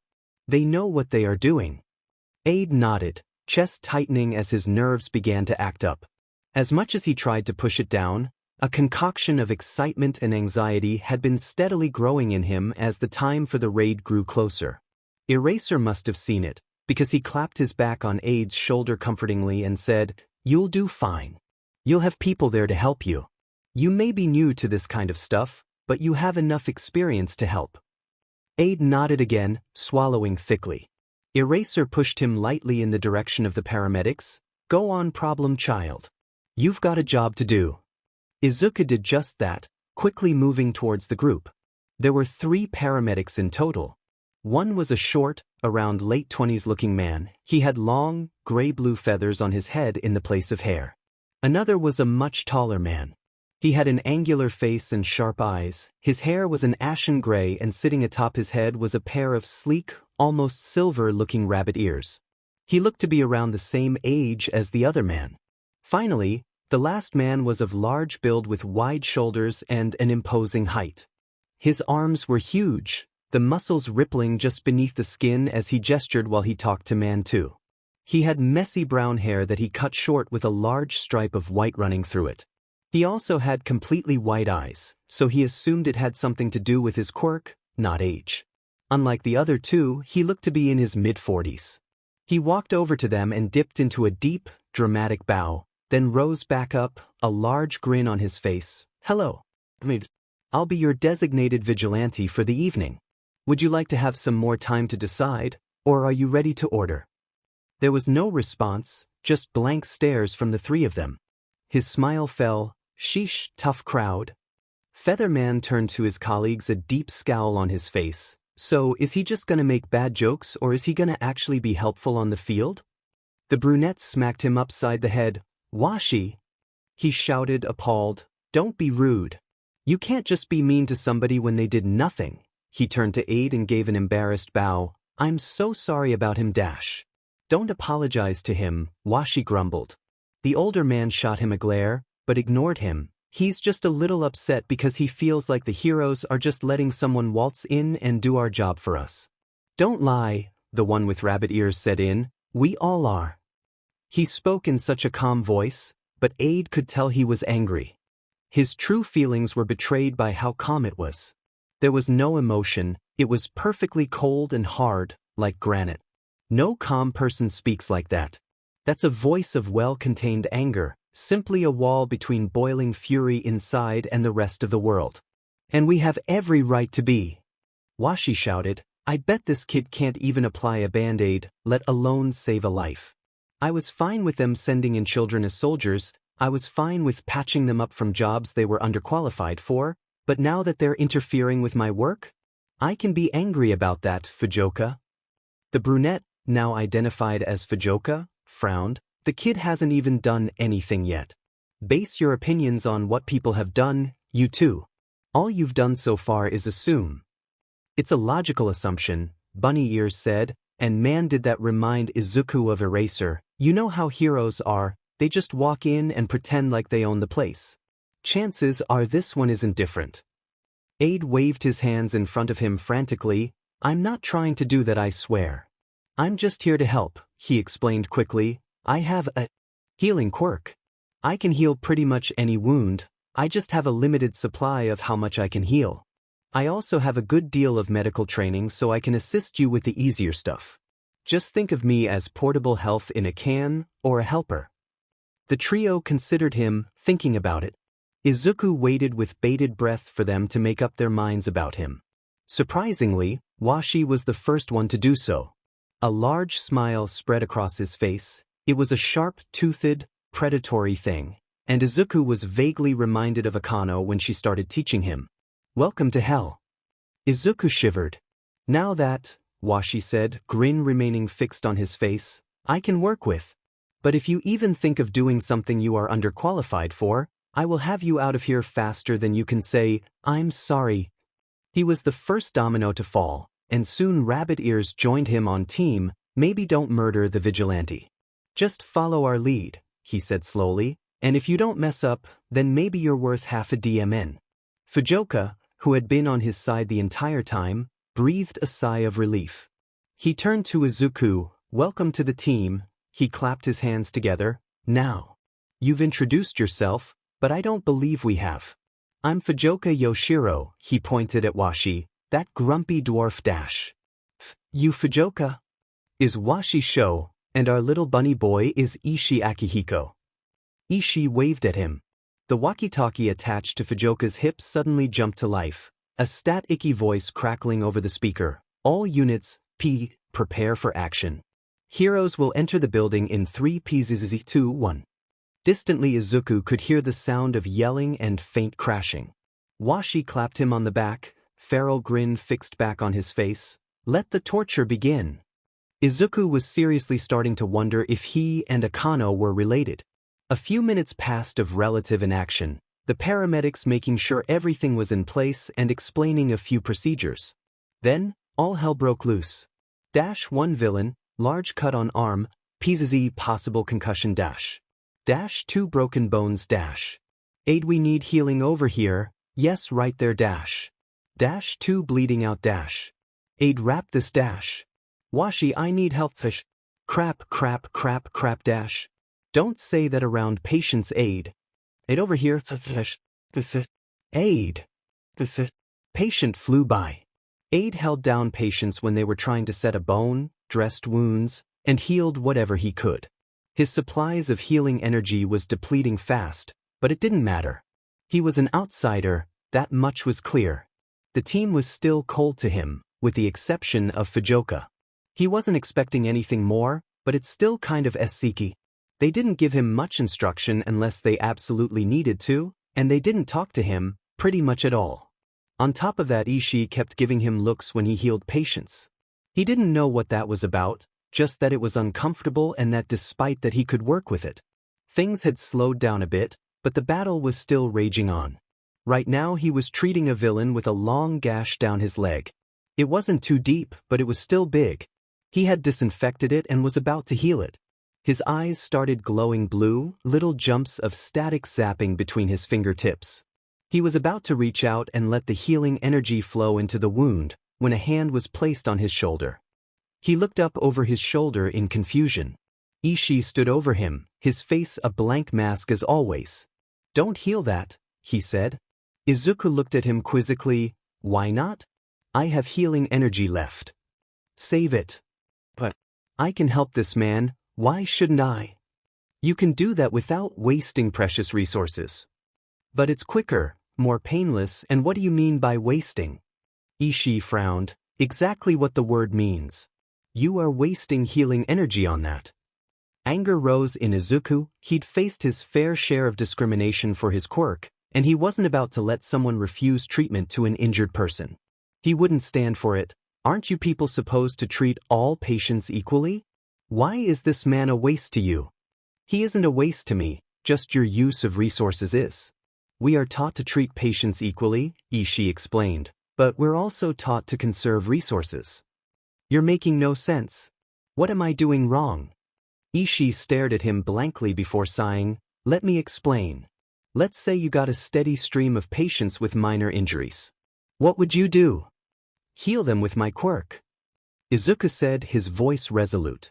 "What happens when you run out of healing energy?" "Then I switch to stitches." "Now let's imagine someone with a life-threatening injury comes in. What do you do?" "Heal them." "Ah," Ishii said, "but you ran out." Izuku frowned. "Then I use traditional medicine." "But what if that doesn't work?" What if they're bleeding out and you can't do anything to stop it? What then? What would happen? Izuku felt blood beneath his fingers. He felt his face slick with sweat and tears. He wasn't standing in front of Ishii, he was in a dark alley. It wasn't a small cut, it was a life-threatening stab wound, and the patient he was treating wasn't some random villain, it was Eraser.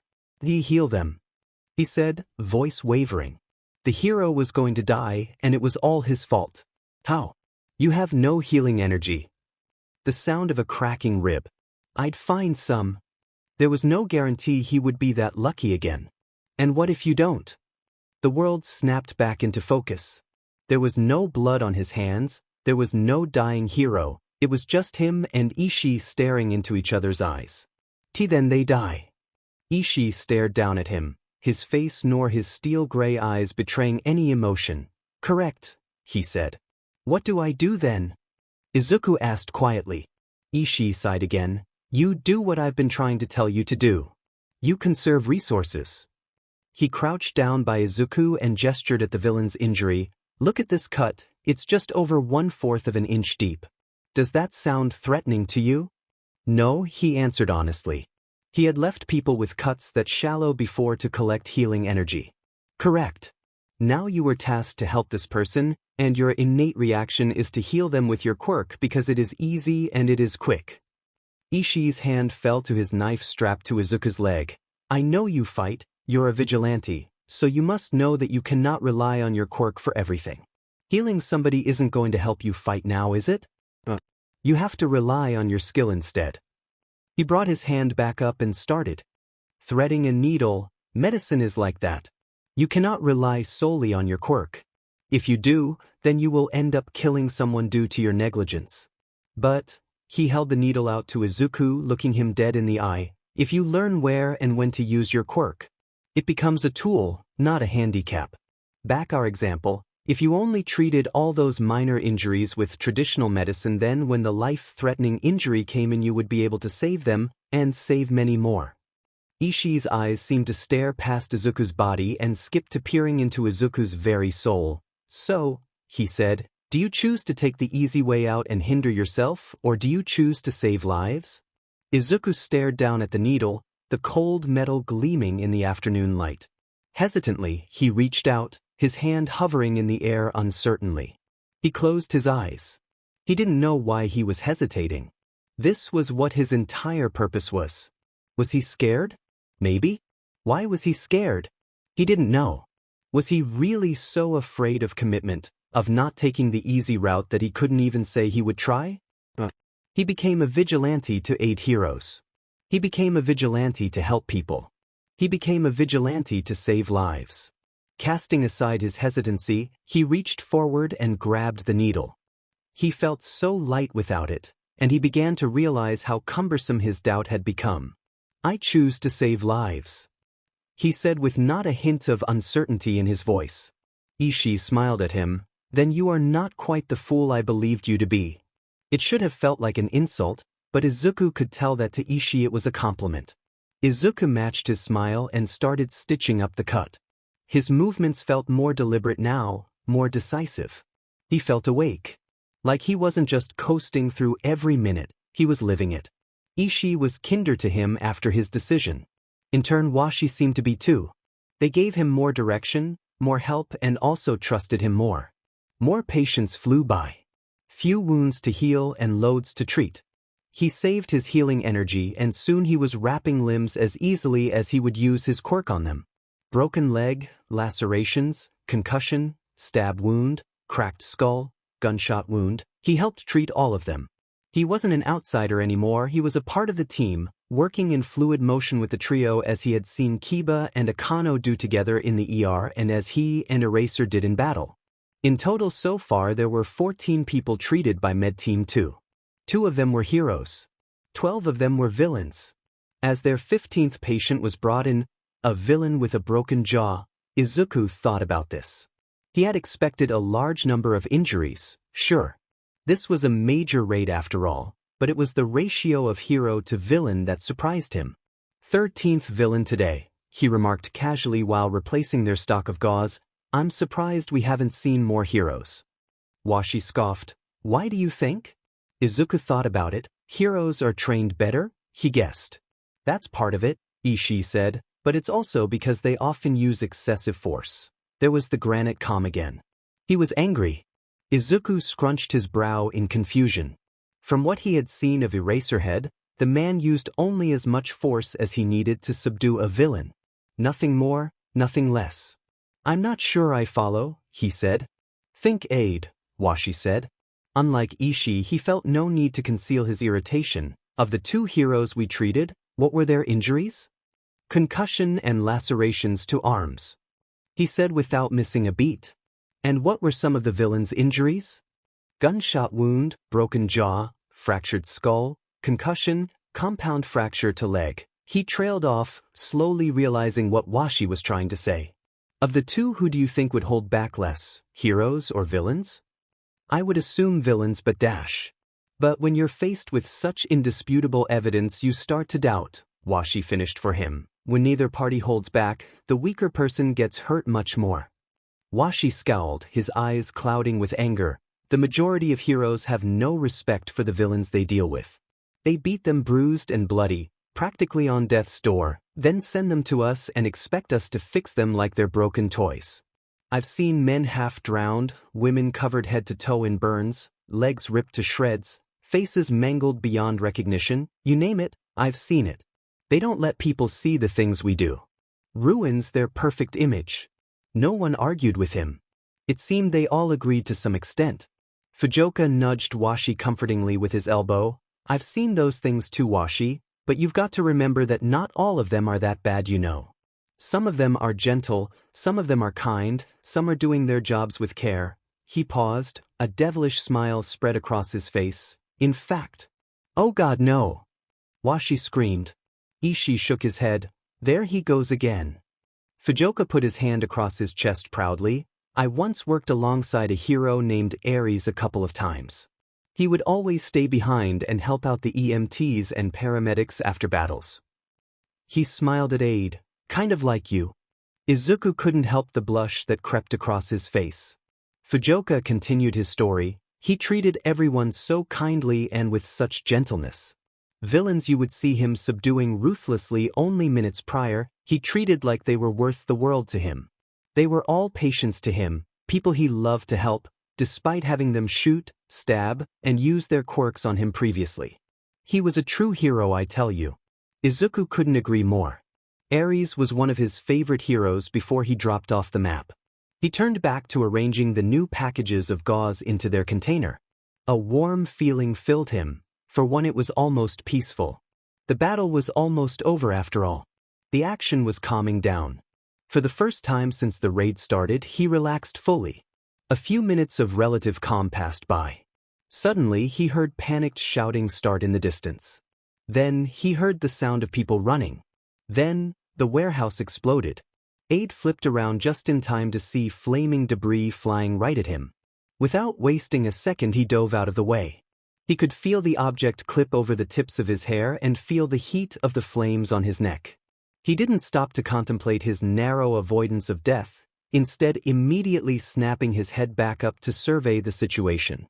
The warehouse was consumed in flames, concrete debris and chunks of burning building surrounded the structure. The flames danced across the walls, pouring out of every window and broken part of the building. Already, a thick black smoke was rising from the destruction. Hordes of people were running from the building in fear.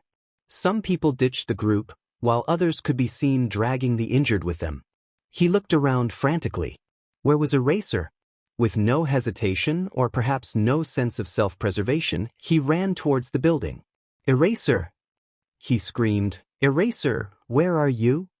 Someone who was fleeing in the opposite direction bumped shoulders with him. He kept pushing forward. Eraser! A group of people pushed him out of their path. Eraser! A large wooden beam fell from the building towards him. He rolled expertly out of the way. Please don't be dead. Please don't be dead. Eraser! He cried. His eyes swept over his surroundings, panicked. Eraser! He ran around the perimeter of the building. Eraser! From his right, he heard loud coughing. He ran towards it, finding a body trapped under a thankfully not burning piece of debris. It was Eraserhead. His body shook with harsh coughs as he tried to claw himself out from the wreckage. His foot was caught. Izuku rushed forward, and using all the strength he had, he pried at the debris pinning the hero down. At first it didn't budge, and Izuku's heart sank. He widened his stance, took a deep breath, and strained with every bit of power he had against the rubble. This time, he was able to lift it.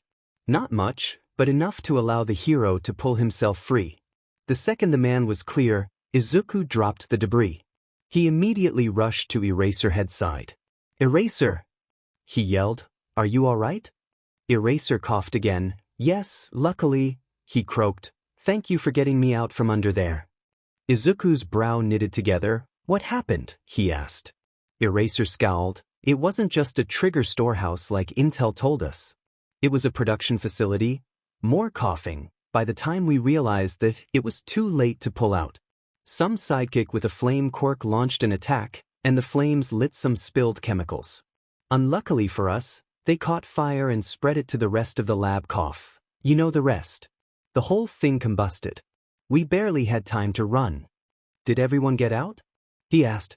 Eraser looked around, counting softly under his breath. He stopped halfway through and cursed, "SARS still in there."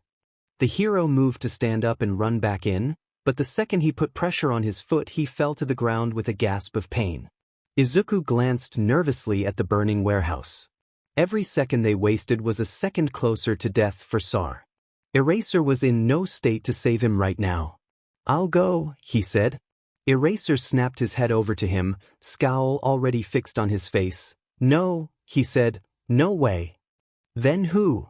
he asked, glaring right back at the man. "I can go," Eraser growled. "Just heal me. If you go in there you'll die from smoke inhalation or burns. That doesn't mean you should do it though, Aid." "Why not?" "I brought you to this raid as part of the med team so you wouldn't get hurt, Aid." Eraser shouted. "I can heal myself," Izuku argued. "You can't. You made a promise you wouldn't go rogue." Eraserhead screamed. Silence hung in the air, and he could see Eraser's eyes widen in understanding of what it meant. "No," he said softly with fear in his eyes. "No, Aid, no." Izuku gave him a bittersweet smile. "Sorry, Eraser, looks like I'm going to have to break this one." He turned his back to the hero. "Aid, wait, dash!" he cried, but it was too late. The vigilante had already started running. Eraser was left on the ground, only able to watch helplessly as Aid disappeared in a wreath of flames. As soon as Izuku entered the building he regretted it. Immediately thick black smoke clouded the air in front of him, swirling around between the flames. The fire danced and the smoke followed. They spun around the room together like a waltz. Izuku could have appreciated it if not for how much pain it was causing him. The smoke was so thick he could barely see in front of him. If he held out his arm he could barely see the tips of his fingers. The fumes stung his throat and burned his lungs. Each breath was painful, like drinking lava. He felt like he was suffocating, in fact he probably was to some degree. His eyes watered and stung. There was a steady stream of tears pouring down his face, the soot in the air sticking to it, making it look like he was crying tar instead of tears. In spite of all this, Izuku kept pushing on. He kept running and searching. He needed to find SAR. If he didn't, he could die. No, he would die. This brought Izuku to his next obstacle, fire. It singed his skin and burnt right through it. Epidermis, dermis, fat. Soon it would reach muscle. It was the worst thing he had ever felt, being burned alive. He had had third-degree burns before, but never this fast, never this many, never all at once. He had never been afraid of dying from those burns. He activated his quirk, letting healing energy circulate through him, healing his wounds instantaneously. Blue lightning crackled around him. In his rush, he forgot to turn his quirk off. Without anywhere for it to go, the healing energy just kinda sat in him. A lick of flame rose to his face, scorching a small line across his cheek. The healing energy that had been sitting dormant immediately jumped to restore the skin. Izuku's jaw dropped a little bit in shock. If he just didn't turn off his quirk, he couldn't really be hurt. It would heal as soon as he was burned. It still hurt, but it couldn't harm him. A manic smile spread across his face. He could do this. He continued to circulate through him, so as flames consumed him, he came out unscathed. It felt like he was being eaten alive by thousands of ants. He was in pain like none he had felt before. He was literally on fire, but he didn't care. He was okay. He could do this. He felt his healing energy supplies drain steadily, and was immensely grateful for Ishii for telling him to save it. He would be dead without that. He was on a timer though, and he couldn't ignore it. If he didn't get in and out in time, he would die as well as Sar. So he leaped through flames, not pausing to flinch or cry out in pain as he did so. He didn't have the time. He was fine, he could do this. He let the smoke and flames bite at him, he didn't care. He could do this. A large piece of metal swung down from the ceiling. The burning hot iron hitting his face, dislocating his jaw and branding a large mark across his face. He popped his jaw back in, and the injury healed. He could do this. He healed his lungs as the cells died from chemical and thermal irritation. He could do this. His fingers turned black from smoke and bloody from burns. He could do this. Blisters formed and healed again and again and again. He could do this. He could do this.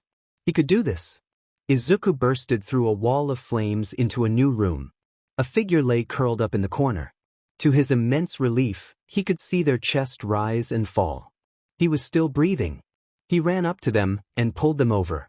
They were dressed in a very familiar black coat and mask with red detailing. Izuku breathed a sigh of relief. It was Sar. Izuku checked him over. He had a good amount of burns on him, mostly first and second degree, but there were a couple thirds. Luckily there was nothing he couldn't fix, he just needed to get him out of here first. If they ran out of healing energy on the way back they were both screwed, so he didn't heal him right now. He leaned in to listen to his breathing. It was hoarse and shaky. Sheet, he cursed, smoke inhalation. Izuku hoisted Sar up on his shoulder, and was vaguely reminded of doing that to Eraser. With no small amount of effort he started hobbling out with the hero draped across him. The way out was in some ways easier than the way in. Before, he had been stumbling around blindly, simply hoping to find the hero. He had no idea where he was going and where he was. He was completely in the dark. Now though, he had a clear destination and a general direction to get to it. He didn't know the route out by heart, but he had an idea. He wasn't blind anymore. However, there was a new set of complications. First, he had to lug an Enitor Ifang man with him. A man who was, might he remind you, a lot taller and heavier than him. Izuku was muscular now, but he wasn't goddamn an all might. He was just a slightly jacked 14-year-old the size of a Russian nesting doll with a baby face. He was short, and not nearly strong enough to carry Sar easily. At this point he was more dragging the guy along with him instead of carrying him. Second, he was still on his timer. His healing energy was depleting fast. Even faster now because he was using himself as a shield between Sar and anything that could harm him. He didn't have enough healing energy to manage both the hero's wounds and his own. He just had to pray to God that Sar would be fine. Izuku just needed to get them both out in time. That brought him to his last point. He had another timer now. Not just on himself, but now on Sar as well. If he didn't get him out in time, he was dead. He didn't want to spend the healing energy on him and strand the both of them in the fire, but he couldn't let Sar die. If he didn't manage both timers well, they were both F'd.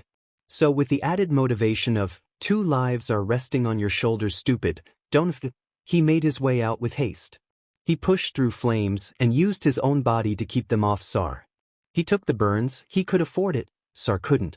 He dodged falling objects and let smoke fill his lungs. He let his skin turn red and black. He let the fire bite into his flesh and bone and consume it. It didn't matter. He could do this. As long as he got them out. He could do this. As long as he got Sar out. He could do his. Izuku didn't know how long he had been running. He didn't know how many times he had been burned. Everything hurt. When Izuku saw the cool light of day shine into the golden glow of flames and embers, he felt like he could cry. Oh, there he went. Tears slid down his face freely. He didn't even try to stop them. He ran faster, dragging Sar with him. He ran towards that light with everything he had. His chapped lips broke into a smile, the soot-coated skin splitting and causing blood to dribble down his chin. The cuts healed immediately. He ran into that light. The world seemed blinding. Sar was safe. They were safe. Relief flooded into him. It felt like stepping into a cool pool of water. He didn't have the luxury to indulge in that feeling, however. Sar didn't have the time. "Help!" he yelled, his dry throat screaming in protest. "Help! He needs immediate medical help." Sar had been exposed to the smoke for far too long. Izuku could heal him, but he still thinks he will need intubation. There was still sheet in the lungs, and if he healed them fully there would be nothing left for the burns. Luckily that was one of the things he could do, as he carried the supplies to do so on him in his bag. It was important to stabilize airways. "He needs intubation," he yelled. He wasn't great at that yet, and it wouldn't hurt to let the paramedics know. Unfortunately, they couldn't do anything with that mask still on. Izuku pulled out a scalpel from his pocket and went to work on getting the mask off. He felt bad as he started lifting the mask, as Sar probably didn't show his face for a reason, but his life was more important than his comfort. Luckily, the skin was only burned, and was only melted into the mask in a few small places, which he easily freed from his face. Once he was sure the mask wasn't attached to his face in any other places, he lifted the covering from Sar's face. The hero's face was marred with viscous burns and a few old scars. He had a well-defined jawline and sharp cheekbones. His eyebrows were singed but had good shape. Barring the burns, he was very attractive. Izuku didn't understand why he hid his face. Ishii skidded to a stop behind him just as he started intubating Sar. "Am I doing this right?" he asked, hating the way his voice quivered with the question. Ishii looked closely. "Yes," he said, crouching beside him. "Good job," he tacked on stiffly. Once the tube was in securely, he started squeezing the pump rhythmically. "Could you take this?" he asked. "I need to heal the lungs." Ishii nodded and wordlessly took the pump from him. Izuku placed his hand on Sar's chest and focused his mind. He had found that his healing energy would normally just jump to whatever was closest to the point of contact, but with focus he could direct it to some degree. He didn't want to heal the burns right now. He pictured the lungs in his mind, the pink tissue expanded and contracted, the image was clear as day in his mind. He let the healing energy go, and even though he couldn't see it, he knew it went to the lungs. He smiled. But he just used enough to heal them partly. Just enough so there wouldn't be any permanent damage. He was dangerously low on healing energy now, but he could make do with it. He pulled out his new knife. Yoshida's black metal shone beautifully. Izuku cut off Sar's pants quickly and ripped off his jacket and shirt, observing the burns as he went. He focused on the third-degree burns and the 2 fourth-degree ones he hadn't noticed before. They were small and located on his ankles. Just as those 2 burns closed up, his healing energy ran out. It felt like trying to shoot a gun, only for it to be empty. He could honestly hear the empty click in his head as he tried to activate his quirk again. He looked back over Sar's body. It was all 2nd degree and 1st degree left. It would scar for a few months at most. His breath caught as his eyes reached Sar's face. There was no 3rd degree, but it was burned, it would scar and bad. His face would heal from red and angry burns to a gnarled mess of silver scars. It might be vain, but he felt horrible for Sar. His face was going to have permanent damage. As much as Izuku was wrong to think it, it would look bad. It would be distorted and messed up. Immediately Izuku's mind filled with anger. Why did that in turn have to mess up? Why did the fire have to spread? Why did Sar have to be trapped? Why couldn't Izuku have gotten him out faster? Why couldn't Izuku have healed him? Why did Izuku always have to fail? Why did this stuff happen to people who didn't deserve it? Why didn't it happen to him? Why did he have to be so useless? Why did he have to be a failure? Why did it have to be like this? The thought silenced his mind for a moment. He looked to Yoshida sitting calmly in his hand awaiting his decision. He saw how its edge shone bright and sharp as if speaking to him. But it didn't have to be like this. He moved back from Sar and Ishii, checking to make sure no one was watching. When he was sure no one was, he rolled his pants and lifted the knife in the air. For a second doubt crept in. What if this was the wrong thing to do? He purged it from his mind as soon as it came. He tossed the idea like paper into flame. 1 second and it was gone. He stuffed a roll of gauze between his teeth and bit down hard. With no doubt or fear, he ripped off the band-aid and plunged the knife into the muscle of his thigh. Once it was halfway sheathed into his leg, he dragged it sideways, though an area he knew was non-lethal, but harmful nonetheless. Pain seared through his leg, and the only thing that kept him from crying out was the gauze in his mouth. On the flip side, warm happiness crept through him. He felt fuzzy and light-hearted. Dopamine was flooding through his brain. Why did his quirk have to be so contradictory? His leg throbbed with the beat of his heart, and a pained tear slipped through his eyes. Pathetic. He should be able to deal with a little pain. He pulled the knife out and removed the gauze from his mouth, stuffing some in the hole, and used the rest to wrap his thigh. He could stitch it up when he got home. He rolled his pant leg back down and slid back over to Sar and Ishii as if nothing had happened. As far as Izuku was concerned, nothing did.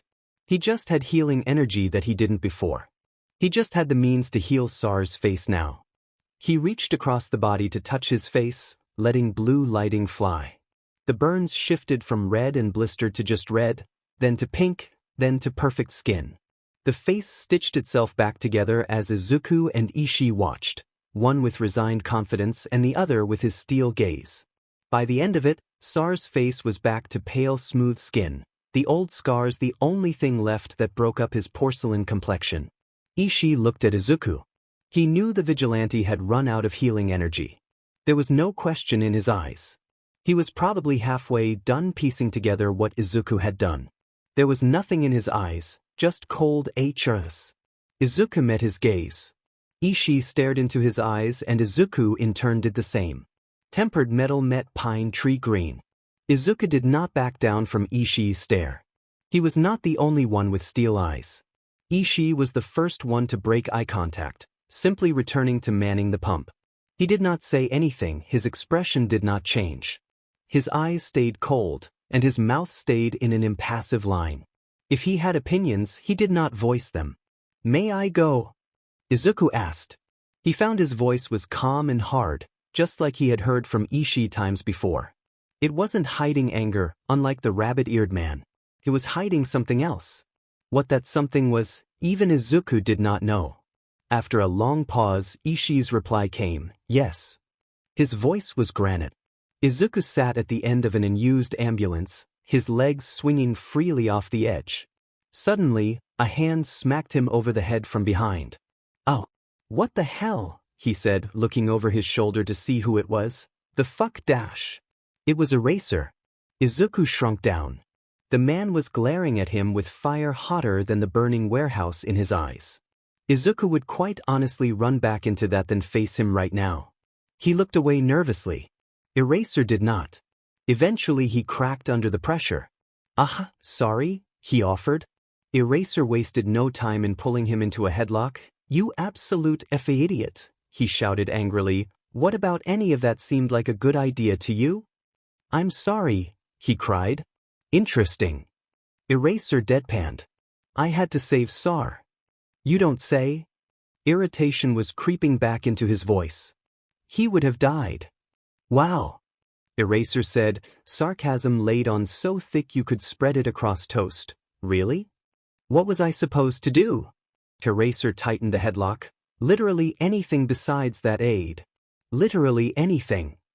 "Eraser, I can't breathe." He tightened the headlock again. "You don't get oxygen privileges until you say the correct thing." "I'm sorry." He choked out. He tightened it again. "Wrong. I messed up." Again, correct, but wrong. He couldn't breathe. Won't do it. Again. Eraser finally let him go, and Izuku dropped to the floor gasping for air. "There," Eraser said, "that wasn't so hard now, was it?" Izuku paused his gasping to glare at Eraser. Yes, it was. I couldn't breathe, dumbass." Eraser cracked his knuckles. "Huh? Did I hear you say you wanted to be put in a headlock again?" "I couldn't quite hear it, what did you say?" Izuku gulped in fear. "Nothing, sir." Eraser pinned him with a glare. "That's what I thought." Izuku wanted to die. The hero sat down beside him and ran a tired hand through his hair. Now that you've been reprimanded, I can do what I need to do. He pulled Izuku into a hug before he could even blink. Do you have any idea how worried I was, kid? He asked, and Izuku felt something wet on his shoulder. I thought you were going to die. I wouldn't he started to say, but Eraser cut him off. The man whispered, burying his face further into Izuku's shoulder. Let me have this. They stayed like that for 5 minutes before Eraserhead finally pulled away. The wet patch on Izuku's shoulder had since doubled in size. When he saw Eraser's face, his suspicions were confirmed. Eraser had been crying. Eraser, he said helplessly. It was clear from Eraser's face the topic was closed off. The hero wiped his eyes. I have to ask Aid, how did you survive there? Eraser said, his voice a little groggy. You literally leap through flames. How are you not dead? Izuku perked up. He was actually pretty excited to explain his discovery. Well, you know how I can heal myself? Eraser nodded. Well, if I just don't turn off my quirk, the healing energy has nowhere to go and kinda just circulates through my body, so the second I actually do get hurt, it heals immediately without me even having to think about it. I become functionally immortal. You know, Eraser said slowly, I'm only a lowly teacher at UA, so I could be wrong, but that sounds an awful lot like a super move. A beat of silence passed. Holy shit! Izuku yelled, I have a super move. Eraser chuckled lowly. So, what are you going to name it? Izuku hummed and paused to think. Juggernaut, he settled on finally. Eraser smiled, barely an upturn of his lips. Good choice. Izuku smiled back. So you're not angry at me anymore? Eraser laughed full on this time, before leveling Izuku with a dead-eyed look. Oh, absolutely not. I am still FING furious. Izuku did not have the courage to say anything to that. He chose to move on to a different topic. You know, Izuku said, I think this went well for my first raid. How is any of this screaming good, to you? I did not die. Eraserhead face palmed. God help me, he muttered. This was it. Today was the most important day of his life to date. Getting his quirk was minuscule, losing Bakugo as a friend was small, saving Eraser irrelevant, and becoming a vigilante was barely infinitesimal in comparison to today. Nothing compared to this moment. Yes, that's right, today was the long-awaited HeroCon. More importantly, it was his first HeroCon cosplaying. He looked up at the entrance. Large posters of All Might and various other heroes plastered over the large windows. Their smiles loomed over him, the sun reflecting against the glass beside them and surrounding the posters in warm light akin to a holy glow. Yes, holy. As far as Izuku was concerned, this was sacred ground. It was HeroCon for Christ's sake. What's more divine than that? Aid. Izuku turned to face the voice, seeing Kiba jogging over to him. She was dragging Akano with her by the wrist. Kiba was dressed as Mandalay from the Wild Wild PP Cats. The costume was incredible, and if Izuku didn't know better, he could have confused her for the real thing. Everything from the wig to the skirt was perfect. The only thing that set her apart was her voice and her sharp-toothed smile. Akano was dressed as Tiger. Her face was fixed in a scowl, but what else was new? Her costume had a few more alterations to it. The skirt was more conservative, the shirt didn't expose any stomach, and she wasn't wearing a wig, her red hair instead tied up in a messy ponytail. One thing that was similar to Kiba's costume, however, was the craftsmanship. Not a single stitch was out of place. Kiba was much the slim figure he knew from the ER, but with Akano out of her scrubs and more skin exposed, he could really see how muscular she was. She wasn't a bodybuilder by any means, and she definitely has less than him, but she had lean muscles that moved with confident power as she ran towards Izuku. She could definitely beat someone up. Kiba! Izuku greeted her. There you are. Your costumes look amazing. I almost thought the real Mandalay and Tiger were running over to me for a second. I didn't know you two were going to go as a pair. Kiba laughed. Thank you. We usually do a theme. It was actually Akano's idea this year. Akano's face stayed mostly impassive, but her embarrassment was betrayed by the faint blush that spread across her face. You did all the sewing. she grumbled to Kiba, "I hardly did anything." Izuku gaped, "Wait, you made this all yourself?" Kiba's chest puffed out proudly, "You get your but I did. My dad was a seamstress, I learned a thing or two from him. Well, now I'm double impressed. It looks so good." "Yours looks great too," she said, gesturing to his own outfit. He wore a loose-fitting black jumpsuit with a light gray belt running around his waist and the pants of the suit tucked into tall black boots. Yellow goggles hung around his neck and a white scarf sat curled up on his shoulders. His hair was dyed black and blood-red contacts took the place of his spring green eyes. He was cosplaying as Eraserhead. "Thank you." He blushed, "It's really not that great. I just threw it together with a bit of paint and stuff I bought from the store." Kiba waved her hand dismissively, "Lies, it looks great. Besides, that's the spirit of cosplaying. Making do with what you have. It looks freaking amazing, especially for your first year."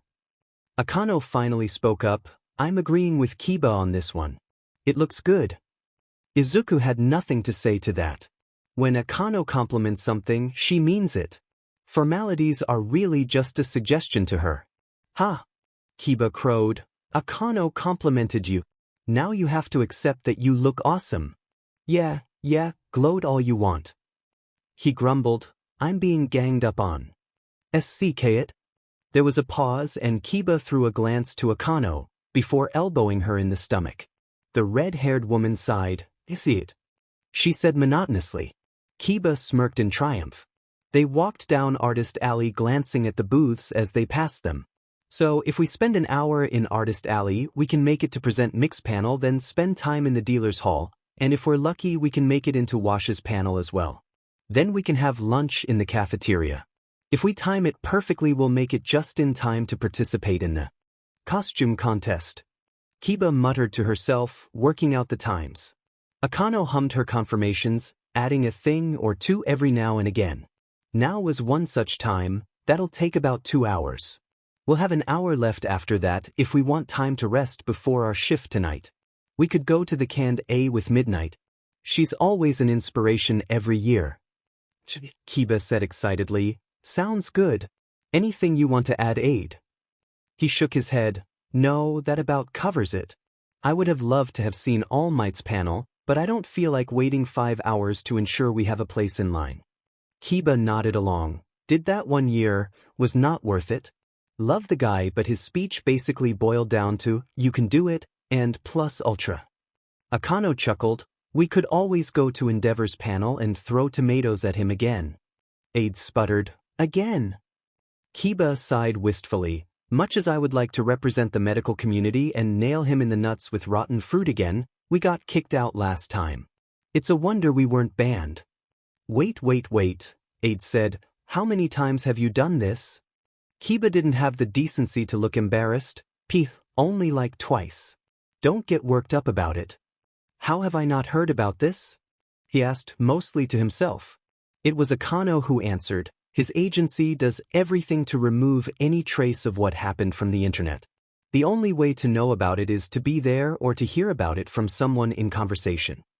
Aid shot a look at Akano. "You know, I expected this from Kiba Dash." "Hey! But not from you. How did she rope you into that?" Akano actually laughed, full-on laughed. "Oh no. I was the one to suggest we do it." There was silence. "What?"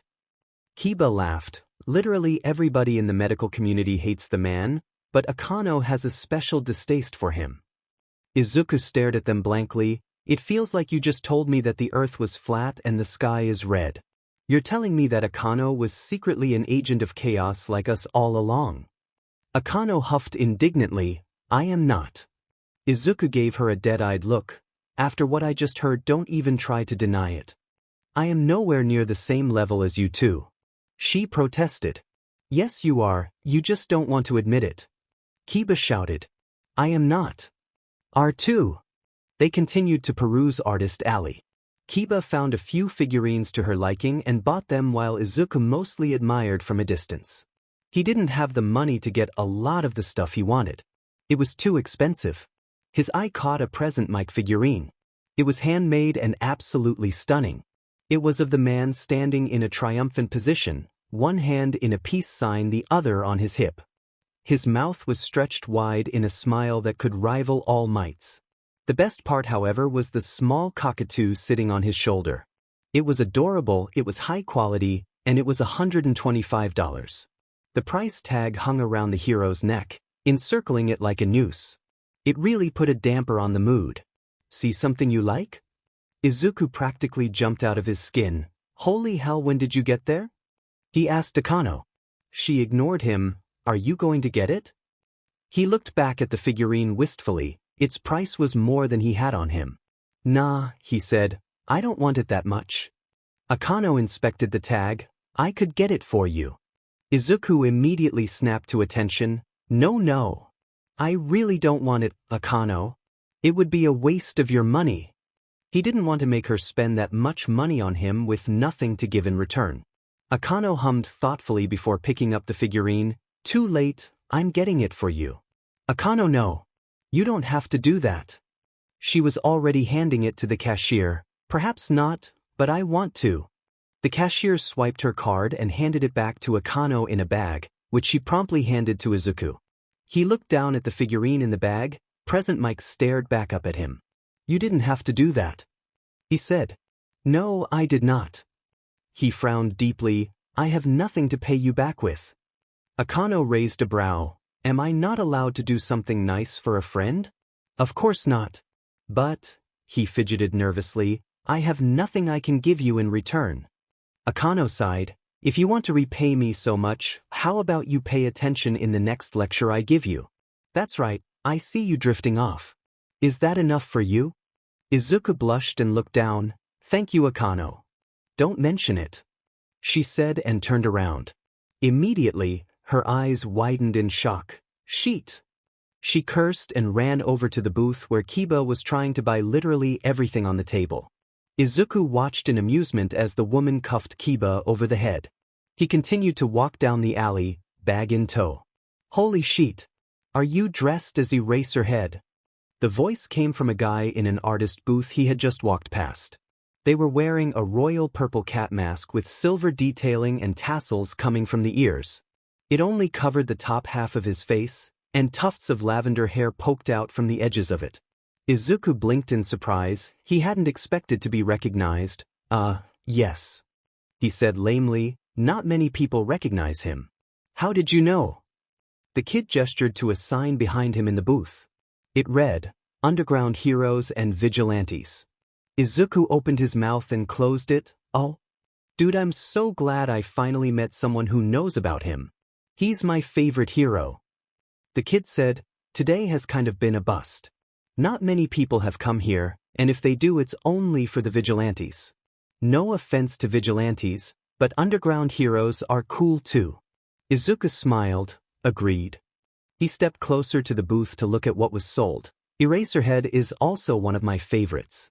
He's really cool. I know, right? I swear, no one I have met here knows about him. It's nice to meet someone who does for a change. He hummed in agreement. What you selling here? He asked. Mostly figurines, but I've got some posters I drew as well. The kid pulled an Eraserhead figurine from the back shelf and placed it in front of him. It was so accurate it was almost scary. It was like someone had shrunk Eraser down and froze him in place. This is one of my favorites, the kid explained. Took a while to get right. You made this? Yep. Izuku could hear the smile in his voice. I make all of these. It was official. Izuku wanted it. Needed it. He held in his impulse to buy it on the spot. He wanted to talk to this guy a bit longer. What else do you have? He asked. Oh, I've got loads. Kid said excitedly. I've got Eraserhead, Ms. Joke, Sir Nai, Sar. He continued to list off heroes and even reached ones that Izuku didn't know of. He eventually paused. Oh, he said, and of course I've got vigilantes. There's Cuckleduster, Stendhal, Crawler, Popstep, and some of the newer ones like Broken Mirror in Hosu, and Aid right here in Muse Dashed. Izuku cut him off. Wait, you have Aid merchandise? The artist was obviously surprised by his outbursts. Yeah. He reached under the table and pulled out a tiny figurine of him. You a fan? Izuku stared at the figurine of him. Yeah, he said absent-mindedly, too enamored with the little statue of him to come up with anything more. The little figure's arms were positioned defensively, holding out a black knife in each hand. The eyes were glowing blue and wisps of light blue resin came off them to imitate the lightning that often came off him. "Will color me surprised," the guy said. "Very few people know about him." "How did you find out about him?" Izuku met his eyes. Forums?" "Makes sense." A grin formed on his mouth. "I'm about to make you so jealous. I once saw him fighting outside my window. Took down 3 people doing a trigger deal. He knocked the case of Tigger right out of their hands with a knife. It was pretty cool. Did some research after that and found out who he was." "Thanks," Izuku said stiffly, so jealous. The artist waved a dismissive hand at him.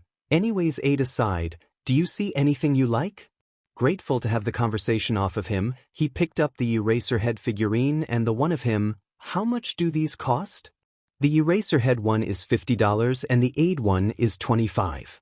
Sheet, that was most of his money. The artist gave him a once-over, but, he said slowly, "since you're dressed as the man, I'll sell the Eraserhead one to you for only $10. Izuku gaped. "Really?" They shrugged. "I appreciate a man with good taste. It's nice to find someone who likes underground heroes too." Izuku grabbed $35 out of his wallet at lightning speeds. "You've got yourself a deal." They smiled. "Pleasure doing business with you." He trailed off, looking to him for a name.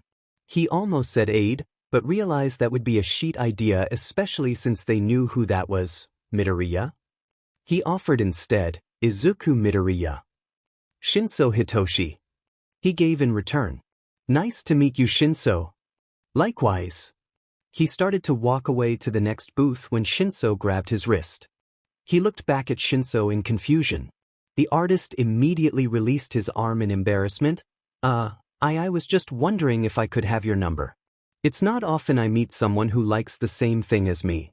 Izuku understood. It was like that for him too before he became a vigilante. Plus, anyone who liked Eraserhead was a friend of his. "Sure, dude. Do you have some paper I could borrow?" Shinso handed him a business card of his. It was light lavender with the words, "Perpielli's Arts Emporium." Izuku chuckled at the pun as he wrote down his number. He handed the card back. "See you around, Shinso." Shinso grinned. "You too, Midoriya." He ran back to where Akano and Kiba were. They didn't notice him creeping up on them, so he was able to hear them talking about him. "I'm so proud of him, Akano," Kiba sniffled. "Our little boy is all grown up and making friends who aren't in their 30s. Akano patted her on the back. "They grow up so fast." Kiba cried. "Where did our little baby go?" In the blinking eyes, it seems like our antisocial kid is finally being a normal FING human being. Izuku had never kicked someone so fast in life. Eraser would be proud. Present Mix panel was great and went off without a hitch. They got good seats and his speech was amazing. It was about the challenges of becoming a hero with a disability and how he overcame it. Hearing loss had been really hard for the hero at first, but he learned to cope. During the end of the speech, as Present Mix's eyes raked over the crowd, they paused on Izuku. What a lot of people don't understand about hearing loss. He stopped talking as he locked eyes with the vigilante. Time seemed to freeze. Then, and quickly as it had stopped, it resumed. Yeah, what a lot of people don't understand about hearing loss is that dash. He continued on with his speech as if the pause had never occurred. Huh, Izuku thought, weird. Behind the stage, Present Mike practically ran to the break room when his speech was done. "Aizawa!" he shouted. "Aizawa, you're not gonna believe what I saw." Aizawa looked up from the book he was reading. "What is it?" he asked. "At my panel in the crowd, there was a kid dressed as you." Silence filled the room. "I'm sorry, what?" Their time in the dealer's hall passed quickly, and soon enough they were sitting under the shade of a sakura tree eating soft-serve ice cream to stave off the heat. Kiba and Akano chatted while he liked his chocolate cone. It was a lovely day out, the sun filtering through the tree and little pink flowers fluttered to the ground, dancing joyously in the air before settling to the ground. One such flower landed on his ice cream right as he took lick. He coughed and hacked as he breathed it in accidentally. Dimon's sakura flowers, People romanticize them, but all they do for Izuku is annoy. Hi. Sakura flowers. Romantic. He looked over at Akano and Kiba chatting away. His time had come. I have to sheet, he declared loudly. The duo looked over at him. Did you have to announce that out loud? Akano asked. He stood to leave. Yes. You're taking your ice cream with you? He looked back at them, also yes. Akano pinched the bridge of her nose and muttered something under her breath.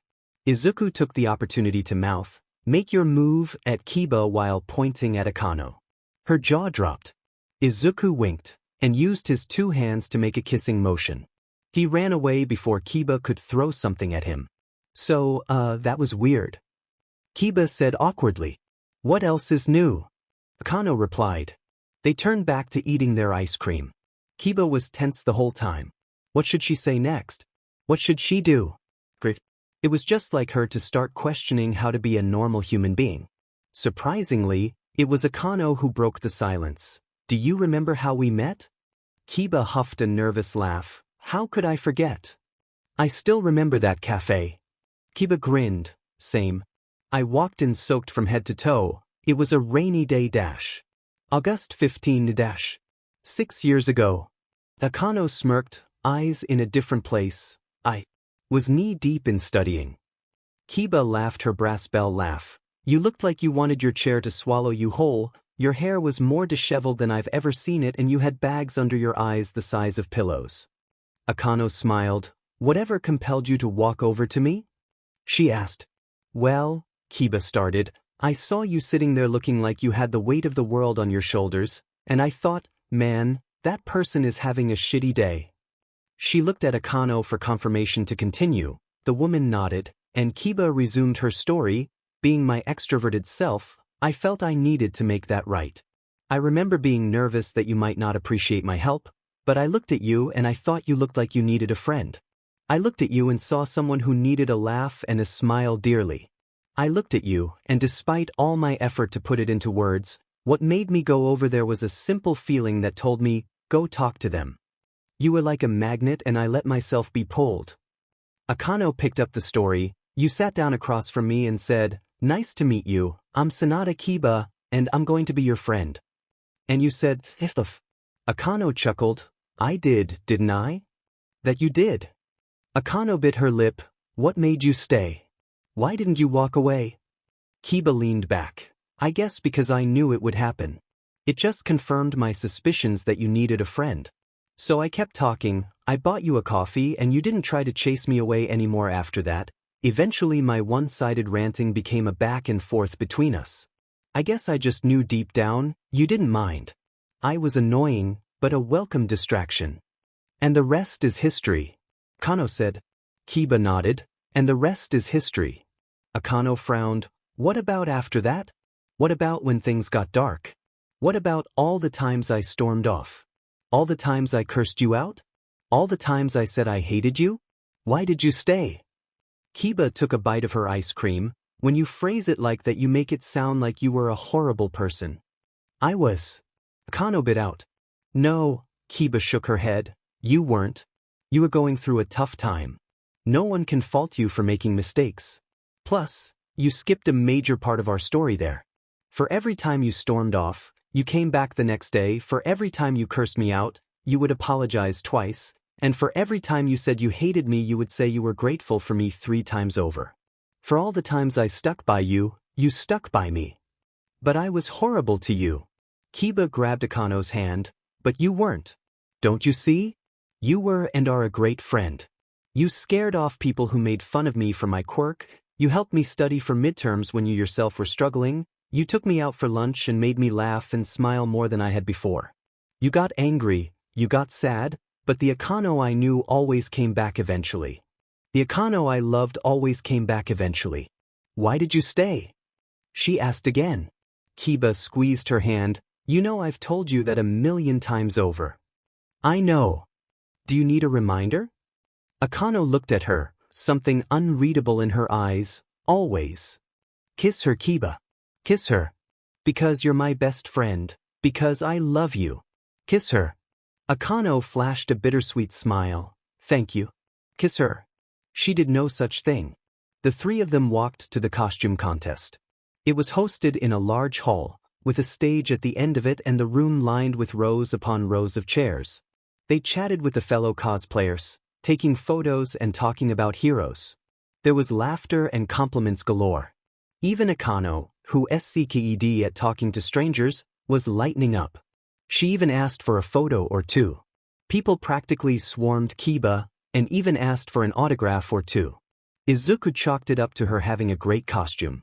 The final call for sign-ups rang over the intercoms and Kiba ran off to put her name down for the look-alike contest. Akano shoved him along with her. "I'm not going to win," he shouted at her as Kiba dragged him off. "I look nothing like Eraser." "Christ," Akano shouted back, "can't you just be a normal kid for once and go have fun?" Izuku gestured to himself, "What about me screams normal to you?" Kiba flicked him on the head. "Stop griping, you're gonna have fun and you're gonna like it." He whimpered and rubbed his sore forehead. For the 100th time, Aizawa wondered how Hisashi had roped him into this. The voice hero always worked as a judge for the costume contest, but how on earth did he manage to make Aizawa do it too? Who did he stab in his previous life to warrant this? Regardless of how or why he ended up here, he was stuck sitting among a panel of 5 other heroes judging how well people dressed like them. He wanted nothing more than to keel over and die as contestants whizzed by, saying their lines and showing off their costumes. Hisashi, the traitor, nudged him. "How are you doing?" He fixed him with a dead-eyed stare. "Awful, no thanks to you." The full-grown man pouted. "Come on. It's not that bad." "Yes, Hisashi, it is." "Stop being dramatic, it's just a contest." "It's hell." Hisashi frowned before an idea popped into his head. "Hey," he said brightly, "maybe if we're lucky the kid cosplaying as you will participate." Aizawa scoffed. "Fat chance?" Just as he said that, the intercom buzzed to life. "Contestant number 136, please come to the stage." A short, 12-year-old-looking kid clambered onto the stage. He was dressed as Eraserhead. The universe hated him. "I'm cosplaying as Eraserhead." The kid said, "Yeah, that's about it." "But you have to do an impression of him." Someone shouted from the crowd. "What? No one told me that." He knew that voice. "If you paid attention you would have noticed." "F off, Kiba," they shouted before sighing. "Okay, impressions." "But that."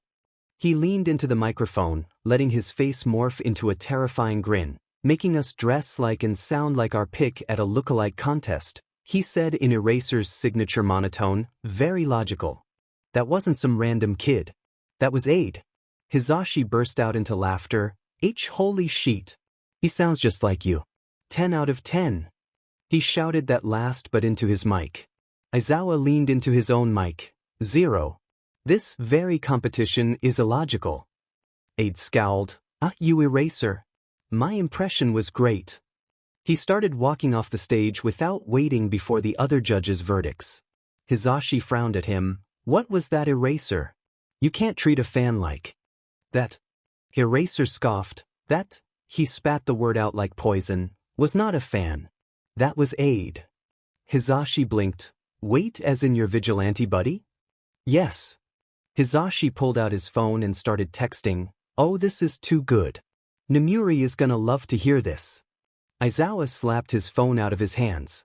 Hisashi squawked like the cockatoo he is. Izuku was disqualified for being rude to a judge. He didn't care. He got to watch the competition with Akano instead, the person in question having saved him a seat because she knew he was going to do something stupid and lose his spot. During the show, he came to the horrifying realization that not only could Kiba look like a person almost perfectly, she could also do flawless impressions. That woman could be a spy if she wanted to. She got a 10-10 from 4 of the judges and a 9-10 from the other 2. It was the highest score so far. All in all, the contest took an hour in total to complete. It was fun, he had to admit. Now the rewards were being handed out. Best costume went to a man dressed as Edgeshot and best impression went to a girl who went as Ryukyu. With those 2 out of the way, it was finally time for the overall winner to be announced. Present Mike took the stage. "It is time for our convention royalty to be announced." This year's winner took the win in a landslide once again, completely beating out the competition. Everybody, can we get a hand for our reigning champion, taking her win for the 5th year in a row, contestant 237, the Golden Queen of Conventions, Sanada Kiba. The room went up in applause. Kiba walked to the podium, and the voice hero presented her with a bouquet of roses and a trophy. She beamed at the crowd, seeking Akano and him out. Akano and he smiled right back. When were you going to tell me that you are literally famous in convention circles? Izuku asked. Kiba looked away bashfully. I'm not that famous. Kiba, Izuku said flatly, you literally have a title. Do you mean to tell me that the Golden Queen of Conventions is not famous? It's true, Akano monotoned. You're not just a nerd, you're a mega nerd. Kiba swatted at her playfully. Shut up. I'm not the only mega nerd here. 8 got a 10-10 from Present Mike. And a 0 from Eraserhead himself. Akano pointed out. I only got a 0 'cause he wanted to spite me. 8 grumbled. Old man is just jealous because I can pull it off better than him. Kiba started to laugh but cut herself off, the color draining from her face. Hey Aid, maybe stop talking. Why should I? He asked. You know I'm right. No, Eraserhead drawled from behind him, it's because you shouldn't insult someone who can sneak up on you. Izuku felt his soul leave his body. He slowly turned around to look at the man. Hey Eraser. He glanced away, looking for an escape route. Fancy seeing you here. He flashed his teeth. Izuku did not know what that was, but it was definitely not a smile. Pleasure is all mine. Akano stepped forward. You're Eraserhead, I presume. He blinked. Yeah, and you? Akano extended her hand. Dr. Furuya Akano, I work at Mizudafu Hospital. Thank you for keeping this idiot from killing himself by accident. Eraser took her hand and shook it. I assume you're the one who has been teaching him medicine? Akano nodded to Kiba. Me and her. Kiba approached the hero and shook hands with him. Dr. Sanada Kiba, same occupation as Akano. Thank you too for teaching him, Eraser said sincerely. He's saved my butt a few times. The man looked away from the doctors, his eyes narrowing. I see you, Aid. The vigilante, who had been trying to sneak away, froze in his tracks. Was the impression really that bad? He asked, fear tracing the words. Much as I hate to admit it, it was spot on. Izuku tugged at his collar. Then can I run away from the angry hero now? Eraser sighed. Unfortunately not. Mike has threatened to eat all my food in the staff fridge at UA if I don't get a photo with you for him. A dastardly plan started forming in his head. Let me guess, we ruin it as much as possible? The hero grinned his toothy grin. You know me too well. How much do you think we can scare them? Depends on how well you can match my smile. I can match it pretty well, but I hate to break it to you, that is not a smile. He gestured to a poster of All Might. That is a smile. I have no if a clue what this is, he said, mouth mimicking his. Christ, that's terrifying. Kiba said, then she tried to do it herself, which would give Izuku nightmares for life. It was spot on. I second that statement. Akano said, recoiling from Kiba. Eraser pulled out his phone, and Izuku did his best to keep any emotion out of his eyes and keep his lips pulled up in what was almost a snarl. The photo was taken quickly with a click, and Eraser showed it to him. I was right, he said. I do pull it off better than you. Eraser glared at him. You can run now, he said, mirth filling his sharp eyes. I'll give you a 10-second head start. Izuku booked it like a wild animal was chasing him. 10 seconds later, one was